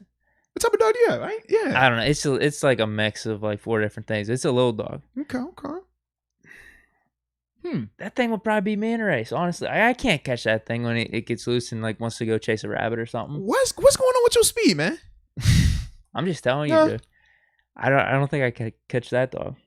All right, I'm gonna just leave it like this. Bam. Hope I spelled everything right. Hope I did that right. They said Deke versus a tree. Deke versus, whoa, I ain't going there now. Y'all trying to get the boy in trouble today. Lord have mercy. Y'all get a little wild there once in a while. Oh, now this is a golf question. Deke versus a 3-iron on a hanging lie. I don't know what that means. What does that mean? I'm not sure what hanging lie is, because it could either be a downslope lie. Oh, you know that golf talk for real, for real. It's either I don't know. I don't know what hanging lie is. It's a bad lie. I know it's an uneven lie. That's probably what he's talking about. Yeah, 3-iron's really tough to hit. Sheesh. I wish I knew like that. I wish I knew what he's talking about with hanging lie. I think. Well, it's from the homie David. Hey man, let us know what's a hanging lie, man. I don't speak that golf. I'm still learning. Who picked chair? Y'all wild. Oh, loving Madden, aka Stephanie. You know your thing. She said, "Oh, wow, they funny." Oh man. Yeah, 3-iron. It depends on the 3-iron. I don't know. Is it a hybrid? Is it a cavity back 3-iron? Bro, what does all that mean? Talk to me. What does that mean? I don't know what that means. Yeah, there's just different forgiveness levels with those type of clubs. Hybrid, cavity back. You could get away with more. There's a bigger sweet spot on the club. Whereas you saw I had blades. Yeah. Like a 3-iron. Yeah, 3-iron out of the rough, like a blade or a forged on a bad lie. That's tough. Only Tiger Woods and like Brooks Koepka, those type of dudes are pulling that type of stuff off. Tiger Woods, yo. Yeah. I like it then. I like it. So I'm going to let this poll keep going up, man. And we're going to read a couple more of these and then we'll get to this next topic, man. Shout out to Timothy Roberts, man, just coming through showing some love. Then after that, Mike Matizik says Deke versus Blackout Deke. Ooh, I'm taking Blackout Deke. Blackout Deke is the truth. That's what I do know. I wouldn't do that. You don't like Blackout Deke? No. You sure? No, I've never blacked out, to be honest with you. No, you flirt with it. You get close to going on, but then you know, I don't know if that's a hard thing to believe in the chat or not, but no, I've never blacked out. But like, yeah, when you're messed up and stuff, I'd get smoked, dude. I don't have my wherewithal at all. There's no, yeah, I don't get mean like that. I don't get. There's people that get, when they get drunk, they do get to like a different level. No, I've never been like that. Thank God. Yeah, see, I just, if anything, I just get more chill and I say funnier, stupider jokes and just laugh harder. That's what I do. Yeah. Both drunk and high. Really. See, let's see. Drunk me, it depends on my energy. It's either gonna be we extra excited, we turning all the way up, or I'm Drizzy Drake and I'm certified lover boy. It's one or the other. You know what I mean? So that's why I don't really like to get drunk too often with random people. You know what I mean? Because you never know. But that's how I vibe. Yeah. Now, when I'm researching, whenever I happen to research whatever I might be researching, well, that's a different concept, a different discussion, for those that do research and those that do not research. But either way, I like it. All righty. Now we get to this next topic, though, man, because I don't even remember what the next topic was supposed to be. Because we had so much just happened, so much. Oh, no. You know what it was? We were supposed to introduce what's going on. That's what it was. Talk a little bit of that college ball real quick, man. So, as the poll is still rolling, this next segment is called the What's Going On segment, all right? We always say what's going on because this is where we get the chance to step away from all the heavy Steelers content and take a more around the league approach, see some of the things that might be happening from there or hot topic college football wise. Or in this situation, we're going to just talk about our colleges here because they actually played this weekend, baby. And I guess I should let you go first since, Pitt, y'all. Yeah, it is Pitt. Yeah, y'all cool. Yeah, we show a little chivalry every once in a while. This is a big game. I thought Tennessee. I thought it was going to be tougher before some of the stuff that I was reading online. Mm-hmm. Tennessee thinks their team's ass. They think, like, this game, if they win, maybe they'll still be lucky to get, like, 500. Oh, my goodness. They don't think they're that good. They don't really believe in their quarterback that much. I guess it's a new quarterback for them. They think he's a little inaccurate. And we might have something going with Kenny Pickett, our receivers, against their defense. They don't think they're going to be able to hold up against them. And Kenny Pickett saw it, fifth-year senior. He might actually go in the draft this time around. I know last year he was looking about. I guess Peyton Manning talked to him and said, nah, it's probably better for you to go back as a senior. He looked good. He looked sharp week 1. The main thing with him is, can he stay healthy? Because we got talent at receiver, man. And that's what happened to him last year. Yeah. He got hurt. Kind of derailed our season a little bit. We lost some just bullshit games, too. After we lost, after 3-0, I was like, this season's over, so I didn't really pay attention as much. But there were a couple games like we lost off extra points and like dumb shit like that. We would have been, I think we went 6-6. We could have easily been, what would it be then? 8-4? I guess 8-4. But yeah, against Tennessee, I think we got a chance just as good as any. Their atmosphere is going to be interesting because Neyland Stadium, it's one of the top stadiums in the league. One of the beautiful stadium, man. Top college atmosphere. I think we'll be able to handle them though, based off of them saying the Tennessee team is down this year. If the Tennessee team was up, I'd be a little bit more nervous. But the way they're talking, they're like, I don't think we're going to be able to cover your guys. Our defense is definitely going to be letting up things to your receivers. And our defense is good. That's the thing. If they got some receivers up here too, man. I see was it Lucas Crew, Jared Wayne. He's a stud at tight end. He's a stud at tight end. Jordan Addison's probably our main receiver on offense. We got some other guys from like 2 to 4 that are pretty good, like Drox Louise. Defense is good. The front seven. Our secondary is a little bit of a concern. But if they're talking about that quarterback like that, where they don't even really believe in him, I think we'll be all right. I do. Could be a 10-point game. Doesn't matter. If we just get the dub, we're on to good things. The ACC, I do. No, I do. Yeah. If Tennessee thinks their team's down and not like up and coming, there was a stat too I was reading. First year head coaches for them, they beat the cupcake and then they lose to the first like out of conference game. Yeah. The first whatever it is, they're SEC playing ACC this time, but it's happened the past like 4 or 5 times since Fulmer, like whether it was Lane Kiffin or some of their other first year coaches. This dude, it's tough because you're not going to say those things have anything to do with this team and this coach right now.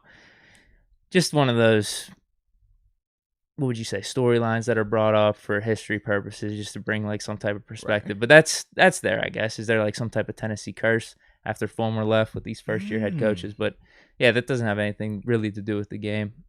Hoping the pick gets it done, obviously. But I feel good about their chances. I feel good about their chances. It's one of those things that maybe from the outside, if you're not in the ACC or the SEC, you think Tennessee, just because they're one of those rich it's Tennessee, programs. It's a blue blood, Yeah, they were shitting on their team, man, from what I was reading. That is interesting to hear, though, man. See, I didn't know that was the perception down there in Tennessee. Yeah, I think it's like a 500 team.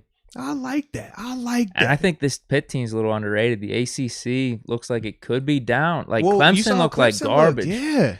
Georgia's defense was obviously really good, but their quarterback, bro, I don't. The passer, man. I don't know, bro. Like he didn't look right for Clemson. DJ, he did not look right. And then you see UNC losing. ACC might be a little bit more wide open. So you're telling me there's a chance? There might be. I would just like to see Pitt go to the ACC championship game. They might be able to pull that off. What's the closest they've been? Was that 18? The year when they beat Clemson, right? No, they went the 1 year. They went off like a 7-5 season or something like 7-4, 8-4 season, but then they lost. Yeah, they lost in the ACC. That was probably 4 or 5 years ago. Big East, they've done better. Goes all the way back to like when Garvin was playing. We had that team with Bill Stahl. We were ranked 7 or 8 at the time. We went down to West Virginia, we lost, and then we lost to Cincinnati, lost the Big East. But that team was probably the best team we've had over the past probably 20 years. I don't know if that's saying much, but it was a good run, man. It was a good run. Yeah, we need that back, man. Come on, man. Hell to Pitt, baby. Just because you up here, hell to Pitt, man. That's what I got going on with Pitt. I like it. I don't know as much about them right now just because I'm kind of starting fresh with this thing, but I'll be able to give probably better information as the season goes. Dude, this is the first intro of this segment. Yeah. That's what we talking about. Bomb, baby. But, dude, I'm just telling you, when Pitt starts losing, I stop paying attention. I'm actually going to try to go from start to finish this year. It happens. That's how it will with the Pirates. Remember that. Both of us. Yeah, definitely. Pirates, same way. Absolutely, man. Absolutely. But, somebody else had a game this weekend too. Shout out to them Dukes, baby. Yes, they did. got the big took care of business, man. But they got a big conference matchup this weekend too, man. Little Maine Black Bears. I don't know if anybody's in Maine, but we don't like anybody from Maine because it's always JMU, baby, always. But we got a little quarterback situation going on, man. What, QB battle? No. A guy, he was Danucci's next backup. Danucci. He was Danucci's backup, but he's come through. He was a little spotty during the spring. He got hot. My man went out there, had 5 TDs though on Saturday, man. And I think that he's going to do it again this weekend. Not 5 feet, but he's going to ball out, though. Okay. Absolutely going to ball out, man. Shout out to my man, Cole Johnson, baby. Does he have a chance for their version of the Heisman? I don't think he's talented enough. I do think he'll be getting buzzed because he's on this team. He's going to put up stats. Right. He'll put up. Yeah, they're the number 2 team in the country right now. You know, we big boys down there, baby. Nah, I'm playing. But we are number 2 in the country, and we are big boys. But because you got Pitt, that's why I'm just chilling right there. But as a whole, man, he'll be in that conversation. I don't think he's better than Danucci, though. You know, that's the former Pitt cat right there, man. But I think he'll be good, though. Okay. And they got a stable of running backs. That's the other thing, man. Every year. So is this a cupcake game? This is easy? No, this main game, this will be a good game. Really? This is action right here. They like a sleeper team or something? They always play us tough. It's kind of like, think of how Pitt played West Virginia the year. What was that? Oh, my goodness. We won. We beat them. They were the number 2 team. It's always like they're that team for us. Yeah. They always play us like that. Even when we know we got the better team, stacked, everything. It's always that type of game. So that's why it's like, it's going to be a little interesting here, baby. Yeah, if you guys really blow it, there's a chance that they win. Yes. Legitimate chance. Yes. They could keep it close, but as long as you're doing fine, not making too many errors, you should get the dub. Yeah. We better get the dub. Okay. I talked about them on the show. You know, we won't talk about them unless they dubbing it. And I just expect mine to keep going a little bit longer than yours, if that's all right with you. We'll see, dude. They have a decent schedule to start off. We got some cupcakes after Tennessee, and then we'll get into ACC play. We'll see. As long as they make the ACC championship, that'd be cool. That'd be a good season for them. Now, I'm be interested in these Penn State fans, too, going forward, because I know we got our Penn State people been real hot and heavy in the chats. They're real prideful right now, and I get that. I know y'all got that dub, and y'all feel real important, but I want to see how this thing continues to play out. I do, because I don't know. I like the defense. Offense, nah, not so much, baby, not so much. Yeah, overrated. They got lucky last week. Let me see who they got next week too, man. Who they got a big one the week following at Auburn. Yeah, they got a big one. Absolutely, because it's Ball State this week, and they should get Ball State done. But yeah, and Andrew, chill out on the softball, man. Look, man.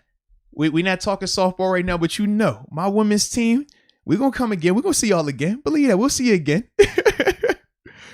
Hey, but Jeremy Price, yeah, absolutely, man. Peasy's son, absolutely. Joey Porter Jr. is out there starting that corner, number 9. That's the reason why I tune in, guys. I'm just telling you now. That's why I tune in. And then next year, when my other young boy go up there, Kevin Winston Jr., I'm going to be tuning in even more because of him as well, man. So we're going to be Penn State. I'm going to be a Penn State watcher by just relation.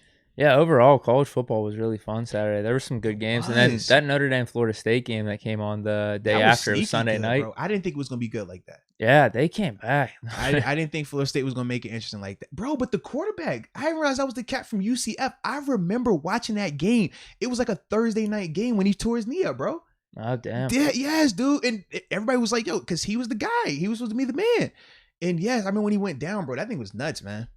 It was nuts, man. No, it was good to see him come back, man. There was a bunch of good games Saturday. I think college football stock might be up a little bit. Oh, absolutely. It might be. Absolutely. I don't know if it's this NIL deal or whatnot, but pay the players, they play a little harder.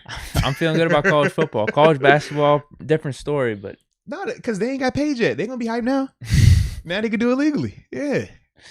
Well, Pitt hope sucks, man. At least this Pitt football team has some y'all hope. Sucked before y'all could NIL it. Now y'all about to be paying these players, bro. Come on, man. Come on, There's baby. no hope for this Pitt team. We have to bring Jamie Dixon back for that. Oh, man. Come on. Where'd DeJuan Blair at one time? Seriously, he was the best thing we had. And then let him go just because he couldn't get over the hump to get to the Final Four. We were just so consistent and so good. But we wanted that next guy to take us over the hump. It kind of got stale with Dixon, but he was the best thing we had. Like, Pitt's not Duke or like UNC. Right.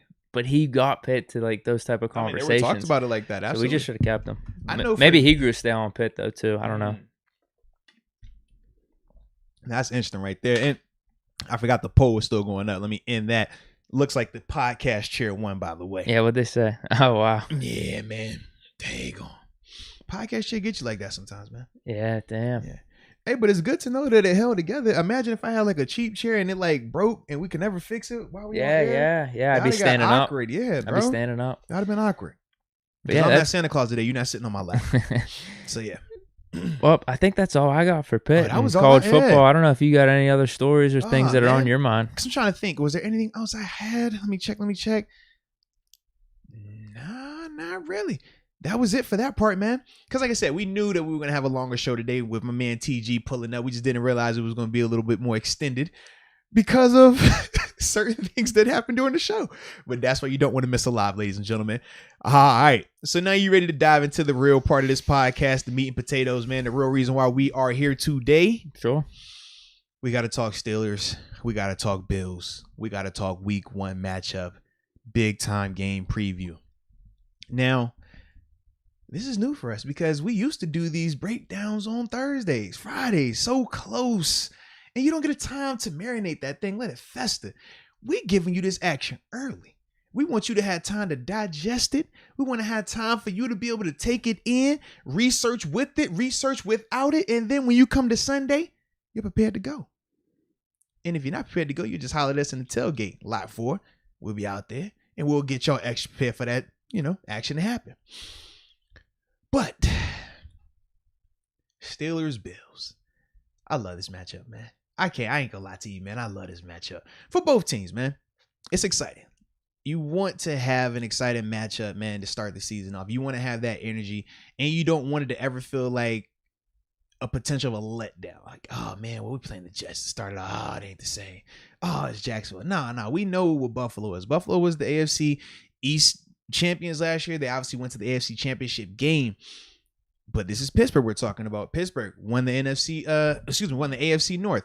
And then obviously playoff team as well. So to me, man, the recent history between these two teams, I like it because it's still mystery there.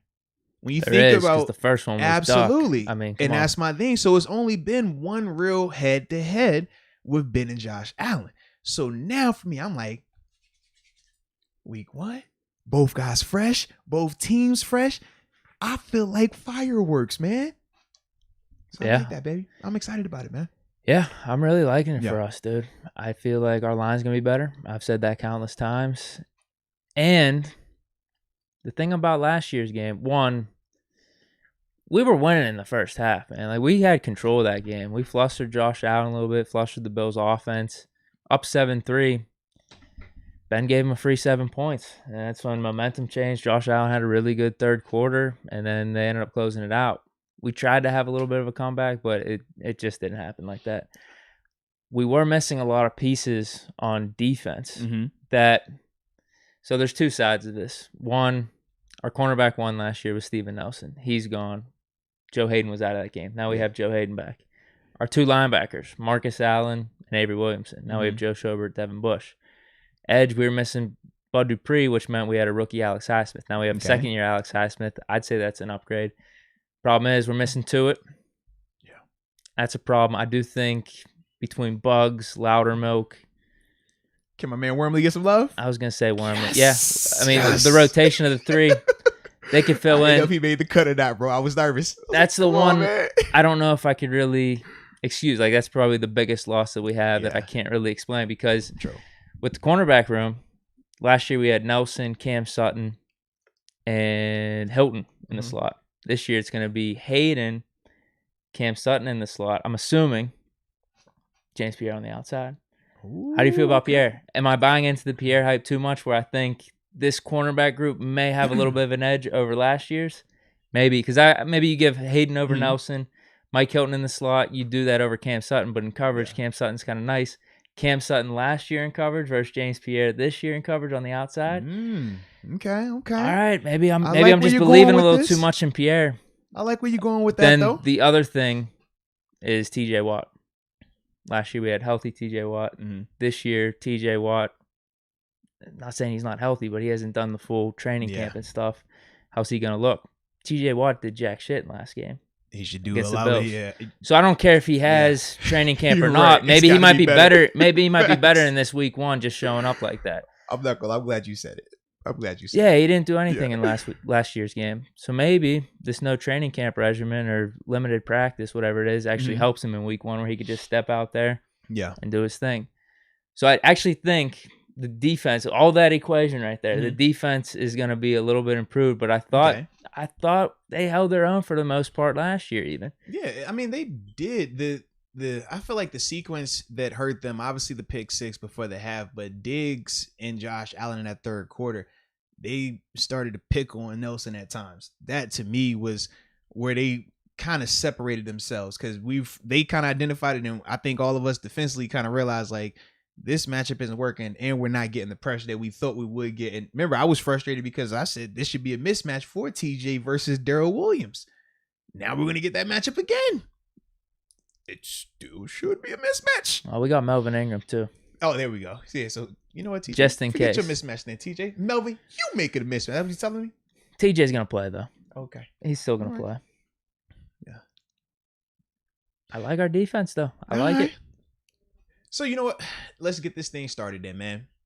When I think of position by position breakdown here, quarterback, I like their quarterback better right now. I'm not gonna lie to you. I think he's hot. I think he's young, very talented, very motivated, very hungry. Not saying that Ben isn't hungry. Not saying that he's not motivated. But Ben talent right now compared to what Josh is right now, I do think that Josh is the better player right now. So I do give the nod slightly to them, but I do like the fact that Ben has more experience in these type of games. Big games. Openers that are big games. With Josh, he's still very young. He's still going to have to adapt to that moment. And we know with Ben, he's accustomed to being in those moments. So I do like that part 4-7 right there. The O-line, though. That plays a factor into their performance as well. And I do think that, from what I've seen, Josh's O-line is a lot better than Ben's O-line. So I think that that's going to allow Josh to play better. Whereas I think Ben could be under a little duress when he goes to drive back at times. Maybe not on the left side, because we like the left side. Maybe not on the left side. Maybe not. But we know it's two sides to the O-line. Okay. So that does make me a little uneasy when I'm going into this quarterback room and I'm slicing between which one I'm siding with. But those are the reasons why I side with Josh in this matchup, because I don't think that, obviously we'll create pressure on him, but I don't think it'll be to the same extent as what they will be able to do to us up front. And Josh gives them a lot more added mobility. Whereas with Ben, he does not have that right now. So yeah. You know I'm going 7. I'm going 7. Break it down, man. I feel like he's been extremely underrated this year. This is the start of the run. This is the start. He's going to play a clean game. I don't know if we need him to be thrown for like over 300 yards in this one, because I think this is going to be a battle of chess, because Josh Allen is still really good. The Bills offense is good. I think we got to look to the running game. Yeah. Control the clock, control the ball. Try to keep Josh Allen. They say that's the best defense. Keep him off. Try to keep Josh Allen and the Bills' offense off the field. And the difference between this year and last year, one, I do think our O-line's improved. We got younger. But we have Najee Harris. You look at our running back stats last year, they couldn't do jack shit. Just kind of like TJ Watt. But they didn't do anything. We had James Conner, Benny Snell. Did James play that whole game? No. It was a combo between him, Benny Snell, and Jalen Samuels. I think they totaled like 47 yards. Right, because that was the game where Dotson got hurt as well, right? Yeah, he was in for a little bit. And then he went out because we ended with like J.C. Hassenauer. Yep. Because did Matt get hurt first?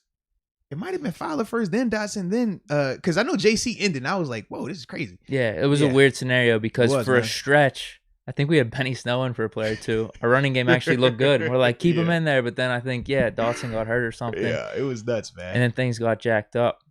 But no, I think that's what it's going to have to be. We give Najee Harris the rock, like Terrence was saying, dude. At least 21 times.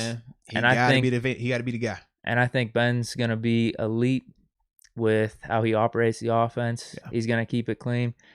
2 or 3 touchdowns, like 240 yards. Josh Allen. Here's the question to you, though. I'm going to bring this back. And you talked about this being a big game. Absolutely. Some of the Bills fans were bringing this up in the comments. They were talking shit, being all cocky. they're like, oh, man, what you're underestimating is the Bills fans being out there. Yeah, they will be.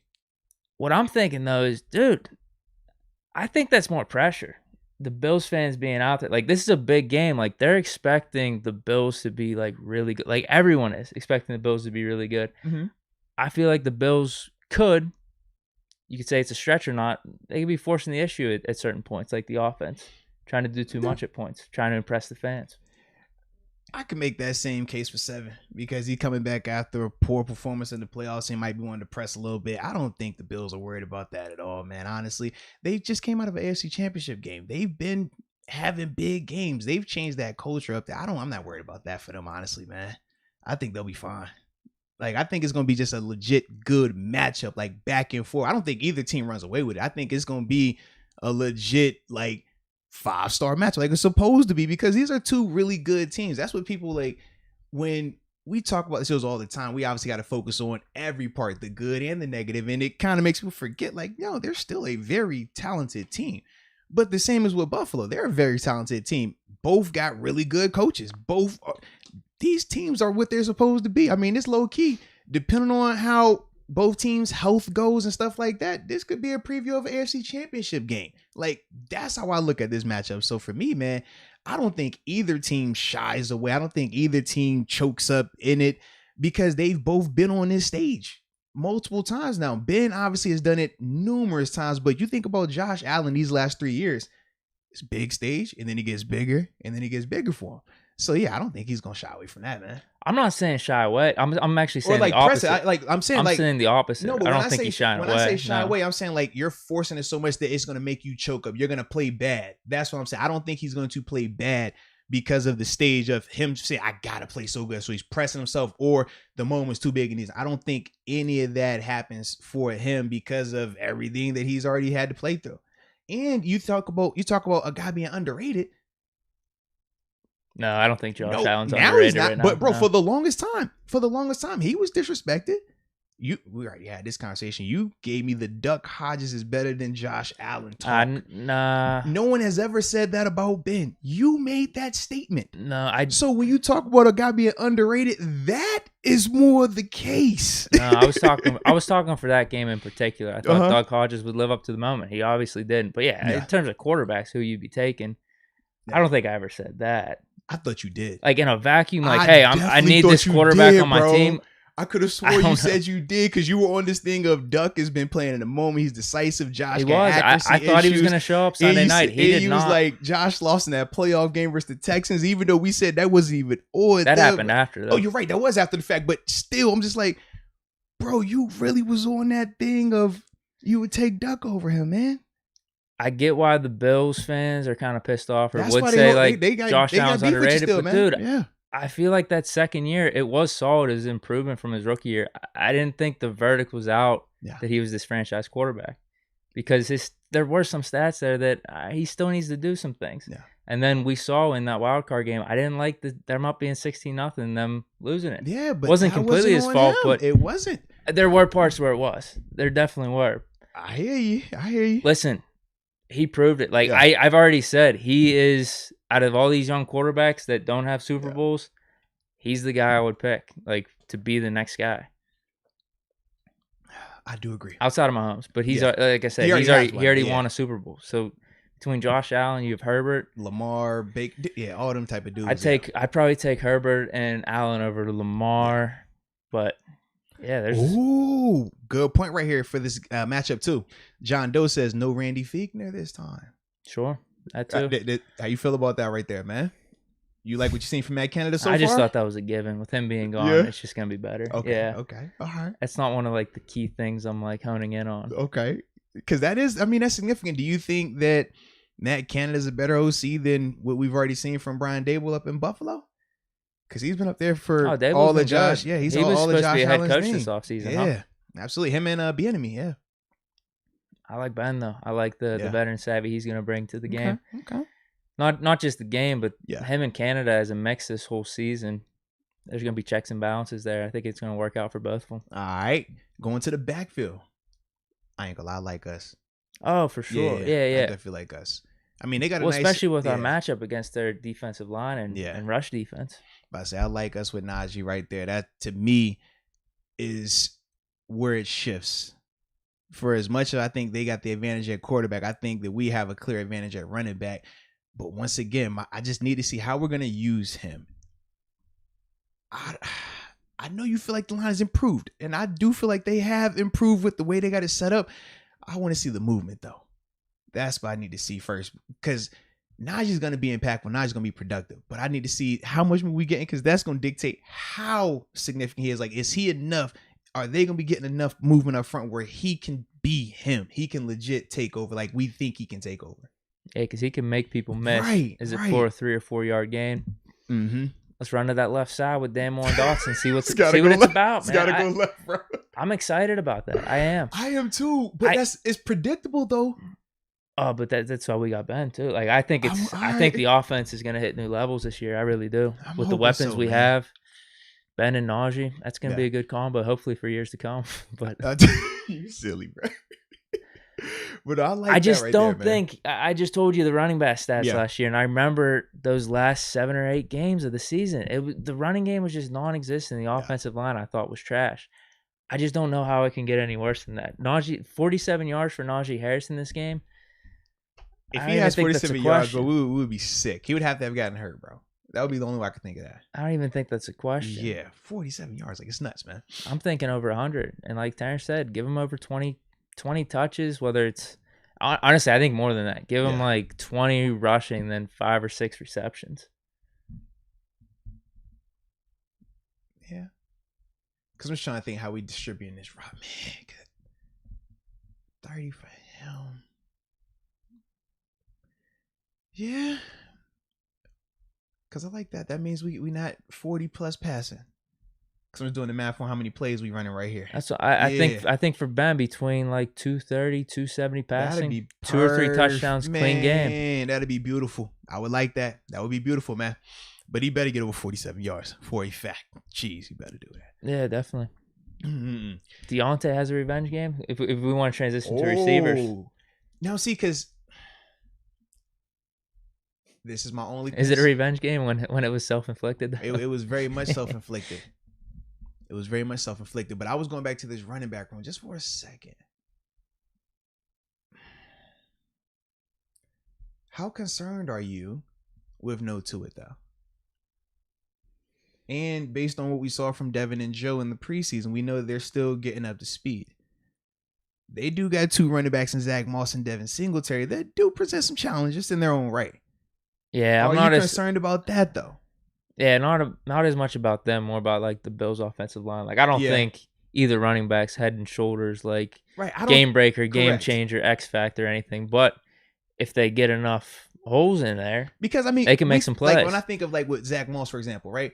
He's not a blazer, but we've seen him rip off long runs, right? We've seen him be productive, especially when he beat out Singletary towards the end of the season a year ago, man. So like I think of that and I'm just like, if this interior part of this defense is compromised, that could present some issues though. Yeah. That's the only thing I'm just like, that could definitely present, because we know Devin and Joe aren't up to speed just yet. We've seen that. That's the one thing when I compare this defense to last year. That's the one thing I don't have as much of a rebuttal on with Tua being out, just because it's like, okay, we're going to replace him with either Wormley, Bugs, or Loudermilk. Bugs has played in big spots before. I don't know if that's more of his position, though, like kind of where Tua is. He's more like the nose tackle guy. How that fit would work. That's, like I said, where Tua, that's more Loudermilk and Wormley. Could it be good enough just for? That's my just for this game, man. That's what I'm like when I think of just the running backs. I feel like Najee's the clear head and shoulders talent, and he's going to need to be that just based on if our O-line struggles. But to me, when I think of their group, they're formidable, but their O-line versus what we could be dealing with no Tua and growing pains at that inside linebacker spot, and especially early in the season while Joe is learning everything and stuff like that. Just a little concerned. Just a little bit. It didn't feel like the Bills made any improvements to their rush defense, though. They're coming back with the same guys. I know they drafted, but a they're couple healthy dudes. though. That is too. That because like a guy like Star Lodalay, excuse me, make sure I pronounce that right. Healthy back, Ed Oliver back, another year in his belt. Man, he's a guy that they're expecting. How when we look at Tuitt and we expect different jumps and different things, that's how they view Ed Oliver out there. Now he's undersized. Should be matched up sometimes against Dotson. Hopefully that works out well. I think it does for Dotson. Trey Turner, how's he going to be able to handle some of the movement? That makes me a little concerned because that is something that Trey has struggled with at times. And we know that he does that. But their front seven, especially their D line, they're built to rush the passer. That's what they're built to do. And my issue is if the Bills are scoring enough to where we're going to have to sit and pass like that, they do have the weapons to keep up with us defensively in terms of making our O-line struggle a little bit. Well, they have a good pass defense too, like in the secondary and everything. Absolutely, the stats were all there for them last year. That's why I think just in terms of this game of chess, this game in particular, it would be wise to get Najee Harris the ball a lot, and hopefully the line can hold up and we can get things going. Yeah. Where we're just 6, 7, 8 minute drives. We either punch it in with Najee, Ben throws a touchdown to Freiermuth in the red zone. And that keeps Allen off the field, keeps them like kind of out of sync. Where hopefully we can get them. That'd be perfect. Like that's the approach that I wanted to be, and that's works perfect. You talk about you playing through Najee like that, Ben working with Pat in the red zone. Like that's gonna be a problem for their linebackers. Tremaine's a beast. Matt Milano can cover, but my man Pat is a problem. He's a problem. We saw that. We saw a glimpse of that, man. I could see a vintage Ben player too. Scrambling around out there. We saw it in the preseason. Hey, he dropped one. Was it New York last year? Early in the season, he'll give you a little run now. Oh yeah, he did one again. Was it the Texans or for that first down? It was either Texans or the Broncos. Who was one with of those early weeks. Dotson was running with them too. That was Broncos. That was off the play action. He threw that one to Deontay in the end zone. That was pretty sick. Well, speaking of Deontay, we go to him too, man. Sure. Revenge game. Oh yeah, our receivers were theirs. Yeah. Damn it, dude. Are we including tight ends? No, we said wide receivers, bro. He said, hold on, man. They ain't trying to talk about that. Just wait a minute here. I kind of just want to go clean sweep off Steelers here. Wide receivers only. I could, man. This is going to be interesting to hear this one, man. Bills have depth too, man. This is going to be interesting to hear this one. I'm ready to see how you go with this one. The difference maker for the Bills is Diggs. They have a bona fide, number one franchise receiver. I like the rest of our guys versus the Bills, though, in terms of depth. Okay. Like Deontay versus Sanders, Juju versus Beasley. Who versus Gabriel Davis? James Washington, even. Gabriel Davis is damn good. That's why, I'm over here listening to you. I'm like, I don't know about that one now. We don't think James Washington had the yards or production just because he wasn't getting the ball as much. True. I need to hear you say this one. Well, dude, listen, dude. Listen. I know the Bills receivers are stacked. I believe in Claypool though. I do believe in Claypool. So if we're gonna say Diggs over Claypool, I'm taking Deontay and Juju over Cole Beasley and Sanders right now though, and then James Washington over Davis. See, I'm not. And if I feel like Claypool can close that gap between him and Diggs a little bit, I think Claypool's gonna have a big year. All right. Okay. I don't think that gap is close between Chase Claypool and Stephon Diggs. In fact, I think you could throw Claypool and Juju in there, and I'm still taking Diggs over both of them right now, just based on what Diggs brings to the table. The Deontay conversation is interesting because he is young, but coming off of a rough year, right, with the dropsies. Emmanuel Sanders, we know the proven productivity, but he's on the back end. So now I'm kind of stuck. It kind of reminds me of Big Ben and Josh Allen a little bit, not to the same extent, but one is the more veteran, savvy, knows how to get it done, has done it for a long time. The other guy, young, super talented, very exciting, but still young. And when I think of Deontay and Emmanuel, that's kind of where I'm stuck at. Here's what I'm going to say. If it's based off solely last year, yeah, you give it to the Bills. But I do believe in our guys taking like a next step, both Deontay and Claypool. And see, you say that, but I believe that Gabriel Davis is going to take another step. I think that Cole Beasley is going to continue. Yeah, I think Beasley hit his peak. To be honest with you. Oh man, I do. See, That was he was the best dealing with year. injuries last year. That's the thing. I don't know. 960. He was still touchdowns. dealing with injuries. I don't know if he's going to replicate that. That's just my take on it, though. Fair enough. I mean, I get it because it's Steelers and Bills. I get it, but I personally don't think it's close. I think Bills have the clear advantage at wide receiver, both top tier talent and depth right now. Well, I was going to say this in terms of their receivers versus our cornerbacks. That's a bigger mismatch than our receivers versus. Or no, hold on. I'm saying this backwards. Yeah, you flipped it. Yeah, our receivers versus our cornerbacks is a little bit more problematic whenever you compare.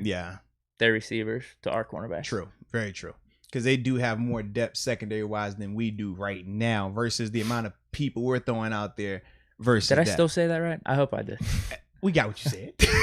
The Bills have the advantage in the receiver to cornerback matchup. Versus quarters, yes. I'll say that. But just as receiving core as a whole, I'm going to say if it's close, I really think our guys are going to be good this year. But based off last year, yes, Bills, obviously. I do think Claypool's going to take a step. Deontay's going to take a step. We know what Juju is. I just feel like when you speak on the guys taking steps, you only look at it as just our guys taking steps.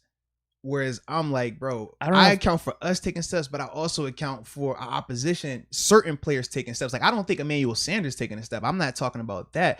But when I watched Cole Beasley limping out there, and barely could run and making a play, to me, I'm like, a healthy Cole Beasley would be a lot better than the guy that gets limping around out there. That's all I'm saying. Fair. Yeah. I don't know if Diggs is taking a step. That might have been his best year, too. Bro, it's Diggs, bro. You saw what he looked like out there, man. He looked damn good, but... He did. He wasn't like that with Minnesota. But that's the argument. Is he going to keep it up with the Bills? Have we had very anybody? Much might. Do we got anybody in that conversation? With who? With Diggs right now. Oh, yeah. Devontae Adams, Hopkins. No. I'm saying from us, though. Oh, no. But that's what I'm saying. I think Claypool's going to close that gap. I definitely do. I hope so. If he does, that'd be great for the Steelers. Yeah. It'll be great. I just don't think it happens like that. I am expecting like a DK Metcalf type of jump for that dude. Okay. Deontay, he's gonna have an awesome year too. Nah, Deontay, I definitely think is gonna eat. I think he presents the most challenges. But once again, when we talk about the DBs, they do have guys that travel, as we've seen. I want to see who they want traveling with who they match it with who with that, because that's going to be interesting. Yeah. That is very interesting. Unfortunately for us, we don't travel. So we know that if they wanted to, for example, it could just be Diggs versus Pierre all game. Or if they want to put Diggs in the slot, and it's Diggs versus whatever slot corner we put out there, whether it's Cam Sutton or if it was Cam on the outside and somebody else in the slot. They got that ability as well. So that's the other thing I think of, man. Oh, yeah, that's what I was saying. Like, their receivers versus our cornerbacks a bigger mismatch. It definitely is. Yes, man. Where do we want to go next? Tight ends? Oh, I knew you were going to go tight ends. It's clearly us, right? It's got to be, bro. It's got to be. Yeah, because all you guys got now is whoa. It's how now is you guys? Wow, that's what we're doing? I think that's how I'm feeling right now. Wow. I give an objective response, and now it's you guys? No, it's nothing about your responses. No. Wow. Like, this ain't a whole Steeler podcast. Like, this ain't a whole Steeler painting. I don't even have a Bills bobblehead up there. What are we talking about? You guys, jeez. This is crazy. You think you know it. I even put on my Steelers shirt. That's all I'm saying. I was very particular in the colors that I wore today. Wow. It's crazy. I'm hurt. I'm offended. Oh, I can't believe you, Deke. I thought it was closer to that, man. Oh, must have slipped. Oh, my. Your team. Oh, my goodness. I can't believe you, Deke. Oh, man. All right. It's got to be our tight ends. All right. Okay. Yes, it's our tight ends. Yes, it is. Okay. The black and gold Pittsburgh Steelers tight ends. Yes. Jeez, Deke. Not you, man. Not you saying ain't so, Deke. Oh, man.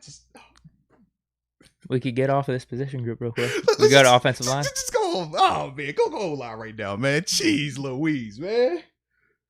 If you think about the Steelers with the upside. No, I'll go Bills. Is it my team again, or is it just their team? The team. Bills got the edge there. Right. I'll give them the edge.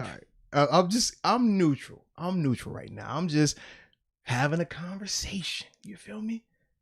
You know where we at though, baby. It's just a big heart up here, right? You know where we at, man. Come on, baby. Dang, come on. All right. You said you feel good about the Bills line, huh? I do actually. I do for a couple of reasons. Number one, because when we looked at the matchup a year ago, the one that I thought would be the biggest mismatch is TJ versus Darrell Williams. Obviously, we said the game didn't play out the way we thought it would. And now when I think of TJ essentially going into this game on 3 days of whatever practice might look like, I know it's only one padded practice. So either way, it's not a ton. But I don't know. I don't know. Because when TJ was in go mode, he struggled against this guy. So maybe less is more. I don't know. I'm trying to talk myself. Wait, isn't there a dude that came back? Is he on the right side? Feliciano? No, so Feliciano is not up there right now. They have oh wow. Feliciano's at guard. Oh, yeah, he's the guard up there. Yeah, but the right tackle is Darrell Williams. Left tackle they got Deion Dawkins. Yeah. So that's the thing. Whereas like for me, just seeing how that played out with TJ in goal mode. Now, like I said, is it less really more? Because Deion Dawkins is a good tackle. That's going to be interesting to me watching him and Alex Highsmith go at it. I think that that'll be a good test for Alex because for Alex, he hasn't had to see a guy yet. We thought Detroit would be it, but remember, Detroit, they didn't play Decker. We thought Philly would be it. Philly's line is crazy right now. So, and then obviously Dallas didn't put anybody out there either. So even though he was torching guys and having a crazy camp, we still need to see it versus talented players. Now, Deion is a guy who's a second contract guy, high pedigree guy. He's been their starter since he's gotten up there. Like he's got that locked down. So I want to see with Alex Highsmith, is the hype real? That's what it's coming down to. Is it real? Yeah, we're gonna see. I think it is, but he's gonna get a chance to like officially prove it. And that to me, I just don't think he's gonna wash Deion. I think he'll have success at times, but I don't think he's gonna wash him like how we see him wash dudes in practice, wash dudes in some of these preseason games when he's going against some of the backups. I don't think it's going to be to that extent. And if it's not, well, now we might be a little bit more tighter than we wanted to be up front. And that's the part where I don't like that again. Yeah. For us. I don't like that for us. Yeah, I'll give the us edge. Steelers. Just in case you get the Pittsburgh Steelers. Us. Yeah. I'll give the Bills the edge on the outline though. Yeah. Yep. For last year and heading into this year, they have a lot less uncertainty than us, even though I do think we do have that upside. Yeah. Now, can we go to something fun? Outside linebackers. Can we go to defense? Yeah. We like that. Yeah. Now, how do we classify this? Do we go linebackers or do we go fronts, like edge rush? Like, how do you want to do this? Because they're a little different in terms of how they run their setup versus how we do our setup over here, man. Okay, talk to me.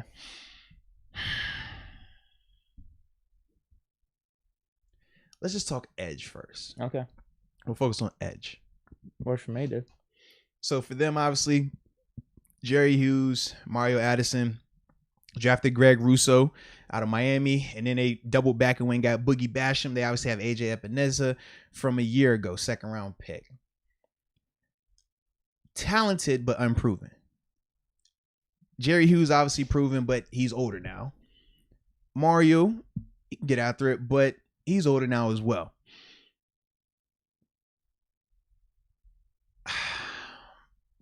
They don't have a guy this TJ though, or even in that conversation. But how do you even feel about them versus Highsmith, based off what you've seen with Highsmith? See, that's the one, because like for me as a just, thinking NFL, how we go, I can't put a guy like Highsmith ahead of Jerry Hughes, who I've seen get 10 plus sacks on multiple occasions, where I haven't seen Alex do that just yet. I think Alex is the more talented player right now, but he's younger. Jerry, if I'm 33, Jerry's 33, 34. So obviously he's a little bit older, but Jerry can still get it done. Now, I don't think he's a double-digit guy still at this stage, but he's still a super productive player. Whereas I think Highsmith has the chance to follow in that same trajectory. You think Jerry Hughes started off slow. He got traded up out of Indy as a 1st round draft pick, couldn't get it done. Come to Buffalo, had that resurgence. I think with Alex, it's not going to take him long to get it going. But for me to say week 1 that I'm giving him the nod in that matchup, I can't with that one. I hold it as TJ Watt. The same way I look at the receivers and I say they have Diggs and we don't have an answer for that. I look and I say we got TJ Watt and he's worth Hughes, Mario Addison, and Gregory Rousseau. To me, that's how I look at him. Yeah, that's fair. I mean, based off that, though, I'd still go just Highsmith over Hughes because I'm more of the upside guy, looking at like, hey, I think Highsmith's going to do good. Jerry Hughes is on the back end a little bit. And then you combine that with TJ Watt. How much do you think Rousseau is going to play, though?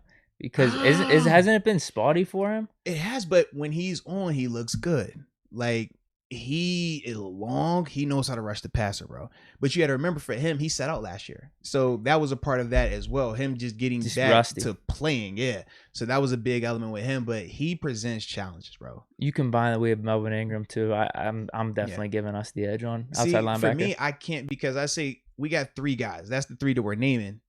And my trump card, I don't know what I'm getting out of that right now. Those 3 guys. No. I said my trump card, like my ace, my big joker, TJ Watt. He's showing up on essentially 3 days practice. I don't know. I'm not as confident on 3 days as I was as a whole offseason. You feel me? Like that to me, that is a game changer. That is a big difference because they have more depth at outside linebacker or at edge than we do. I like our top 3 guys more than their top guys when we have TJ as TJ Watt. That to me is the difference for me right there. The 3 days practice TJ Watt, I don't know what that TJ Watt gonna look like because I've never seen that. You've never seen that. None of us have ever seen that. Every TJ we've seen is a practice TJ, a guy that doesn't miss reps, a guy that doesn't miss practice, a guy that doesn't miss any portion of it. And for this year, we're gonna see a totally different preparation version of TJ. So I don't know what that looks like yet.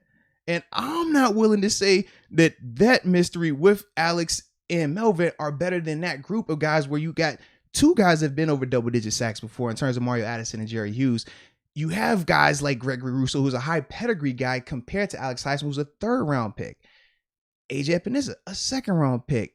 Boogie Basham, I think was a 3rd-round pick up there as well. So that to me is just, when we're comparing them, that's why it's hard for me to go Steelers if we don't have full ready to go TJ Watt. So you're leaning Bills? Slightly. Okay. Just because of the 3 days. Okay. If TJ signed last week, or if the team would have got him a deal 2 weeks ago, it's not even a debate because TJ Watt is TJ Watt. But we've never seen TJ Watt show up with just 3 days of practice. That has never been TJ's MO. TJ is one of the hardest workers I've ever been around from day one. And this is the first time we're going to see a non-version of that. Now, granted, it's not his fault completely, but it's the situation we're in right now. Yeah. I'm just thinking TJ's going to be fine. Like, that's my take on it. I think he's going to be fine. I'd take him over any of those guys. Plus, Highsmith. I like what he's going to do this year. I think he's really going to, I don't want to say push for a Pro Bowl. That might be a stretch, but he's got a legit chance for like double-digit sacks. Stop that. No. He's got, man, go for it, baby. Legit chance for double-digit sacks. And then Ingram as our 3rd guy. He's shown flashes in the preseason. If you want to talk about like Pro Bowls and what players have done in the past, like Ingram's been really good. He has been, absolutely. That's what I mean. If we only give him 50% of the, if we only give him 50% of the snaps, though, I think Ingram can fill in. And we get a little rotation going, they'll be fine. I'm hoping so. That just makes me, I'm just not as excited about that. I'd much rather be excited about TJ being out there all the time as TJ Watt, the guy that's supposed to be getting 30. Yeah. What do we think of inside linebackers? This is close. This might be close, huh?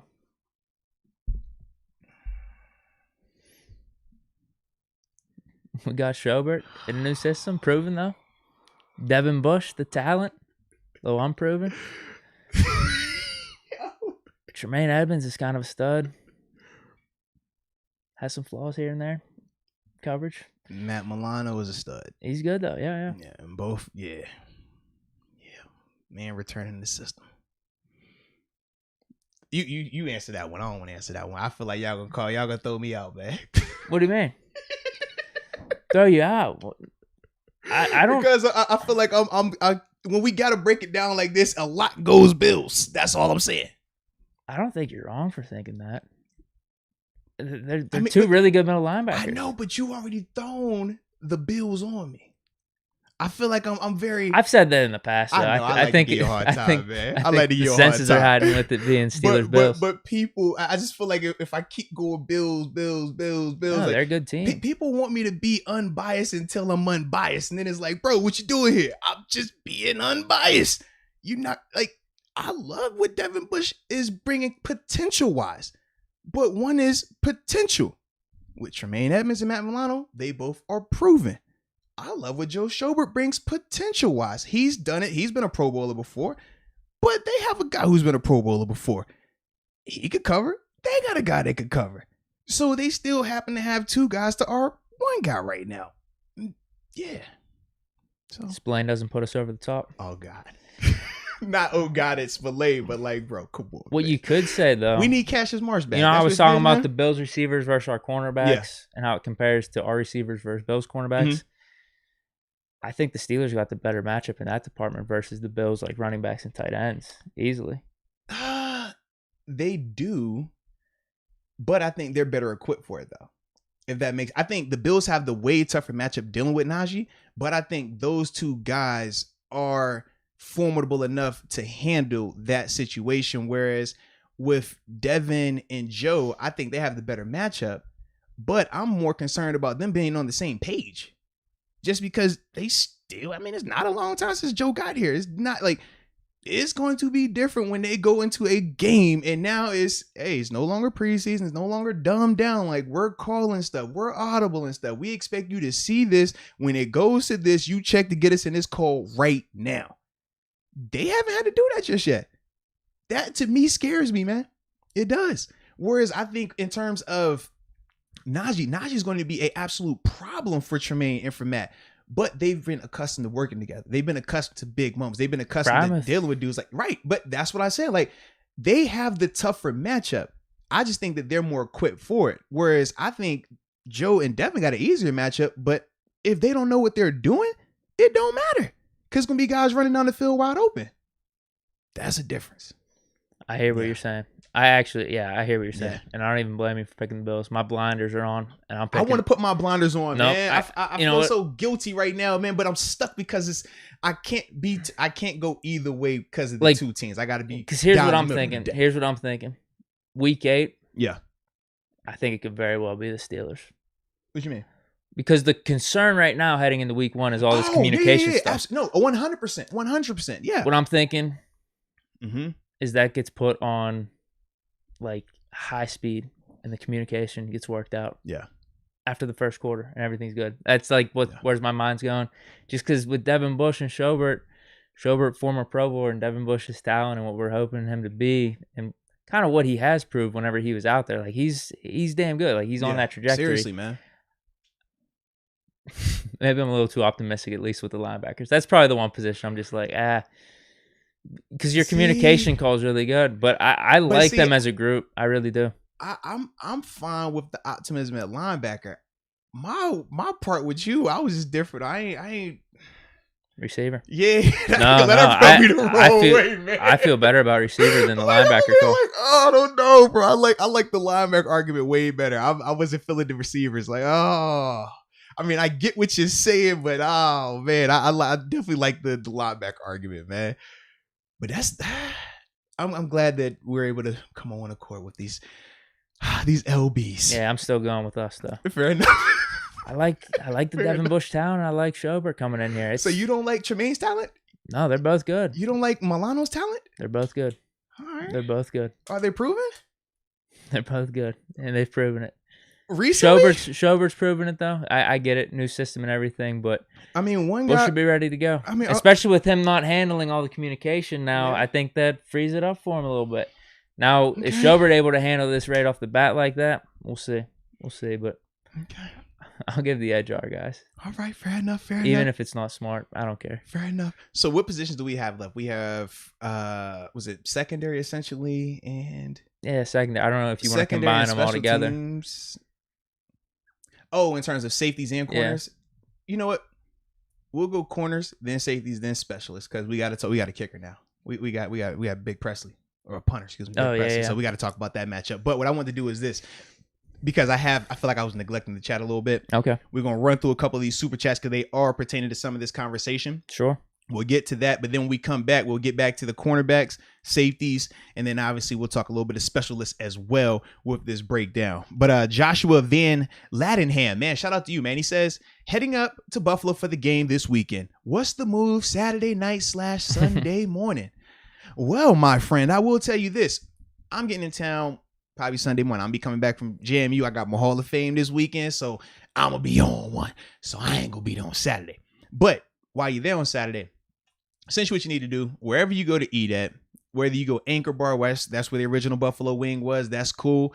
Or if you want to go a little higher end, you got some steakhouses, right? The Chop House is a phenomenal steakhouse downtown Buffalo.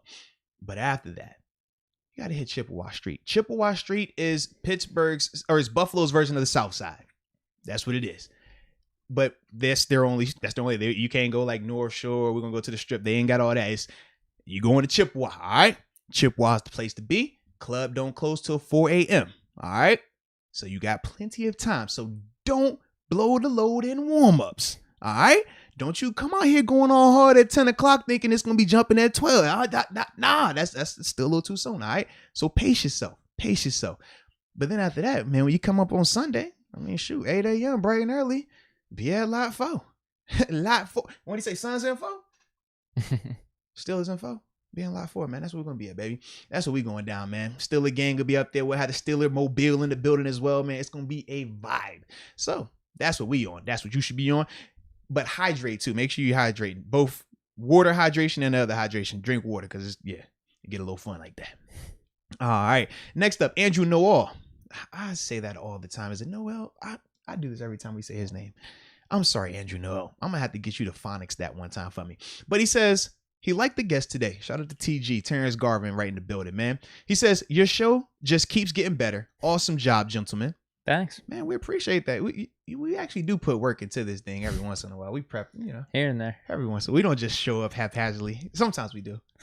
We try to be a little bit more professional. Sure. But we don't take it serious, though. Nah. All right. Then after that, do you got any chats over there? No. I got one. It's probably the last one. Yeah, I think you probably got the last one, bro. It's Let's Go UW. Oh, yeah, you do got the last one. All right. So you got two, and then we'll go to you real quick. Okay. All right. So Joshua Van Laddenham also says, he says, I'm bringing the Henny to Lot 4. Nice. Shout out to the Henny. Anything is possible. I love it, man. Well, I'll be looking forward to seeing you then, Mr. Joshua. Yes, we will be. And then L_D Carter says, think we will see more 3 outside linebacker sets with no Tuitt on third down. In terms of the Rover package where you can see TJ Watt, Alex Highsmith, and Melvin Ingram out there, I can definitely see that happening, man. Because when you got to ask yourself, right, when you're taking D lineman off, right, and you obviously go to the 4th down look, when it's Cam and Tuitt, you love it because Cam and Tuitt can rush the passer at a crazy high level, super productive. But now you have to start playing the game of, is Tyson a better rusher as a 3 technique than Melvin Ingram necessarily rushing on the guard? Is Loudermilk better at that than Ingram? Is Isaiah Buggs potentially or Carlos Davis? So that's kind of how you weigh it. But I do anticipate seeing some of those 3 linebacker sets because those three guys are super talented, and you just don't. What's the purpose of not having them out there, right? What's the point of having those if you're not going to use them? So for me, I think that we will be seeing that. And then, and that was the last one on my end. You should have this last one. Let's go, UW. He says, it's all right, Moats. Got your back on the Bills defense. They have a bit more continuation from last season. That gelling matters a lot. Yeah. I am glad that UW has my... Is he a Steelers fan or Bills fan? I thought he was always a Steelers fan. Or they were a Steelers fan. That's what I thought. Yeah, because UW, Josh Allen, I don't know. Come on, man. Let's Go UW always in here happy, bro. Come on, man. Don't put that on Let's Go UW. Maybe just likes the Don't show. You trying to throw that on all of us now, man. Anybody, you can be calling me a casual in like 10 minutes over here. No, I won't do that. I won't do that. Fake fan Moats. I can't stand this dude, man. Oh man, I do have a PSA for the fake fans. I think, I don't want to do it today. I might do it on my cell phone or something tomorrow. It's like my last my last call. It's gonna be like last call to the fake fans. You can apologize now or forever hold your peace. I'm looking forward to it. I can't wait to see it. I'm looking in the regular chat now. We got Jennifer Pruser saying, Moats, you can't start being unbiased when it benefits your ex. Wifey gets mad at that, and I do agree. I'm with it. But it's not benefiting the ex. Why y'all throwing that? I don't like how this feels right here, man. Y'all, come on, man. No one put Mosi in a box. All right, I ain't gonna let y'all put me in no box like that. Nah, baby, we just vibing out. That's what we doing. I'm an analyst. All right. I just analyze stuff. That's what I'm doing, man. I don't have to root for any. I don't draw a line in the sand. I just keep it cheap. Let's go, UW response. Man, Deke, come on. I'm a Steelers fan, but hey, I got players on all 32 that I like. Shout out. Yeah, if you went to Wyoming, it's understood. Yeah. You would like Josh Allen. It's understood. Yeah, but he ain't got to be a Bills fan, man. Stop throwing that Bills energy on us, man. You shooting today. You like, dang, man. I saved your life. I wanted to clarify. I saved your life 40 minutes ago, and you just turn around and throw the Bills on me. Wow. Call me K says Mo, stop praising the Bills. Oh my goodness. Praising the Bills? Me? They're a good ass team. Oh man. I said it. Zan called me. They're a good team. It's gonna be a good matchup. Hashtag trade Moats. They trying to trade the ball. Gosh. It's crazy, man. Dang on. These are people in the chat. These are people that watch the show. Shoot the rock. Moats is a fake fan. All this slander towards your stream. This how y'all feel, man? Don Juan. Wow. Moats, do you even think we have a chance? Oh, Lord. Come on, man. Who's we? Who's we? Now play. You see this? This is the slander that I get all because you said that, man. What? You open up the floodgates by you saying it was my team being Buffalo and your team being Pittsburgh. People really was like, you know what? Yeah, Deke, you're on to something. They buying backwoods now because of you, Deke. That's how they celebrate. They over here, we smoking that Moats pack tonight, fake fan. That's what they doing tonight, man. See, this is crazy, bro. It's crazy. I'm just over here just trying to live, man. I'm just trying to do my job, just talk, be unbiased, and have fun. And here I go. Call me K said we got to change the name to the Deke experience with Arthemos. You dang on right. You know what, Deke? You got it today, man. I'm just, oh God, this is crazy. No, I don't want to do that. Too much pressure. Then I gotta be the headliner. Oh man, Trina still diva got my back. She said, "I love you most." Not trading Moats or TJ. Thank you. I appreciate that. Thank you. And Love and Madden, aka Stephanie Ramirez. She obviously knows. She says, "Happy wife, happy life." Absolutely. Here we go, Steelers. Here we go. All right. I'm on y'all team. On our team. On us team. We, the people. All right. I got another super chat. Timothy Roberts. Yeah. I don't. He has a typo here. I don't need to get away from how dangerous 7 is. Let him do his thing. We have the receivers and tight ends to be nightmares for any defense. Najee. I don't know what was going on. You did an awesome job reading that too, man. I was reading it with you like, oh, okay. I don't know what was going on. Either he is maybe typing it up on his phone or something. Or he's researching heavy right now. Maybe he's a super researcher, man. He could be a super researcher. It happens. Sometimes you get lost in there. We've had that conversation. You go golfing, all right. As long as you're bringing party favors. But sometimes it goes down like that, man. But I think Timothy might be having a little bit of fun. So shout out to Timothy right there, man. Shout out to Timothy right there. Oh, man. Anything else in the chat you want to head up? Or you want to go to cornerback safeties? I'm just looking at hashtag Moats pack. Stephen A. Smith voice for Moats. We need loyalty. Oh, my gosh, bro. Stephen A. is coming after people. Wow. I like what he's been doing on ESPN. Wow. He's been talking up the Steelers a lot. He's been at it.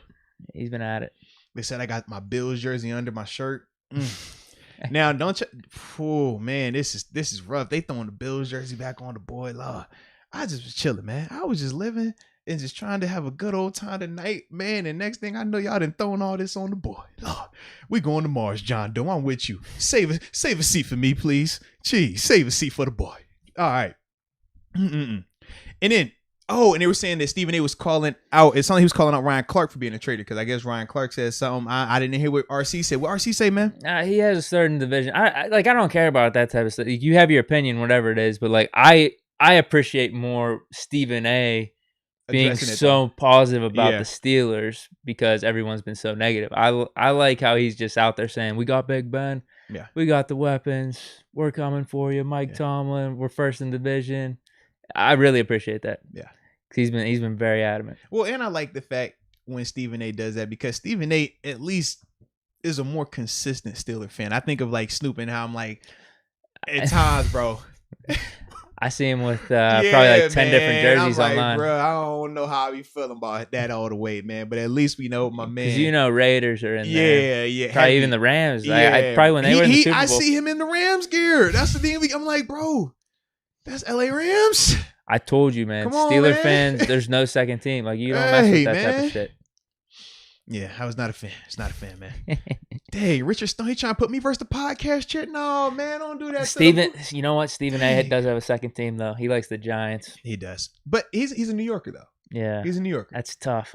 But he's a New Yorker. I'll let it pass because he's very vocal and very positive about the Steelers and on see, TV. I'll let him pass because that gets me a pass as well. So we're good. All right. So everybody's safe. Everybody's fine.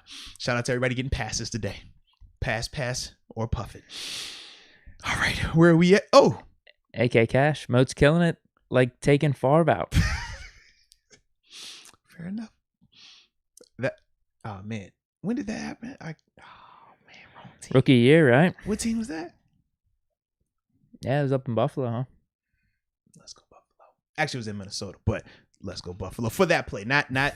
You know what I'm saying? Y'all leave me alone, man. Y'all see I'm conflicted up here. It's kind of like you said when your wife here and then your old girlfriend here, it gets kind of weird at times. If you have feelings for both, not the case. So we're good here, okay? So Q says, "Don't worry, Moats. You my dog, even though you a Bills fan. Come on, baby. Truth to hearts, fellow Bills fan."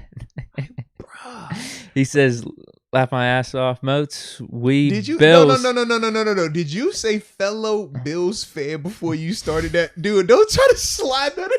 Fellow Bills fan. Truth to hearts. Wow. Well, he does. No, look. He's the one that brought it up because he said, "Moats, we Bills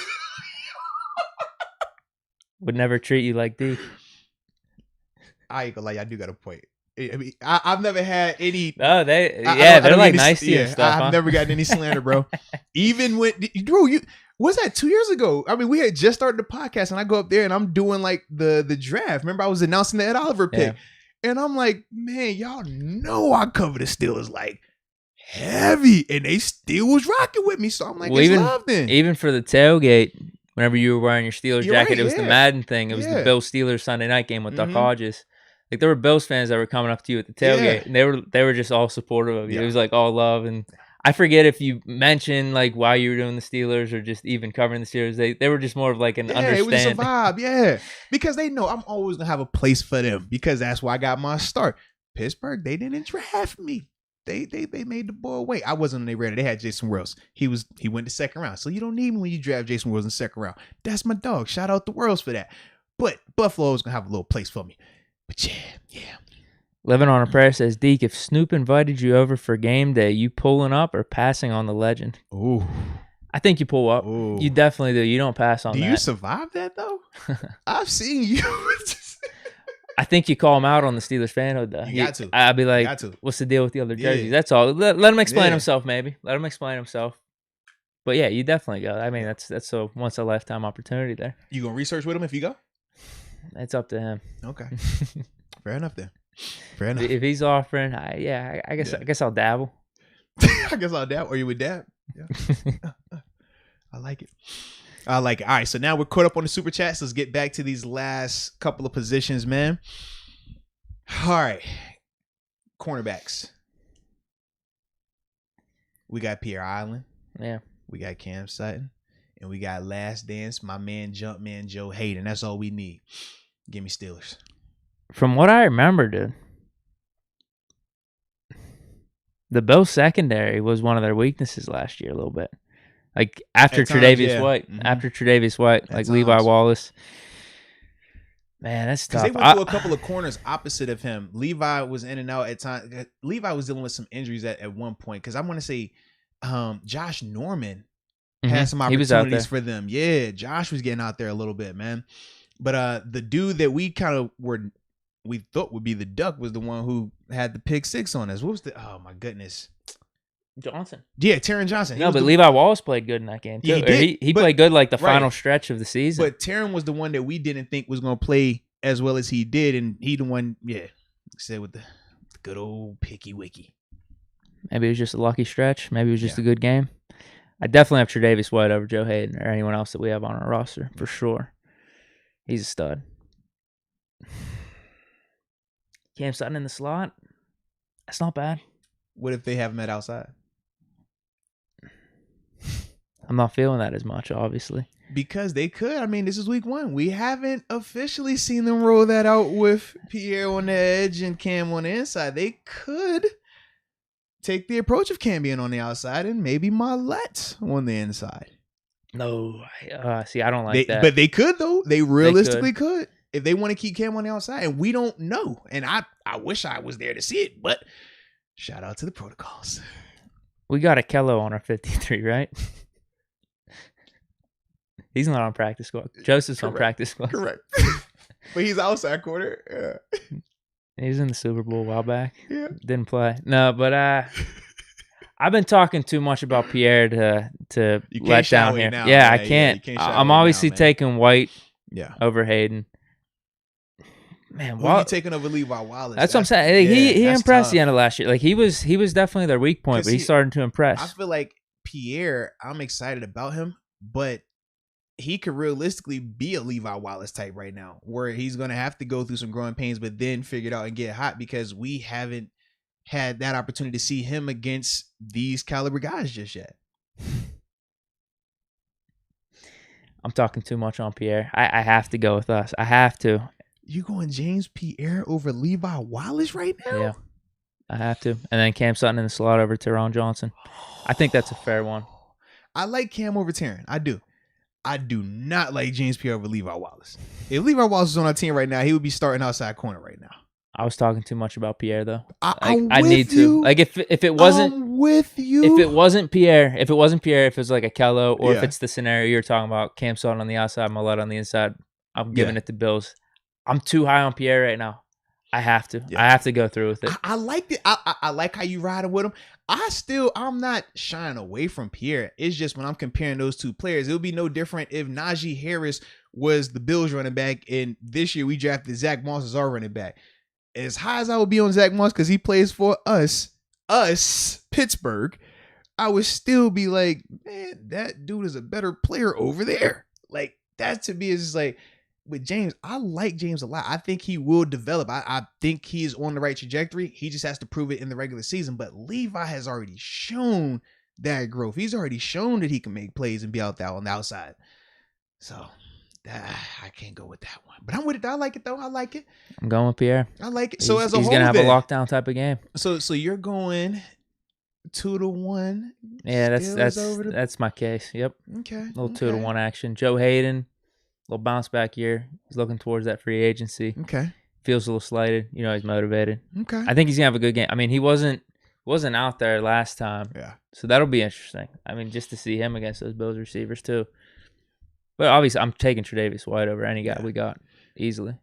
Trying to see who else makes it interesting for them in their second, in terms of the cornerback room, because Dane Jackson, he's not moving the needle like that. In terms of like if they had to go 4 deep. Got a pick guy here. Oh yeah. DeMar Hamlin. He's one of your depth cornerbacks there. Yeah. I don't expect too much from him. That's what I'm saying. Like that's not moving. Yeah. That's my case. Pierre's gonna step up. He's the X factor for the Steelers corners over the Bills. So question, him stepping up, does that mean that he matches Levi or is he gonna be better than Levi? He's going to have to be better this game. He's going to have to be. All right. I'll come back and say I'm wrong if he gets toasted. All right. But you know what? All right. He goes off. I'm coming in here and throwing a party. All right. Cool. I'm with it, man. Wow. I need to get something. But him playing well doesn't mean I might need to get like an inflatable like palm tree or something. But this is my thing. I'm like him. I don't think he's going to play bad. I just don't think he's better than Levi Wallace right now. Like, that's the conversation. Like, I don't anticipate him playing bad at all. I think he's going to play really well. But I think he plays better than Levi? I don't know. I like Levi's matchups a lot better than I like Pierre's matchups, especially if Pierre's lined up across from Diggs, which realistically could be the case. I don't care what island he on. That island, but that ain't going to be working. I don't know. He's going to have either Claypool or Deontay. Like I said, I like Levi's matchup a lot more than I like Pierre's matchup if it's against Diggs. Oh, if it's against Diggs. That's all I'm saying. And realistically, they could do that because we don't flip our corners. They could just say, Diggs, line up over here every time. And that's a handful. Whereas we know with Levi, he's not going to always match it with Chase. He's not going to always match it with Juju. He's not going to always match it with Deontay. He's going to have an easier day than if Pierre has 4 quarters of Diggs. That's all I'm saying. Diggs might have to buy some tickets, though. Yeah. He's getting taken to Pierre Island, that's all. All right, I love it. He's a good player. But I love it, bro. I love it. I love it. I'll admit I'm wrong if he gets torched. But Hey, I low-key want to throw the poll up, man. I low-key like, yo, is Pierre going to lock up Diggs? I want to throw the poll up just to see where people, because a lot of people have came at me today. And it's easy to come at me when y'all ain't got to be the voice. So, you know what? No, we're going to pull this one up. We're going to get to the bottom of this, and we're going to take a picture of this, and we're going to figure out. Who wins this matchup Sunday? Pierre Island for you, Deke. And I'll just put Diggs. they honestly might move Diggs around so he's not on Pierre. No. I think they're going to, because they ain't do that last year. They made sure they said Steven Nelson over there. That's what Diggs. Every single That's time. what I'm saying. They've seen enough tape on Pierre to know not to mess with him. We're going to find out. Hold on. The poll is coming. Here the poll go. 1, 2, 3. Poll it up. What'd you say? Just, you know, Who wins the matchup? Who wins the matchup? Pierre Island or Diggs. That's simple, man. It's that simple. I saw you already vote. Hey, it's close. We got a chance. We're going to find out today, man. This is what I want to see right here. This is definitely what I want to see.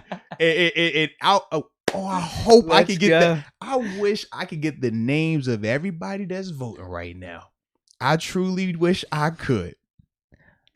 I'm on record, so you could call me out if you want. That's all I'm saying, man. This all right. We gonna have fun with this one, baby. Let's go, man. We're gonna have fun with this one. Pierre, 70, 30. All right, hey. I'm taking the picture now. I ain't even waiting. I don't want y'all to change y'all mind. It's too late. Oh no, it's different. Nope. Y'all already there now. 70-30 when we locked in at. Nope. All right. I gotta comment something.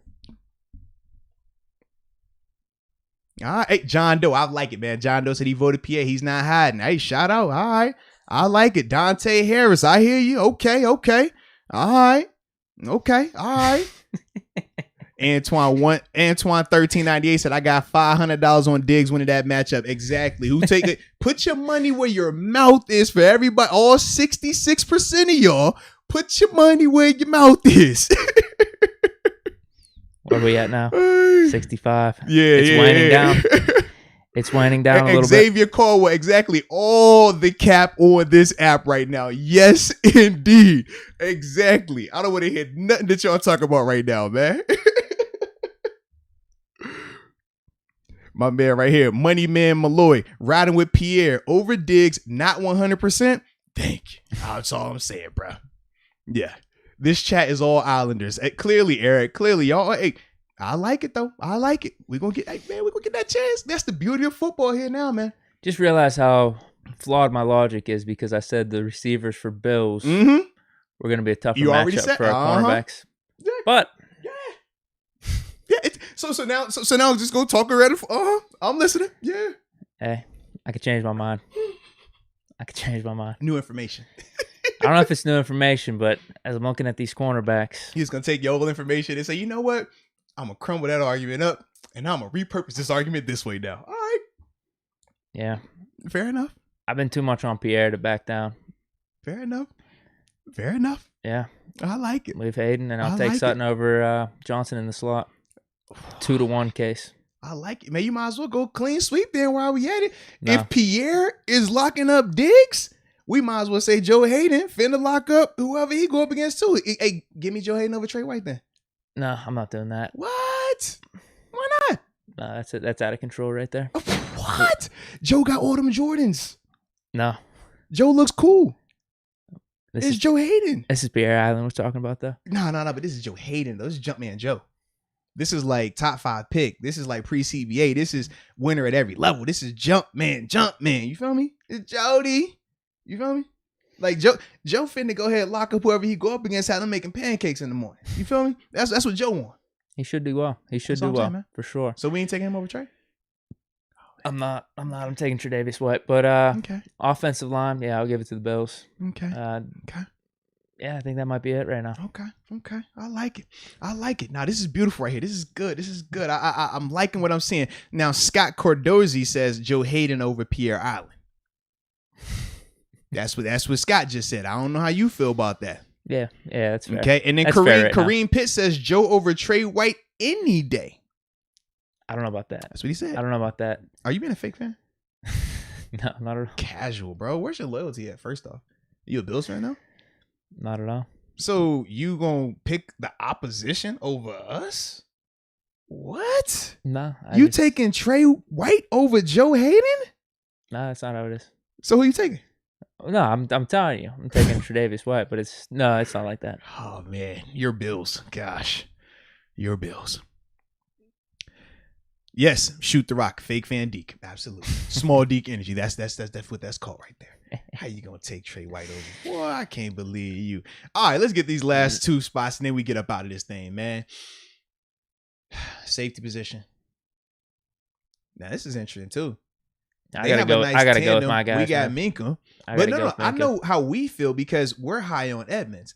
A lot of people aren't high on Edmonds. Yeah. So that's an interesting one right there. Because obviously we know Jordan Poyer, Micah Hyde, 2 really good safeties. I think they have the best tandem of safeties in the league. I like them a lot in terms of proven productivity and in terms of their talent. If Edmonds, our Terrell Edmonds, can continue to keep growing, we got the pieces to be just like that, or I think a lot better because they don't have a version of Minkah. We have that. But right now, their tandem is a lot better than what our tandem is right now. And you just saw what one of the people even said about Edmonds. Yeah. People don't be liking Edmonds. I like Edmonds, man. I think that he's gotten better since he's been here. I think that he continues to improve, and I like his coverage. I think that that's continuing to grow. His ball skills, that was on display last year. A lot of people still don't like him, though. So, what say you, my friend? Oh, I'm already going with our guys because I do believe in Edmonds. I mean, we got Minkah, who's pretty much the best safety in the league, objectively top 3. Yeah. Bill safeties are good, but I do believe in Edmonds enough to put our tandem over theirs. It's simple as that for me. I feel like Minkah is definitely a top 3 safety, but when I think of Jordan Poyer and Micah Hyde, I'm saying they're still 10 to 15 range at worst. Yeah, top 15. When I think of those 2 guys, and that's low end for them, where does Edmonds fall in that? I think he's gotten snubbed on some of these rankings. Because 2 top 15 guys, to me, is a little bit closer to where Minkah is at versus wherever people view Edmonds at. I don't know where people view Edmonds. Where do you view him? He a top 20 safety to you? I'd have to look at the rankings, but I think they've snubbed Edmonds from these top type of rankings, whether it's 20, top 30. I think he's in there, man. He's been really solid for us. To me, I think at least last year, I thought he made some big strides. The toughness that he plays with, man, he's an amazing athlete on top of that. Yeah, I got Edmonds in that mix, in that top, 20, 25, maybe even, I don't want to say lower teens right now off the bat, not seeing all the players in front of me. Whoa. So you a little pause for him, but you threw Pierre over Levi? Bro. Dang on Pierre. Man. That's crazy. Man, all right, I like it though. Let's go. I like it. High on Pierre. Edmonds, it's Minkah and Edmonds for me. Yeah. I think the Minka's high end, though, man. the high end of Minkah with Edmonds, who I think is perennially underrated, I give us the edge. Now, what if Micah Hyde takes that jump, though, and closes that gap towards Minkah? Or Jordan Poyer closes that gap, though? I don't know about that. You sure? Because, I mean... You can make that case. That's fine. Because the only I was thinking, I remember the argument about Diggs and the receivers. And the whole reason why you were going Steelers was because you thought that Chase would close that gap on Diggs, who's all world, right? Dude, you could say that. I don't care. I was just wondering. That's all I was trying to figure that out. Is that your case for this one? That's fine. No, I just think their tandem is better right now. Yeah, I think we got more potential, but I think their tandem is better right now. Okay. Yeah, I'm going with ours, though. I mean, I think Minkah's proven, and throw Edmonds. I think he's proven enough. I get there's still some untapped potential. See, to me, I just don't think that Edmonds has proven that he is on those two guys' level just yet. Like, we know Mink is in a class by himself, but I think that Poyer and Hyde are in a class above Edmonds. I don't think that Edmonds is there. I think Edmonds is improving. I don't think he's there just yet, though. That's the only thing. That's the biggest reason why for me. I'm just like, because those two dudes, before TJ became like crazy TJ, and you think TJ and Bud, like, it was just a legit, like, yo, these two dudes can get after the quarterback. These two dudes are, I mean, we're talking about pass rushing duos. They are there. Maybe not at the time the best players in the league, but we knew that they could get after it. And that's how I look at Micah Hyde and Jordan Poyer. I don't think that either one of them by themselves moves the needle, but them together, that's the difference to me, man. All right. Yeah. Special teams. We got to go us, right? I guess. I don't know a clue about the Bills special teams. I mean, Boswell, legit though, Boswell is a top 3 kicker in the NFL, at least AFC. Yeah, Tyler Bass is a good kicker, but to me, Boz is more consistent. I think Tyler has a slightly stronger leg though, but I just like Boz's accuracy. Boz is money. When healthy, Boz is the guy. And we got the young boy, Presley Harvin. How's the Bills punter? I don't know anything about him. I'm trying to think. They still got the same guy. No, Barry got picked up. Oh, where did he get picked up by? Vikings? Okay. Yeah, they switched punters. They got Matt Hack. I think that's how you said it. Yeah, because it used to be, what was it? Borquez or something like that? Corey Borquez, I think is how he says his name. Yeah. Hopefully we don't have to pump much, but if Harvin's throwing those dots that he was in preseason, that's tough to beat. Yeah, but Bass, I like Bass's leg, man. Bass he got a strong leg on him, man. But for me, I just think I'm a Boz guy. I don't even want to say this because you might judge me again. Dude, I got no judgment here. All right, Tyler Bass is my fantasy kicker, bro. I'm sorry. What's wrong with that? Because I chose him over Boz because I figured the Bills would score more points per game than Boz in the Steelers offense. Even though I think the Steelers are going to be cooking, I just think that the Bills are going to score more, so I need more field goal kicking, more points, and I feel like he's going to get more opportunities. Damn. I'm sorry, bro. I'm sorry. I'm sorry, man. There's no judgments. I feel like it is. I feel like people going to view me different when I leave out of here, man. They're going to view me different. I'm a little sad. No, I got nothing to say to it, man. That's your call. You go with whatever you think, and then the season plays out, right? That's how it is with any of this stuff. It happens like that. I'm high on Pierre. Hope he proves me right. I really do. For a fact. James Pierre, we trust. Joe Hayden over everybody, we trust. We got this. Hold on, let me see here. It got closer. Oh. It got closer. Might need to close this up now. Yo, I thought it was like 70-30. I low key forgot the chat. I mean, the poll still up. Ooh, what do you think this means? Why do those numbers get a little weird all of a sudden? They're getting high again. They're getting back. We're getting back in the Pierre. 60 range. Come on, Pierre. Y'all believe him, huh? Yeah, believe that. Believe it. Let's go. All right. Yeah, 60-40. All right. I'll end it right because I'm waiting on mine to adjust to the 60-40 before I close it out. Dang, they said I'm going to wear blue and red on Sunday. Wow. I don't know. Disrespect. You might. Are you? The disrespect. Like, you were talking about it. Wow, I was. That's crazy. You throwing that on me?